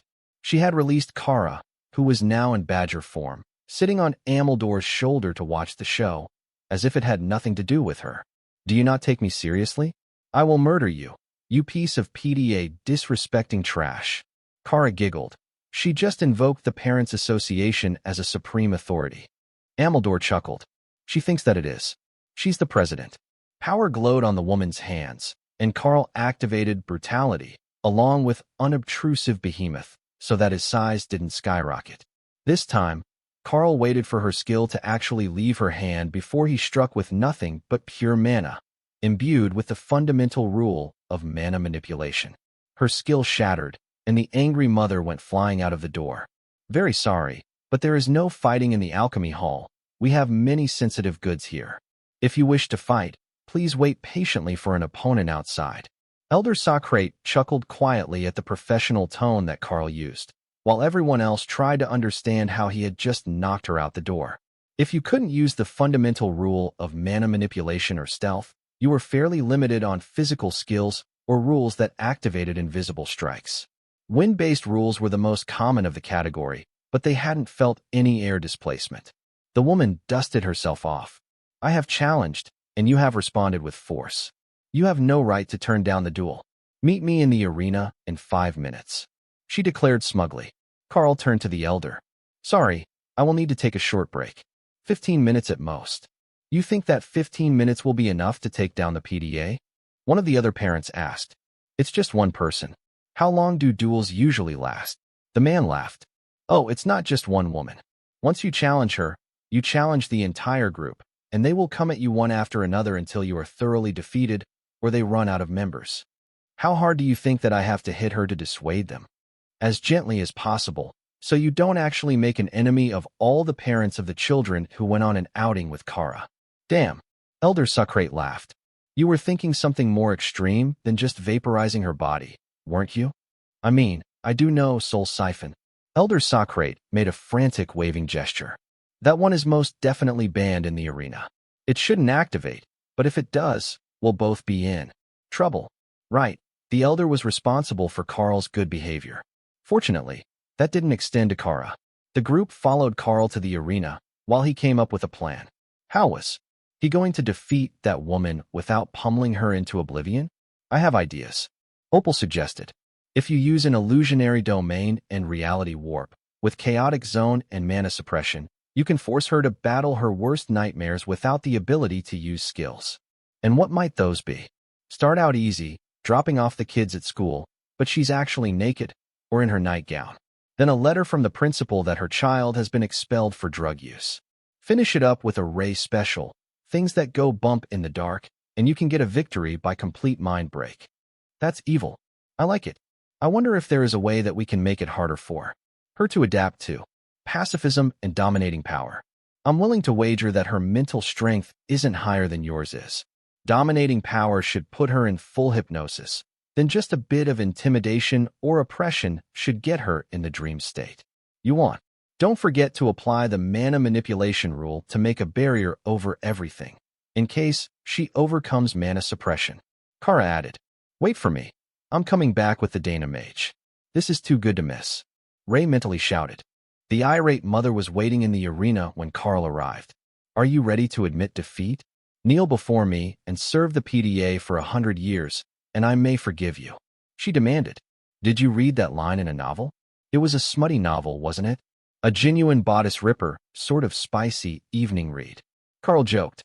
Elder Socrate flew up to the referee's stand with Remy wrapped around his neck like a necklace and called down to them. If the contestants are done trash talking, we will get this started. Of course, Elder. I would hate to waste your time. The elder nodded, and the woman drew her sword. Then Karl blocked off all energy in the area using mana suppression, before hitting her with overwhelming presence, dominating power, and pacifism. Her eyes glazed over, and the sword dropped to the ground as her knees buckled. Then, Karl started the illusion. Suddenly, she found her child tugging at her sleeve, urging her for a kiss before school. Only, she was wearing a hideous pink, formless nightgown, and her body was incredibly obese. Gone were her decades of devotion at the gym. She was back to her peak post-pregnancy weight, over 50 kilos heavier than she was now. Mommy, don't worry, I'm not embarrassed. You worked so hard to get me to school on time. Here, I will help you to your feet. I know how hard it is for you to walk. The woman shrieked in terror as she stood, and the illusionary boy cried as she pushed him away. It's not real. It's not real. She stammered. Mommy, why did you push me? Karl teleported into her line of sight, disguised as Ameldor. Ah, there you are. The headmaster would like to have a word with you. He believes that you might have been slacking on your duties as a mother, as your son is failing his classes. He would like to speak to you about reassigning the chairmanship of the PDA while you take a few years away from stressful duties to focus on your health. No, this isn't real. I am the head. Nobody else could take my place. How dare he try to fire me? She waved her hand ineffectually, and Karl created a layer of gravel over the sword she had dropped, hiding it from sight before she realized this was an illusion. Please, there is no need for a public spectacle. We can handle this privately. The immortals in the stands watched in horror as a respected member of the parental community had a full-blown mental breakdown, slapping at the fake wrath demon after she failed to activate any of her skills. Sleep, and you will feel better in the morning. Karl put a heavy dose of mental domination behind the command, and her eyes closed. In that instant, he changed the setting to a generic bedroom that he hoped was like hers, and made the illusion nearly pitch black. Copying Ray's new skill, undead minions, he called forth a group of zombies to scratch at the windows. They were making a racket like they were trying to break in as the woman stumbled about in the dark, unable to see without a skill. The window broke, and she screamed, then tried to run for her child's room. Only, Karl hadn't made more rooms. The door was just a prop on the wall-shaped barrier that she struggled frantically with. For extra effect, Karl added the screaming of a child, zombies in the hallways, and then terrified pleading. Then, he had zombies attempt to climb in her broken window. She smashed at them with a lamp, not even thinking to use items from her inventory as Ray assisted Karl by directed the show, adding increasingly horrifying images, until she finally had Karl call spectral knights with undead army to bang at the walls, while the voice of the child screamed in agony and pleaded for his life. That was too much. The woman promptly passed out, soiled herself, and began rocking in the fetal position. Karl used disintegrate on the mess to preserve a bit of dignity for her as he looked up at Elder Socrate. How the hell should I know? Normally, they hit each other. The elder muttered, just loud enough for the crowd to hear. The challenger is unable to continue. This challenge is over, he announced in a louder tone. Karl let the illusion fade, but the woman didn't get up, just cried and rocked. Winning, Ray cheered. She had been waiting a very long time to do that. The other ladies of the PDA rushed in with the challenger's actual child to try to console her, but she just shrieked. Zombie, they turned my child into a zombie. My poor baby. Mommy is with you. We can both go together. Stop her. Elder Socrate shouted as she called her blade to her hand and prepared a skill. Karl hit her with mana suppression and put in eternal lightning barrier over the child as the other women panicked. Someone get her to the healers. She needs treatment fast. And for the love of all the gods, don't let her have any weapons. Elder Socrate demanded. Ray hopped into the arena, laughing. Well, that went wonderfully. I think that my idea for the scary things in the dark worked wonderfully. One of the PDA members turned to her. This was your idea? Do you have any idea what you've done? Ray nodded eagerly. I am quite sure that our idea broke her without even laying a hand on her. If you would like, I can make a proposal to introduce it as an anti-bullying measure in the schools. I call it non-corporal discipline. I think that it will be the next big thing in mental fortitude training. Kara howled with laughter, while Ameldor shook his head in dismay. That was not at all how I thought that fight was going to go. I was certain that Karl was going to get publicly shamed for beating a woman with no notable combat skills. But this was something entirely different. To think, her biggest fears were getting fat and seeing zombies. The Wrath Demon had completely missed the nuance, Kara realized. I think that it was the fat part that got to her. If she gives you trouble in the future, just ask her if she's put on a few kilos, then tell her you like her new outfit to soften the blow. Elder Socrate turned to Karl now that the women of the PDA were out of the arena. You might as well return to work, unless you're planning a victory dinner or something. I have a very long meeting with the other elders about what should and should not be allowed in a duel. Mental skills are rare and permitted, but that combination of immortal rank illusions and mental skills is just nasty. They might request that you just slap her or something next time there is trouble for your little one at the school. Kara and Ameldor laughed. It was the woman's fault that she thought Kara was a real student and not just a young immortal taking remedial classes to cover things that she had never learned before. But there was also a good chance that she was going to get in trouble with the parents again. Karl laughed as he returned to the alchemy hall with Ray and Dana, while Kara remained in a reduced-size badger form to ride on Ameldor's shoulder back to the school. The PDA moms are too dumb to connect the two. They won't even realize that it's me, she gloated. Elder Socrate sighed as he saw the smug look on the badger's scarred face. The clan is about to get a lot more interesting, I feel. With that badger wandering around, there is no way that we're about to have calm days. Dana smiled. Oh, I wouldn't worry too much about her. That's background chaos. Just wait until everyone starts showing up at the alchemy hall for equipment instead of the warehouse, just because Karl is on punishment duty. The elder looked horrified. That's right. Fighting while on punishment duty is an automatic extension. No, I can argue that he didn't actually fight. There was no hitting. Yes, that will work. He was idly rubbing Remy's hooded head as the Naga matriarch hung around his neck, preparing herbs in her tiny hands. Remy had most definitely made a new friend, and it was only a matter of time before she dragged him back to her lab so that they could work on a new experiment together using familiar equipment. Though, that might have to wait until she had learned whatever new techniques were common in the immortal worlds. There was a lot that Remy didn't know about immortal rank alchemy, and she had found the perfect person to teach her.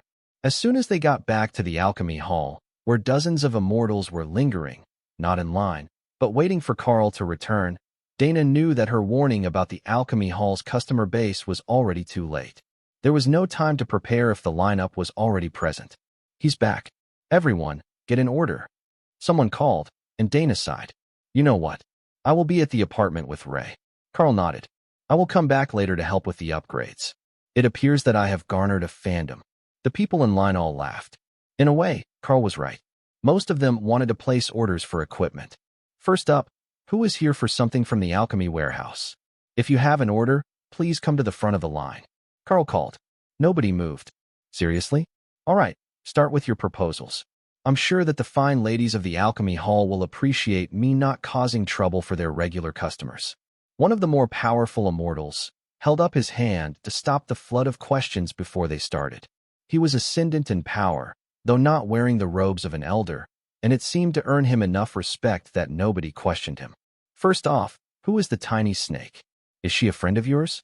Or did the elder find her somewhere? She is my bonded partner.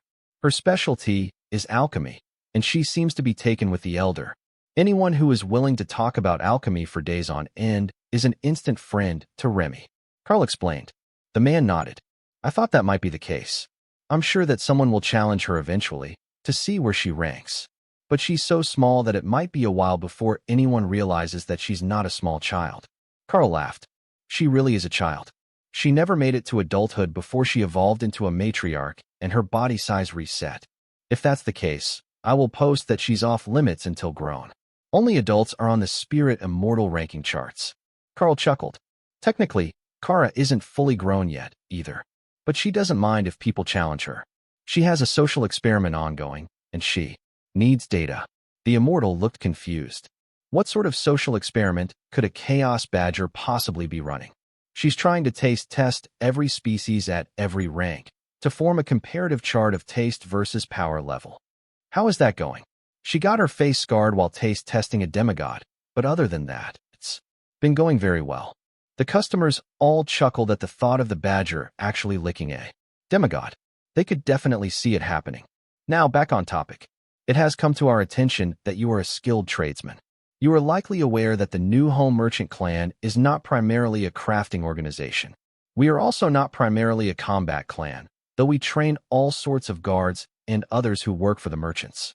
So, we tend to be more than a little short on gear when we head out into the world. There are multiple trial grounds nearby, and some dungeon instances.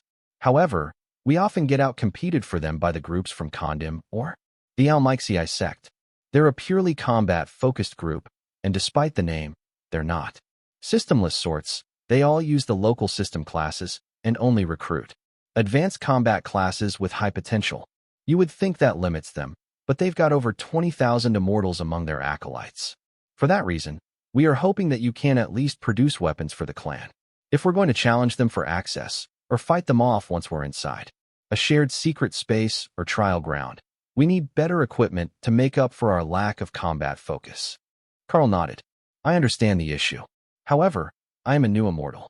I simply don't have the capacity, either in skill or finances, to turn out a huge number of weapons for the clan. If I could mass-produce gear, I'm sure that Elder Malcolm would be my new best friend.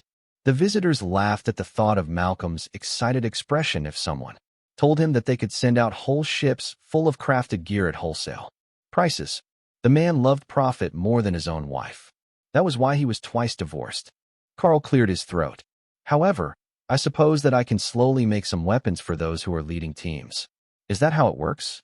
I was told the basics by Jeff, the divine lightning dragon, that everyone usually goes out in groups with a few strong immortals and an assortment of weaker ones, so that they can reach all areas of the trials. The spokesman nodded. That's right. The elder or group leader fights the challenge to see who will go in first. All the opportunities are time and visitor limited. So, if you lose and have to go last, you've almost definitely missed out entirely. And we are a common target for the challenges, as we have so many newbies. New Home describes our people well. Only the elders and a few others have been immortals for more than 100 years. The rest of the clan is young and newly arrived, not generational legacy immortals from this world. Great, they were the transfer students of the world. Is there a generic template that I can use, a bonus set that most will like? Or is it too individual? Karl asked. Honestly, immortals usually fight without crutches like a full set of gear. There simply isn't enough of it to go around. It's too easy to break, and nobody focuses on crafting to progress their path. The forging-related and alchemical paths to supremacy are simply too difficult to fund and understand for most. So, if it's better than this, it's better than most of the other clans fighters will have. He placed an uncommon grade sword on the counter, and Karl resisted the urge to roll his eyes. This was the sort of thing that he sold for trash at mythic rank. How bad could the drop rates be in this world? They said that there were dungeons and hidden trial grounds here. They should be getting 1 or 2 items better than this every time they visited. Even if there were challengers, they should be able to distribute better gear. But that led him to an even more important question. If this was what they were using, what sort of trash were they selling? This was a merchant clan. They needed to have some sort of trade goods. All right, I'm sure that I can work out something, but it takes time to source materials and have a proper weapon made. I can only upgrade a weapon that isn't already a system-linked magical weapon, and I'm not a weaponsmith. So, if you want them, there will be a delay while I obtain them and upgrade the weapons to my standards. However, I do have a few of my own connections. I can produce at least one weapon significantly better than that one every week, Karl explained. The men in the room sighed. So, if we all placed a request now, it could be half a year before we all got them? Karl shrugged. Give or take. Now, if you can find me weapons that are already made of immortal rank materials, at an exceptional skill level, I can turn them into rare-grade magical weapons much more quickly. Perhaps even 3 or 4 a week. Why should he do all the hard work when there was a whole clan available? I think that we can find what you need. There are many bladesmiths in this world who specialize in making weapons that bond to their wielders. Ones that do not need to be upgraded as the wielder grows. They're considered to be much more valuable than a standard weapon, as the material allows them to grow from their base form. However, they are not system-linked magical weapons. Karl shrugged.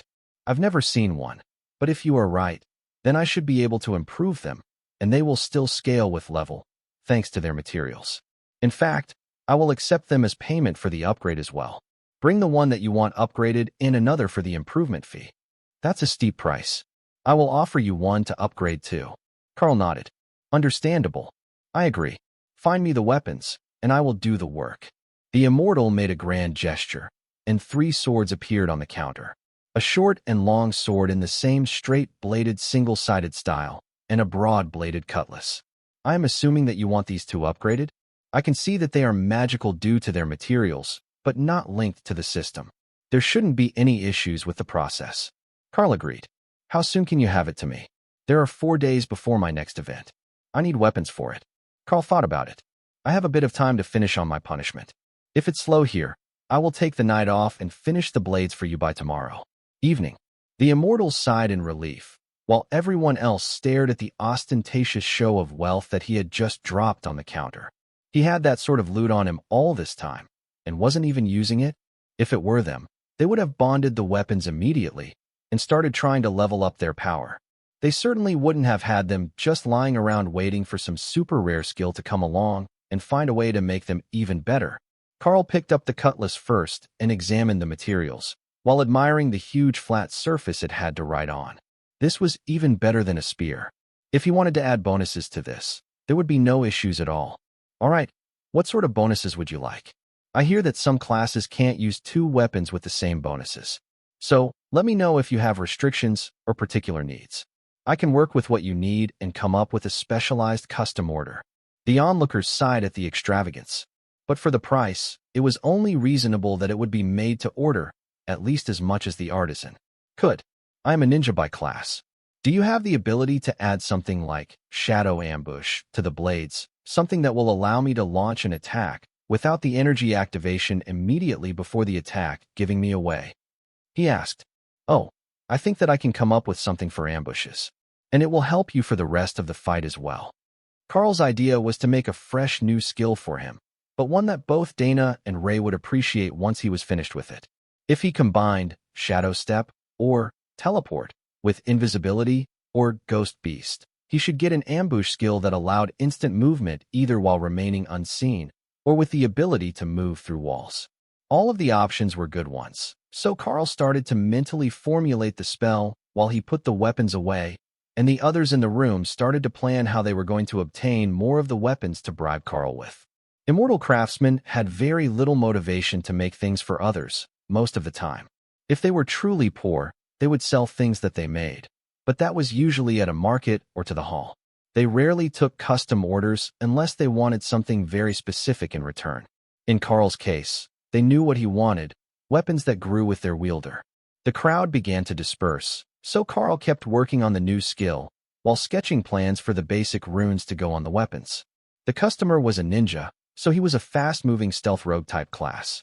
Bonuses to stealth and agility seemed more important than standard damage bonuses, but Karl decided to add one more item, just make them spicy. Ambush damage to targets. It would give the first strike a huge burst of damage, even if it didn't matter for the rest of the battle. Ray nodded in appreciation. Ambush damage was excellent, but she thought that instead of a new skill, Karl should give the weapon Devastate. Devastate strikes dealing more than 10% of the target's health do double damage. With that and ambush damage, that first strike would rapidly turn into an instant kill skill. She could just have Karl add the new skills to weapons for her to use in humanoid form. No need to give them to strangers. Karl edited the runes for the weapons. If he put Devastate on one weapon and Shatter on the other to cause bonus damage on hit, then link the two, the bonuses would resonate, and in theory, you should get an extra bonus for using both at once. The alchemy shop workers silently stared at the runes Karl was scribbling all over the page, wondering what language it was in. Then he took out the two blades and began drawing on them with a paint pen, the sort that blacksmiths use to outline cuts. That seemed strange, and the paint shimmered in the light as Karl drew all over the weapons. Seemingly satisfied, he put the weapons away 3 hours later. He didn't want to finish them in front of others, but he could tell that the final effect should be just what he wanted. A resonant set of blades to be used as a pair. Just after dark, the others left, and Karl was alone with just the bunnies in the building. So he took the blades back out and used Ghost Fire to etch the runes into the blade. The paint wouldn't be enough at immortal rank. They had to be permanent to take the right effect. A final flow of mana caused the lights in the alchemy hall to flicker, and Karl learned that runecrafting evolving weapons of this grade was far more mana-intensive than even mythic weapons had been. Weapons created. The Spider's Greeting, Epic Grade 2 Weapon Set. Pieces 2 halves. Base damage scales with affinity to bonded user. When both are equipped, all attacks that do over 10% of a target's health deal double damage. All strikes cause 50% additional damage as internal damage against living targets. Increases agility by 450. Increases stealth by 10%.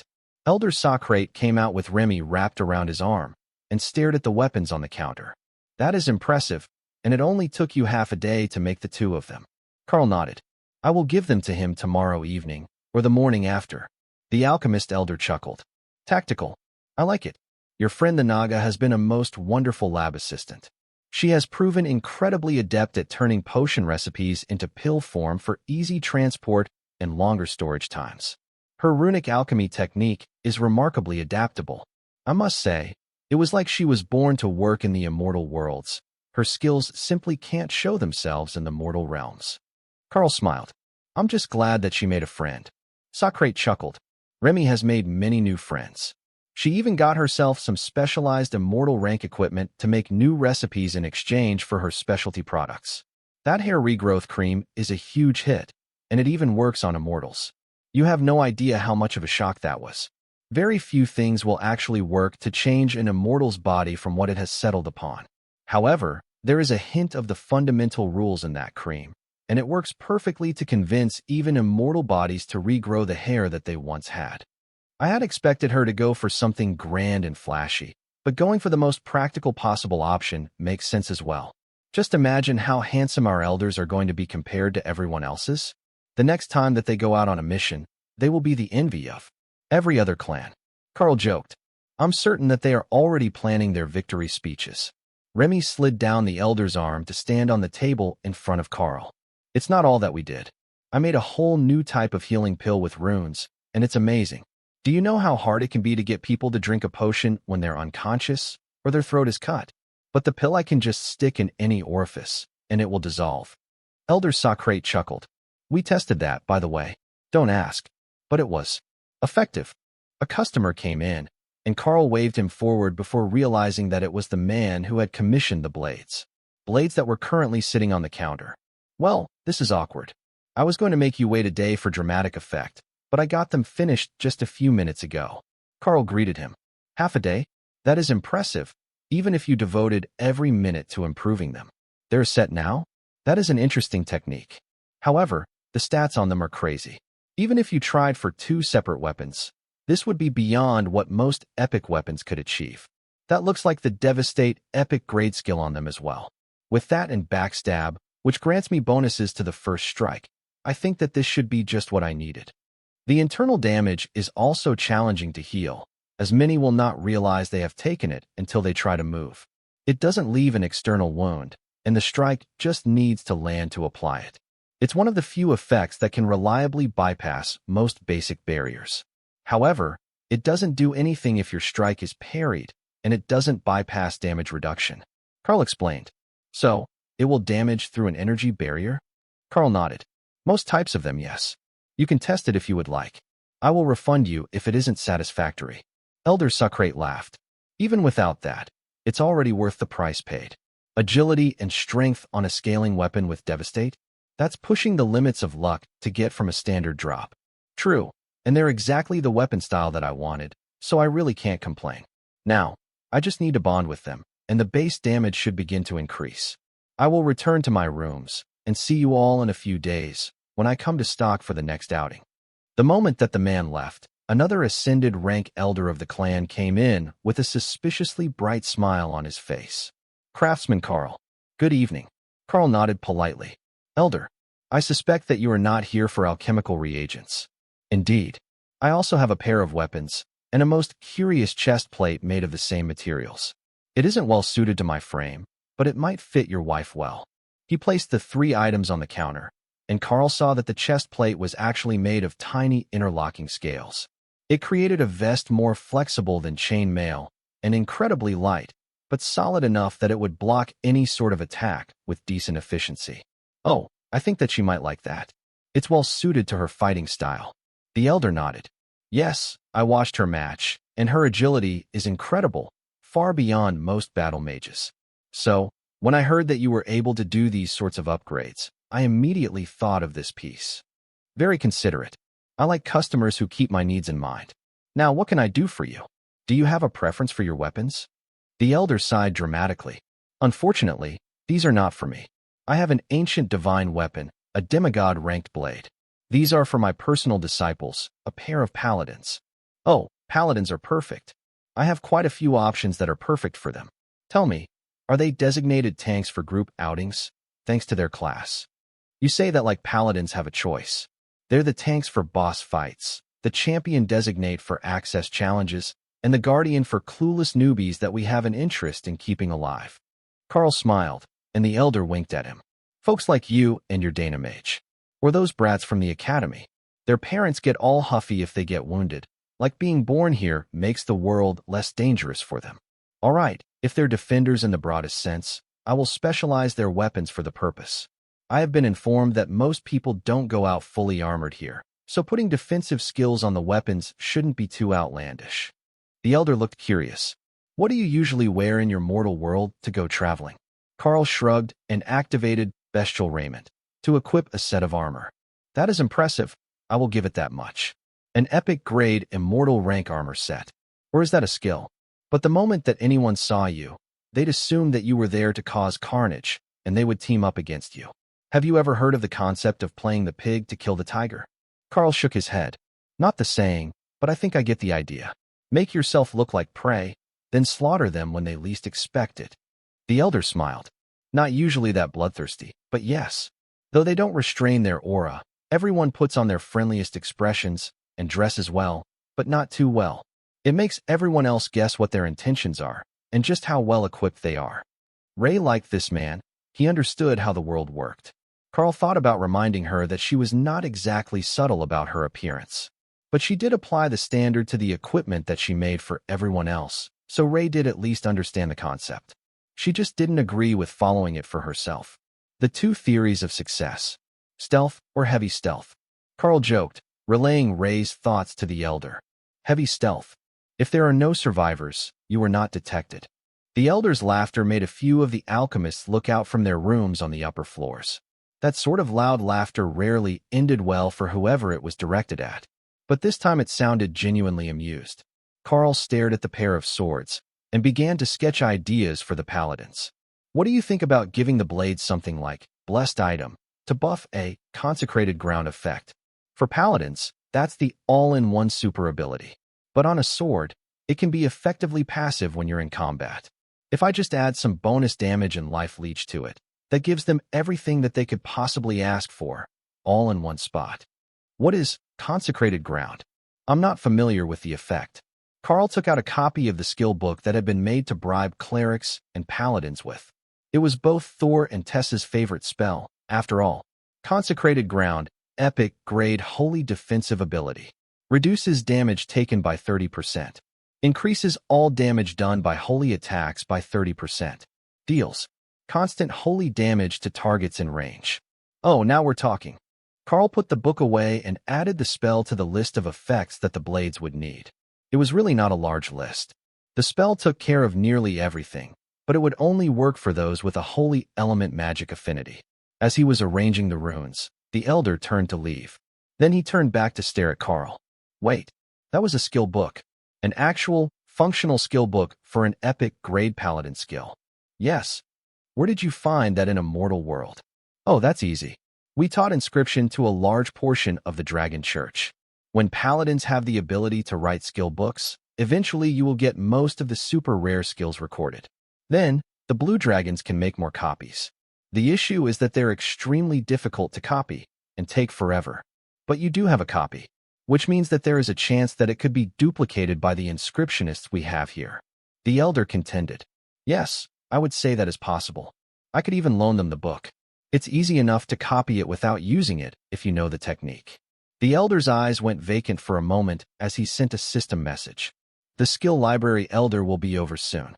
I see that you're on punishment for something, so you must not have been to see him yet.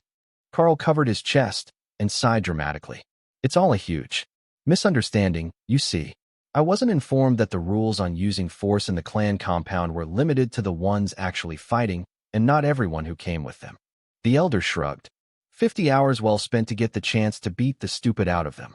You know, when you look at it that way, it makes so much more sense. The rules seemed silly, as they were clearly there for a fight. But I suppose the elders don't want to encourage it, so they just punish everyone involved in such an incident. The elder grinned. The punishment is also discretionary. Picking a fight and losing will get them time for disrupting the peace. It's all very political, you see. Plus, the elders feel that too many of the members lack humility. You shouldn't have too many more issues. You've made many friends among the elders and excursion leaders already, and that will only grow as more of them get an actual chance to purchase your specialty items. It's always good to make friends. Here, I can't count on just being able to beat everyone who causes me issues. But that reminds me of a question I had. Just how much does power scale as you progress through Ascension?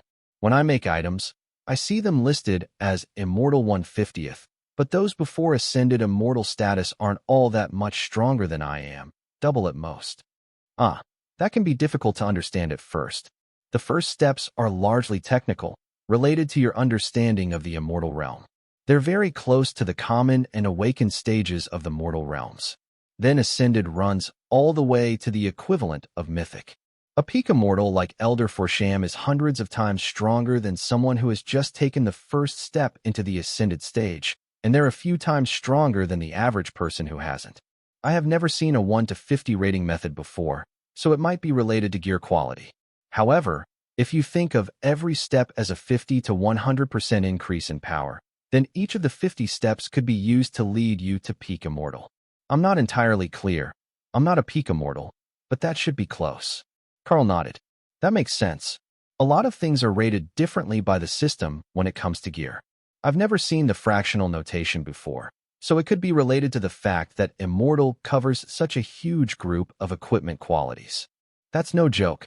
2 epic-grade immortal weapons could have a base damage rating. Wait, I think I know that it really means. The difference between a base immortal blade's unmodified damage and the worst supreme ranked weapon's base damage is about 50 times. By the time that you get to supreme ranked, gear is a bit of a joke. It's such a small addition that most don't even bother with it, unless it adds a percentage of base stats. I will keep that in mind. Percentage bonuses to stats are the way to go. When I'm crafting items, I will try to make them with that instead of the flat stats that I have been aiming for. Is that possible? Because even a 10% boost to my base strength is 200 points. Though, I am one of the stronger, so if you can add more than that, then your sales to the clan would be better with flat stats. Karl laughed and set the last ring of titanic strength that he had made on the counter. I think that I underestimated just how much of a boost the strongest immortals would get from good gear. That's a quarter of my base added, and another 10,000 strength from the percentage. By the gods, Titanic is no joke in that name. I really would be on par with a Titan's strength wearing that. Karl wandered in the door with a smile. You only have 2,000 strength? Is that a human thing? Because I nearly have that much, and I'm new. You also have innate invulnerability, which humans don't. You can't compare a badger's stats to those of us, mere humans. Karl laughed. True. Karl, give me that ring for a minute. I need to do a thing. Does it involve giving the ring to Ameldor and then challenging him to another fight? It does now. Karl tossed her the ring as the elders sighed. You can't just point the badger at random elders when she gets bored. That's not a random elder. He's a wrath demon. Do you think that there is anything he wants more after a long day of teaching students than a good fight with a chaos badger? I should go make sure that the barriers are refreshed on the arena. He wasn't nearly fast enough. The sound of collisions shook the air around the compound only seconds after he left, and Karl mentally checked in on Kara. She had used Greater Beast form and Behemoth to turn her into a 6-meter-tall badger, now larger in every dimension than her wrath demon opponent, who was buffed up by his new ring. The battle was shaping up to be an epic one, as the arena was shaking with the barriers up, and they hadn't even gotten serious yet. Kara had fully buffed herself for this fight. She had even used Haste, Brutality, and War Beast to fully armor and enhance herself, though the armor was hidden under the hide of her badger form. Even with all that, Ameldor was still stronger than she was now that he had such a huge buff to his stats, and Kara was not going to win by overwhelming force. But they had also agreed not to use weapons or offensive skills, only their own claws and buffs. Are you not going to go watch the fight? One of the clerks asked quietly as Karl began to work on the swords for the paladins. Nope, you can go though. Call it a paid break, as long as you're back in 15 minutes. I won't tell anyone. The clerk looked longingly at the door, then nodded. It's not neglecting my duties. Nobody will be here for alchemy herbs until after the fight. If we can hear it from here, then half the clan knows that something is going on. Precisely. Go have fun. The last of the staff members who stayed in the front left, and Karl started to draw on the swords with a paint pen. It was better to work when there was nobody around, but after only a few seconds, he saw bunnies poking their heads out from the back room. Today had been slow for actual customers, and they were missing the snacks that Karl had handed out so freely yesterday. No customers, so everyone is on break. Here, take these and pass them around. They're a failed batch, so I can't vouch for the taste. Karl warned. They even had a failed batch label on them, but as to why they had failed, he couldn't tell. If they were actually toxic, Lotus presumably would not have put them into storage in the tiny world's cupboards. It had been enchanted with a preservation spell by Lotus, using nature magic to keep the food fresh without freezing it. You know, you're pretty all right, the bunny whispered as she returned to the others. You don't have to be afraid to talk around me. If there is nobody else here, we're not in public. That's the rule, right? Mortals don't speak in public. The bunny nodded. Nobody wants to hear what we have to say anyhow, so it works out fine. But you're different. Friendly, but not creepy. Maybe because you have a fox wife. I agree. Some of these immortals need to get laid more often. The bunny giggled and held up the tray of cupcakes. Thank you for this. We've made great progress this week, just using the resources that you've provided. Of course, I will be sure to keep sending them even after my time at the counter is over. Miss Remy will be here all the time, and she can deliver them as well. The snake is scary. Karl smiled. She's not going to eat anyone. She's not big enough to, anyhow. But you never know what she will make you drink. She's got a very frightening, mad scientist vibe. She hasn't even talked to her yet, and she has Remy pegged. Hawk joked. The Naga couldn't even deny it. The bunnies were perfect test subjects. They weren't allowed to say no. Not that she intended to hurt them. Quite the opposite, really. But nobody trusted her new concoctions, and it was not easy to get people to test them out if they didn't come from one of the established recipes that the elders could vouch for. It was horribly limiting, even if Elder Socrate was glad to help her learn and refine her new techniques. What good was learning new things if nobody was going to use them? Karl finished setting up the runes on the first sword, then made a couple of alterations that would increase the output, while allowing the sword to channel its own energy for the consecrated ground effect. Having that effect active at will, without cost to the user, would be perfect for the paladins. They had enough to worry about on their own, and they didn't need a blade that caused them even more mental stress and mana use. The blade glowed with bright white holy light as Karl finished it, so he quickly put it in storage before it attracted attention. Well, more attention because there were a half-dozen bunnies watching at the door to the back room, enraptured by his skills. Then, he started work on the second one, which went much more smoothly without the need to make alterations. That would turn them into a matched pair, and they were designed to grow with their user, so they would be with the paladins for a very long time, assuming nothing drastic happened to their wielders. Perhaps that was the reason that so much was lost. The immortals regularly fought and killed each other, so whatever was in their inventory would vanish with their final death. They didn't wear most of their valuables or keep them in a storage item unless their inventory was full. So, every death caused an unknown number of valuable relics to be lost forever. It was a tragedy for the overall power level of the immortal worlds, but in a way it really was a self-regulating system. The immortals weren't sitting on mountains of loot because so much of it vanished with every kill. That kept power scaling from getting out of hand, and kept people with eternal lifespans interested in doing the things near home, instead of getting bored after collecting all the good stuff and going out to cause trouble for others. Perhaps the gods knew what they were doing when they designed the system? The battle between Ameldor and Kara dragged on so long that the staff from the alchemy hall was back before it ended, unwilling to push their luck and extend their break any further past the half-hour mark. They had already taken lunch, and their pay would be docked for the extra time that they were gone. Fortunately, there still weren't any people in the hall, though the bunnies were lingering by the door, so the staff suspected that Karl had gotten a rush while they were gone. He was good at the job, no matter why he was doing it. So, they weren't too concerned. They were more envious that the fluffy assistants seemed so taken with him. How much good luck could one man have? There was a male bunny at the door, looking out hesitantly to make sure that they hadn't missed any customer orders. Mona had always wanted to pet those fluffy black ears, but he was a master at vanishing after he had dropped off the orders. Karl watched her gaze and smiled. Is there a particular reason that the bunnies are chosen to do all these behind-the-scenes tasks? There are so many of them in the clan, like someone has a particular taste. Mona froze as the unexpected question short-circuited her brain. Did Karl know nothing about the bunnies? It's nearly impossible to reach immortality for their species. You see, they follow a fertility god, whose dominion is the mortal realm. They have many children, grow old and die. The natural way for mortals. Because of their goddess's nature, the immortal realm will pull them up to the totem or mythic realm at the very most. Often, they don't even get halfway up the mortal realm rankings before they grow old. But they're just too adorable for anyone to want to get rid of them. So they have become a somewhat permanent fixture here in the New Home Merchant clan. At first, it started as you expected. Someone abducted 100 bunny girls for unsavory purposes. Then, he was killed, and his bunny girl harem was taken by one of the elders here. The elder quickly realized his mistake, as all that they want is to be helpful and live family lives. They get horribly depressed if you keep them in a harem compound away from mates and children. So, he made them servants for the clan, and brought in a few male bunnies. That was maybe 1,000 years ago.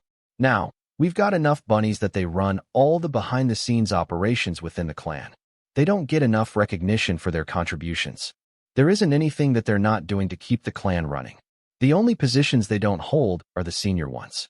The chefs who finish the dishes with mystic cooking are all immortals. But the line cooks and prep workers, the majority of the gardeners, the delivery runners, the supply clerks, even the laundry service.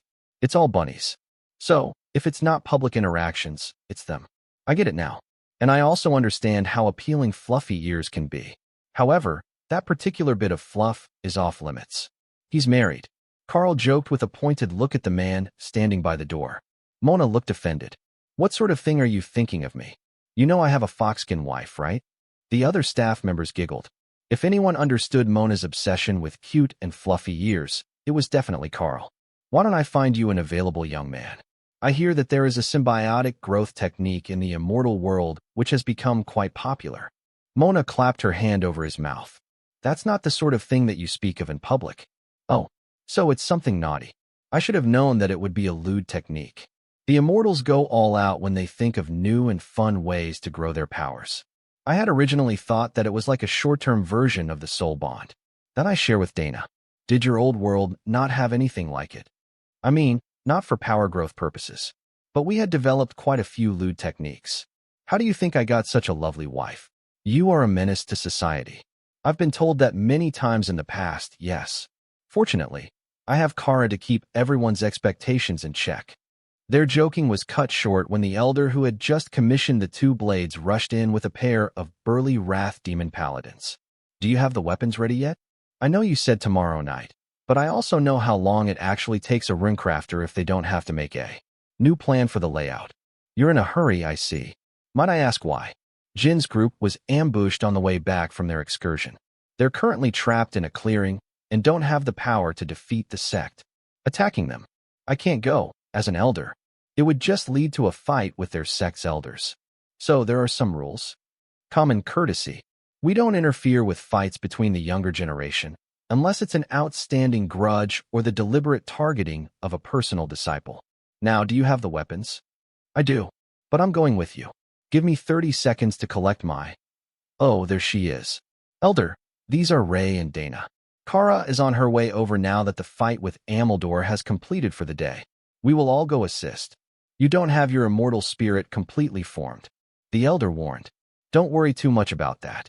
My system just needs a little motivation to get growing. Plus, what are the chances I will lose a fight under the Ascended? Rank. The two paladins shrugged. Send the almost human and the fox. They'll add numbers to our response, and we won't have to search for extra members. I'm sure that they have enough skills hidden that they can hold their own.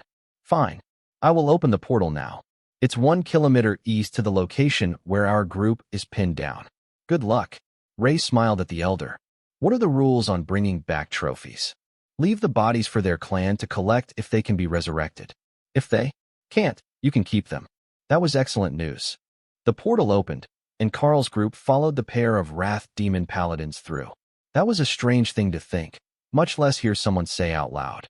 However, they really were paladins by class, even if their skills seemed to lean heavily toward fire and destruction. It must be a peculiarity of the local system. The species couldn't get the class at all on Karl's home world. Stay behind us while we greet them. Once we have joined the fight, you join as well. It's a formality to keep the elders from getting involved.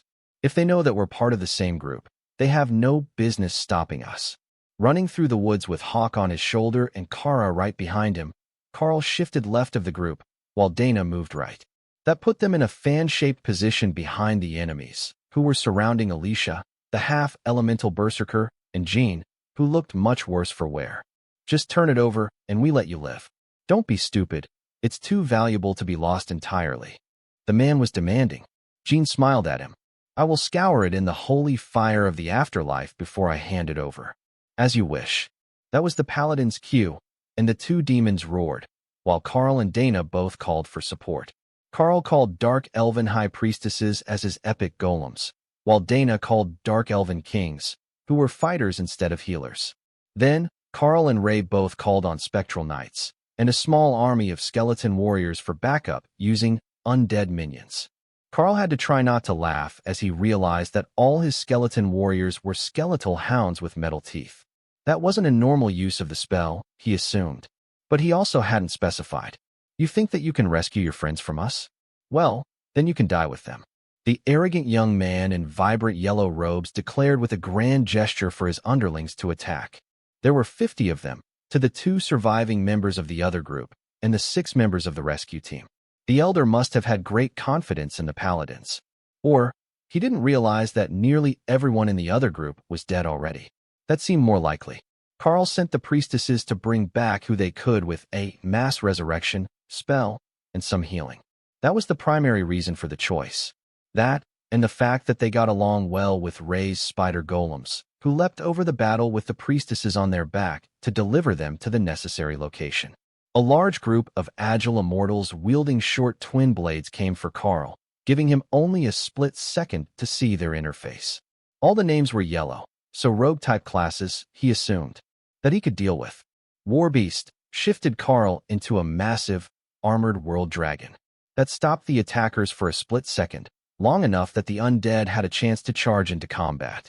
Dana had 4 clones of herself active, along with the pair of elven kings, and they were quickly driving the attackers back, giving themselves room to reach the survivors, while Ray filled the gaps behind them with her army. You've had your chance to run. Make peace with your god.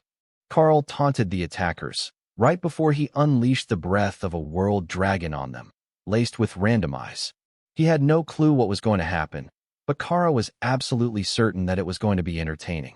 Barriers flashed into existence, and weapons shattered as the corrosive effects of the breath weapon hit the attackers. Then, the plant life around them began to grow, and horror overtook their expressions. Frantically, they threw themselves out of the area of effect, preferring to face the undead. Oh, that is good. We only got one, but it's enough. Karl laughed. The stricken immortal had been too slow to get his barriers up, and his body was currently undergoing a violent transformation into what appeared to be a half-dozen species at the same time. Mutually incompatible species. Seconds later, the effect ended. But what was left could not be called a human corpse. There was nothing left of the original form. Only a mass of twisted flesh and extra limbs in improbable locations. That was not what had caught Kar's attention, though. In the middle of the battlefield, growing tall and proud, was a vibrant white chaos lily, an immortal rank flower, and an alchemy reagent of incredible potency. She had heard Remy talking about it with the elder while they were discussing rare potions, and now Karl's breath weapon had given her a chance to obtain it. The 6-meter-tall form of a warbeast, enhanced chaos badger charged through the battle, ignoring the blades that bounced off the eternal lightning barrier over her hide. She grabbed the flower into her space and mentally planted it, hoping that she hadn't injured the roots with her haphazard transplantation. Then, she turned to face the enemy. 5 men turned to face her as the badger unwittingly put herself between them and Alicia. Kara smirked at them, her scarred face making it much more frightening, then laughed as Karl's claws tore the arms off one of them from behind, before the rest of the body was stomped upon and pulverized using the massive weight of an immortal world dragon and crushing blow. A barrage of chaos blasts flew from Kara toward her enemies, who found themselves trapped between an impossibly large dragon and a feral badger. Then, the flaming meteor strike started, as Hawk got into position to control the battlefield from above. No words were exchanged as the battle turned into a slaughter, with the attackers forced into a smaller defensive circle, unable to do anything but defend as their attacks proved mostly ineffective against these new combatants. Even the paladins were gloating, as Karl's eternal lightning kept the few strikes that made it past their defenses from causing actual injury, and the consecrated ground effect from their new blades constantly damaged the enemies. They really had picked the perfect companions for this fight. The surviving sect members exchanged glances, then activated various defensive items that teleported them away, leaving nothing to fight, and a very disappointed Ray, who only saw one body that couldn't be resurrected, and Karl had already turned it into a modern art exhibition. "How is everyone?" Karl asked as he transformed back to human. Well, as human as he got. That beard was getting out of control, and he noticed that his fingernails were now shiny black and as hard as blades. We've lost at least 20 young immortals. Soul damage too severe for a resurrection. I don't know about the others. Jean replied in a tired voice as he lay on the ground, utterly spent. Karl nodded. I will call out a specialist. Or is Brother Chin here somewhere? Brother Chin is dead. Karl looked around in the tiny world and settled on Lotus. She was the only one he knew for certain could do the job. What's up, boss? Oh, this isn't good. The little cleric immediately transformed into Tree of Life form and rustled her branches in concern as the dead failed to raise. They've taken soul damage. Resurrection isn't going to work. But you have rebirth, don't you? To start them over in a new body. Lotus branches wobbled as she nodded. Yes, but they will be children. There isn't enough soul left for it to resurrect as anything immortal rank. Do it. Better children than dead. Jean and Alicia watched in awe as the soul damaged began to vanish, their bodies turning to pure energy before reappearing under the branches of the healing tree as small children. Compared to the soul energy of an immortal, these royal and monarch-ranked children were only a fraction of a percent as strong. But that was all that was lingering around those who could not be resurrected by the immortal-rank dark elven priestesses. The process went on for half an hour, with Karl keeping implacable and a mana pylon active so that Lotus didn't exhaust herself with the effort. That's everyone with any lingering soul. 9 out of 22. She was clearly dejected by the failure. But if the soul was entirely destroyed, you couldn't expect them to be reborn. That was the truly cruel nature of the immortal worlds. Lotus transformed back and slumped into the grass next to Alicia. Then, her eyes went wide, and she rolled over to snuggle up next to the elemental. Oh, so warm. This is nice. If only you were furry. She mumbled before promptly falling asleep. Karl shrugged at the woman's confused expression. Just let her rest. She's earned it. I will explain later. In this world, a human of Lotus power level was basically trash tier. If it wasn't for her extremely rare skills, her actions would have been seen as something akin to having a stranger's dog just jump on your lap. The elemental didn't know where Karl had gotten her from, though she suspected that she was from a mortal world. The rebirth spell wasn't one that she was familiar with, but she knew the concept. Rebuild the soul from scraps and put it into a body that was suitable to the remaining power. A second chance at life. That came at the cost of your immortal lifetime of achievements.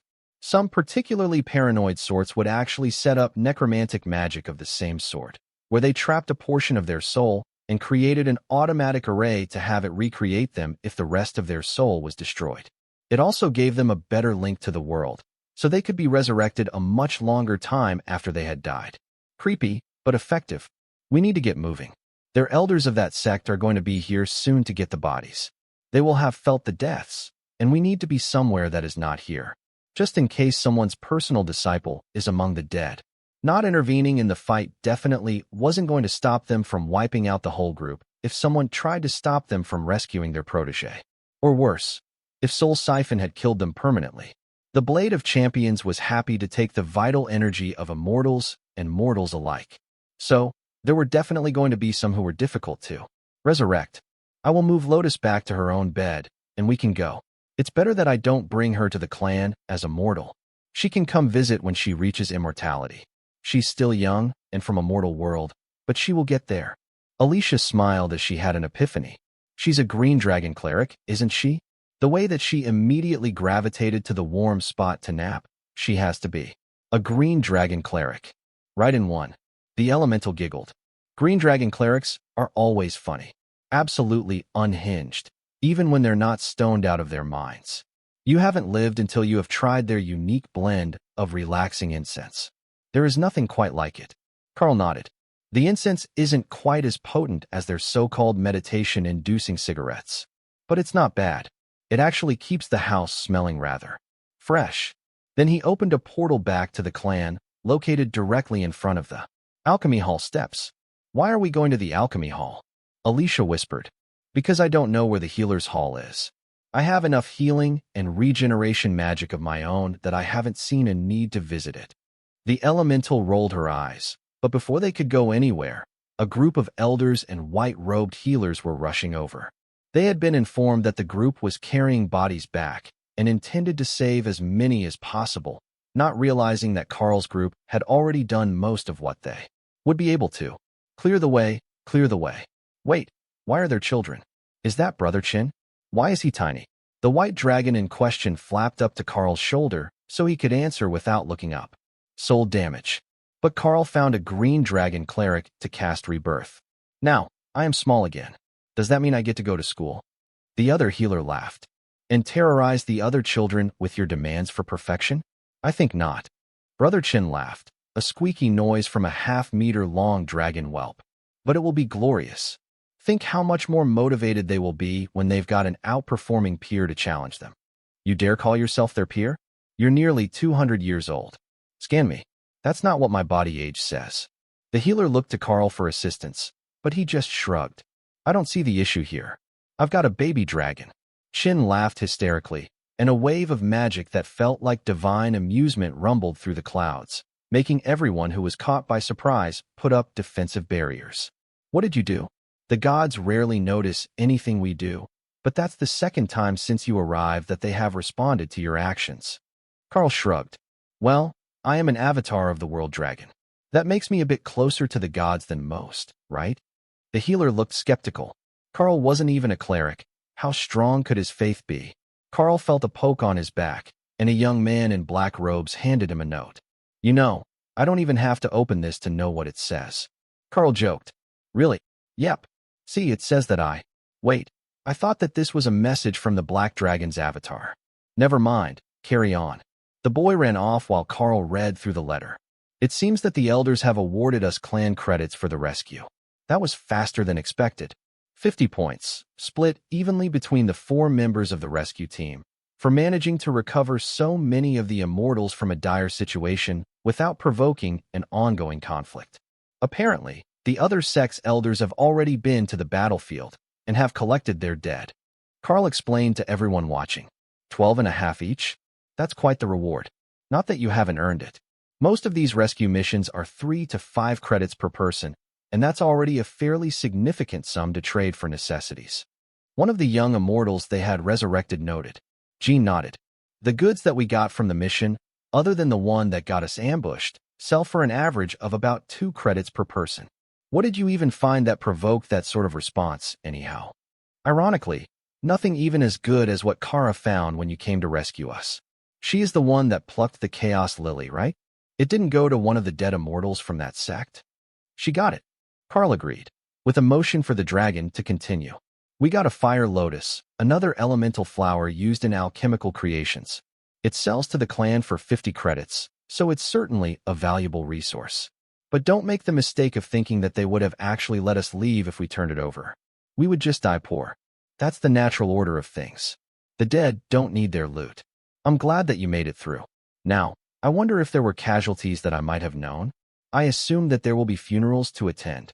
Jean nodded. They will do a group funeral for those who didn't have enough soul energy left to be resurrected or reborn. Some of the others might be upset about the childish rebirth, but in a way that's actually better than being reborn in a full-sized body with a damaged soul. It can take centuries to recover a damaged soul in an adult body. But in the body of a child, it will naturally improve as you grow up. The trade-off is that the body doesn't hold your old power level, so you have to start all over and not just repair the soul.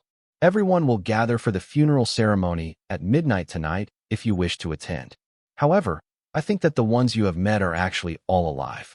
Nyan is over there, as she was resurrected normally by the elves. Jeff was reborn, I think, and Brother Chin is on your shoulder. Where is Argoth? Dana asked, referring to the werewolf warrior who was their tank. Not with us.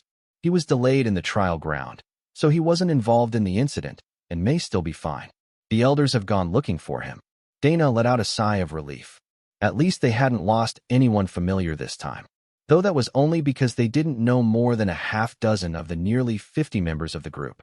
Dana went to check on Nyan, who didn't seem like the sort who would do well with this sort of trauma, only to find the cat girl cradling something in her arms, hidden under her coat. Nyan hissed at her as she approached, and Dana growled back, which seemed to snap Nyan out of her protective instincts. Sorry, I got distracted, feeling all maternal. One of the reborn was a feline beastkin. Nyan shook her head and opened her coat to reveal a small blue divine lightning dragon. barely more than hatchling-sized. Jeff was sleeping in the soft cloth, and she quickly closed the wrap before the light woke him up. If he had regressed that much, it was an extremely close call for him during the battle. Only the barest scrap of his soul had survived the attack and lingered on his body. Well, he might be cranky if we wake him up, but I'm not going to steal your baby dragon from you. It looks like Karl has gained one as well. Nyan looked up and giggled. Oh, Brother Chin is going to be insufferable now that he's tiny. He was a healing prodigy as an actual child, and now that he has a second chance to learn skills and rebuild his power, he will be even faster. Dana winked at her. Just wait. I have a plan.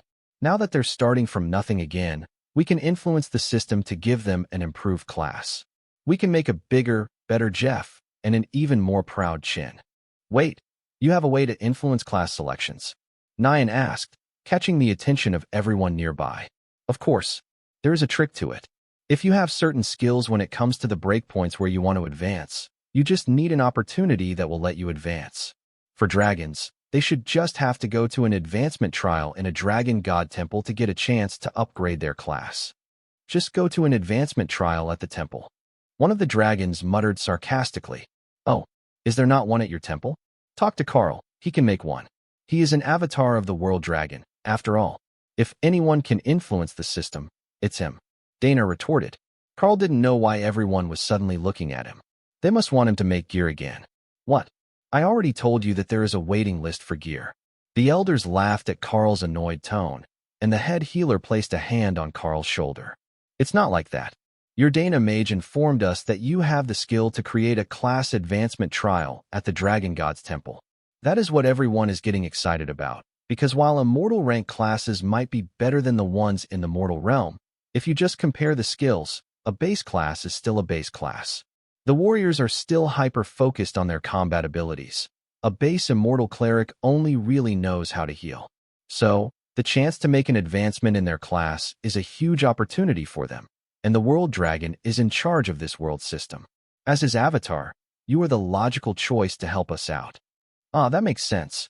And I do actually have a skill that might help, as long as the temple is compatible. You see, the creation of that sort of trial is more of a suggestion on my part, and largely up to the willingness of the gods to actually permit it and grant the class upgrade. If they're not on good terms with the one in charge of the temple, you may not be able to enter. If they're not completely compatible with the one overseeing the temple, you might get strange hybrid options. There's really no way to say until I finish it and someone goes in to test it. But the most important part is that you need the qualifications. If you don't have any skills that don't come from your class, and your constitution is still the standard one for your species, the chances that you will actually be able to change your class are low. The cleric smiled. Well, that shouldn't be a problem.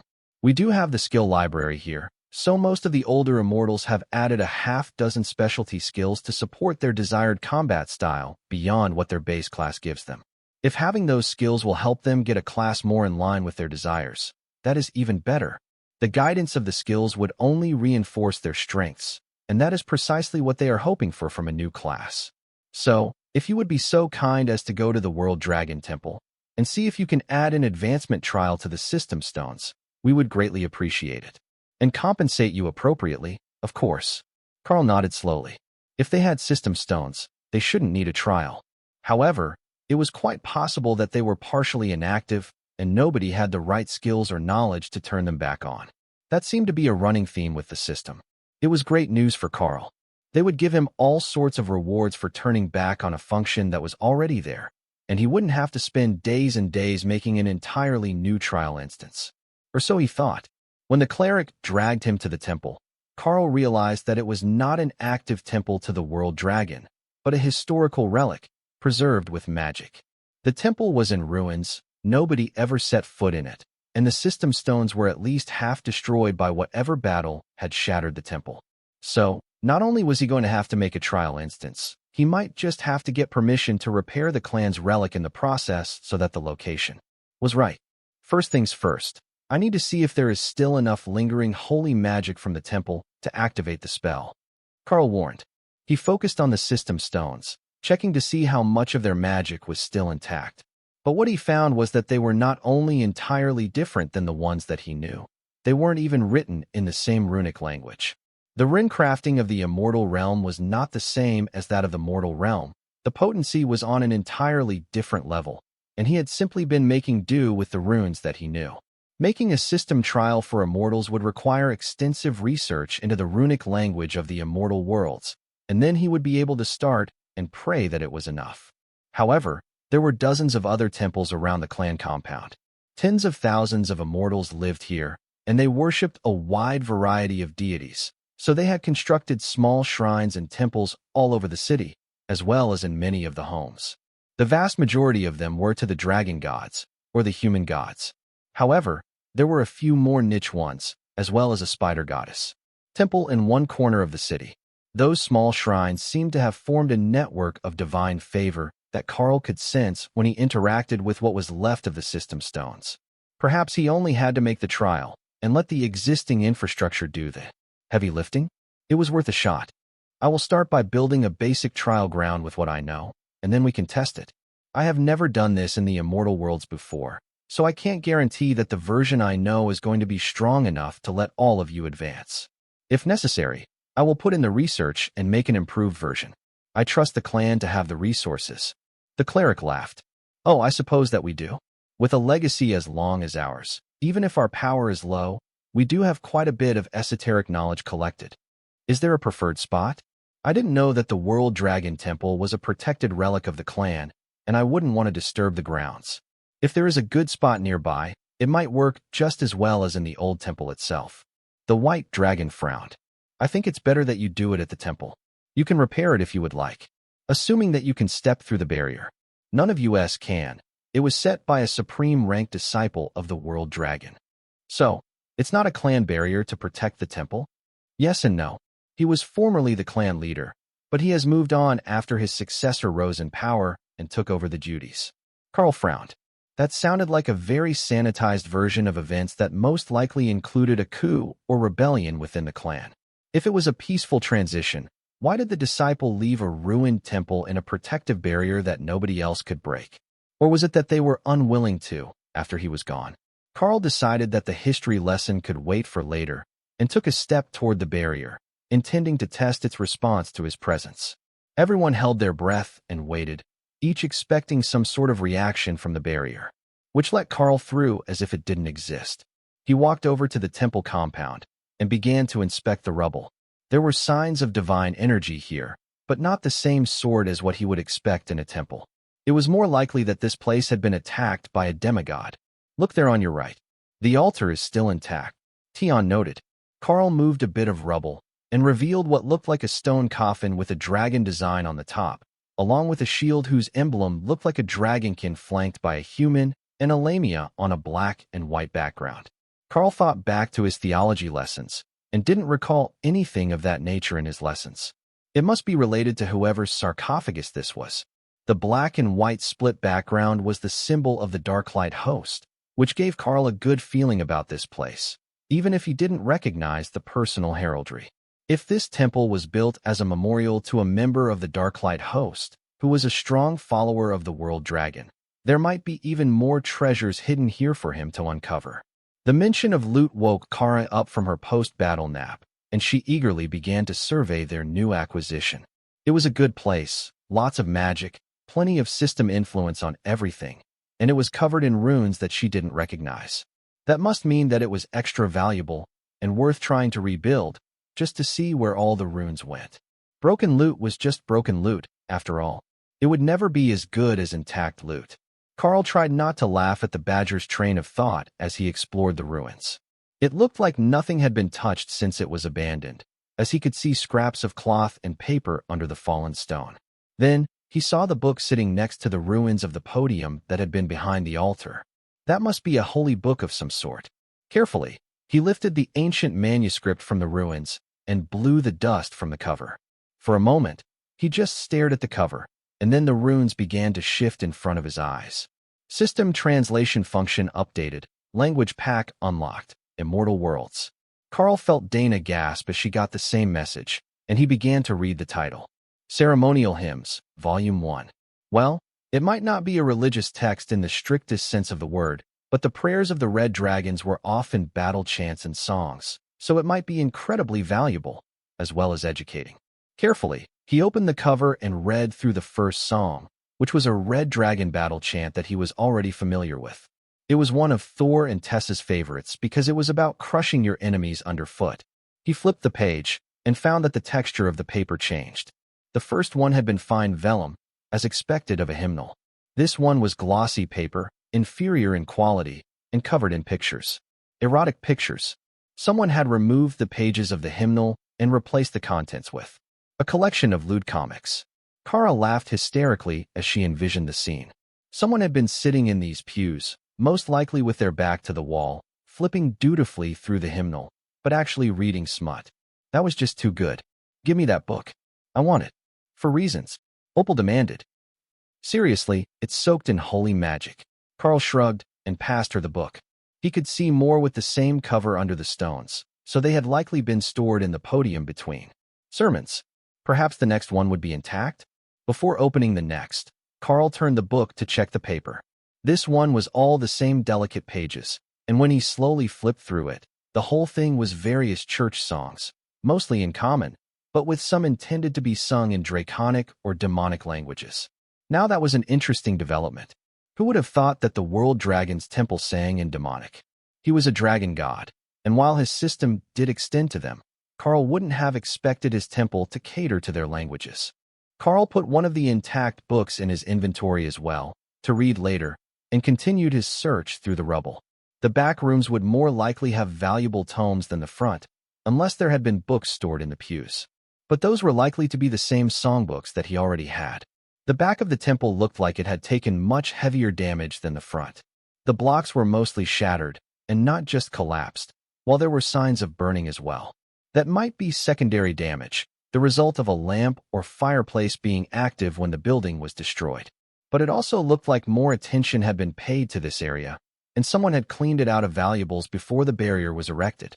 There were empty shelves in the rubble, the desk drawers had been removed and stacked to sit empty in the weather. Very orderly, not like the place was ransacked, but like someone had deliberately come to remove the valuables for safekeeping. That's a shame. I was hoping for books. Remy sighed. Me too. There is so much that could have been learned here. It's not a total loss, though. There are a lot of runes here for me to study, and they're in a whole new language. I got the system update, which is a great start, but I still need some practice with them. Karl spent a few more minutes searching, but the temple had obviously been cleaned of valuables long ago, which left him only a few clues, including a wall painting that had survived mostly intact, to guess how wealthy the temple had been. It didn't look promising. What it showed was two people in black and white robes flying while standing on a sword. That was pretty cool, but not a sign of great wealth. I want a flying sword, Kara insisted. Being able to relax on the sword while traveling would be even better than just flying by herself. We can work on that later. After all, every immortal could fly once they gained enough power. It wasn't exactly a huge accomplishment. The ones with wings and skills were just faster at it. All right, I think that I know what I need to do. There are enough temples here that I just need a clear spot. If nobody else can enter the temple grounds for the world dragon, then I will make the entrance to the trial in the yard outside the barrier. Give me a day or two to prepare the trial stone. There is quite a bit that goes into it. He explained. Will you be starting on that now? The white dragon asked. I have a punishment detail at the alchemy hall to finish first. The dragon laughed. In that case, you can stay right here. I will get you transferred from Elder Socrates' supervision to mine. This is a project to help the entire clan as well, and none of the elders would argue against it. Besides, you're almost done your time, aren't you? Karl nodded. Yes, I only had 50 hours, and I've been staying in the alchemy hall full-time. In that case, if you finish your hours, we will pay you as a regular craftsman for the rest. That's likely going to need a budget approval, given the usual rates for a runecrafter. But I don't see them denying it. If nothing else, the church will cover the cost. Karl sighed. Don't worry too much about it. Given my position, I feel a bit bad about charging the church for repairing a function that should be on a holy temple. There is a partial set of system stones here, and while they are damaged and written in a different language than the ones I'm familiar with, they should have had that function when they were intact. So, I will try to recreate that ability for the clan, as they once had it available to them. There was no way that he could recreate a full set of system stones at the immortal rank. That magic was way beyond his power level. He should be able to make a proper set for the mortal world now, though. Anything that they were missing before would be present now, and Karl briefly considered where he should put them in the tiny world. That could come later, once he was finished here. The baby dragons would want it when they were hatched, and an immortal ranked set of system stones might not be the same as a set designed for immortals to us, but it would let them pick their classes, he assumed.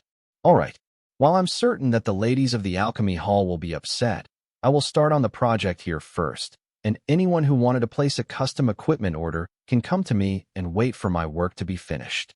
Karl agreed. Wonderful.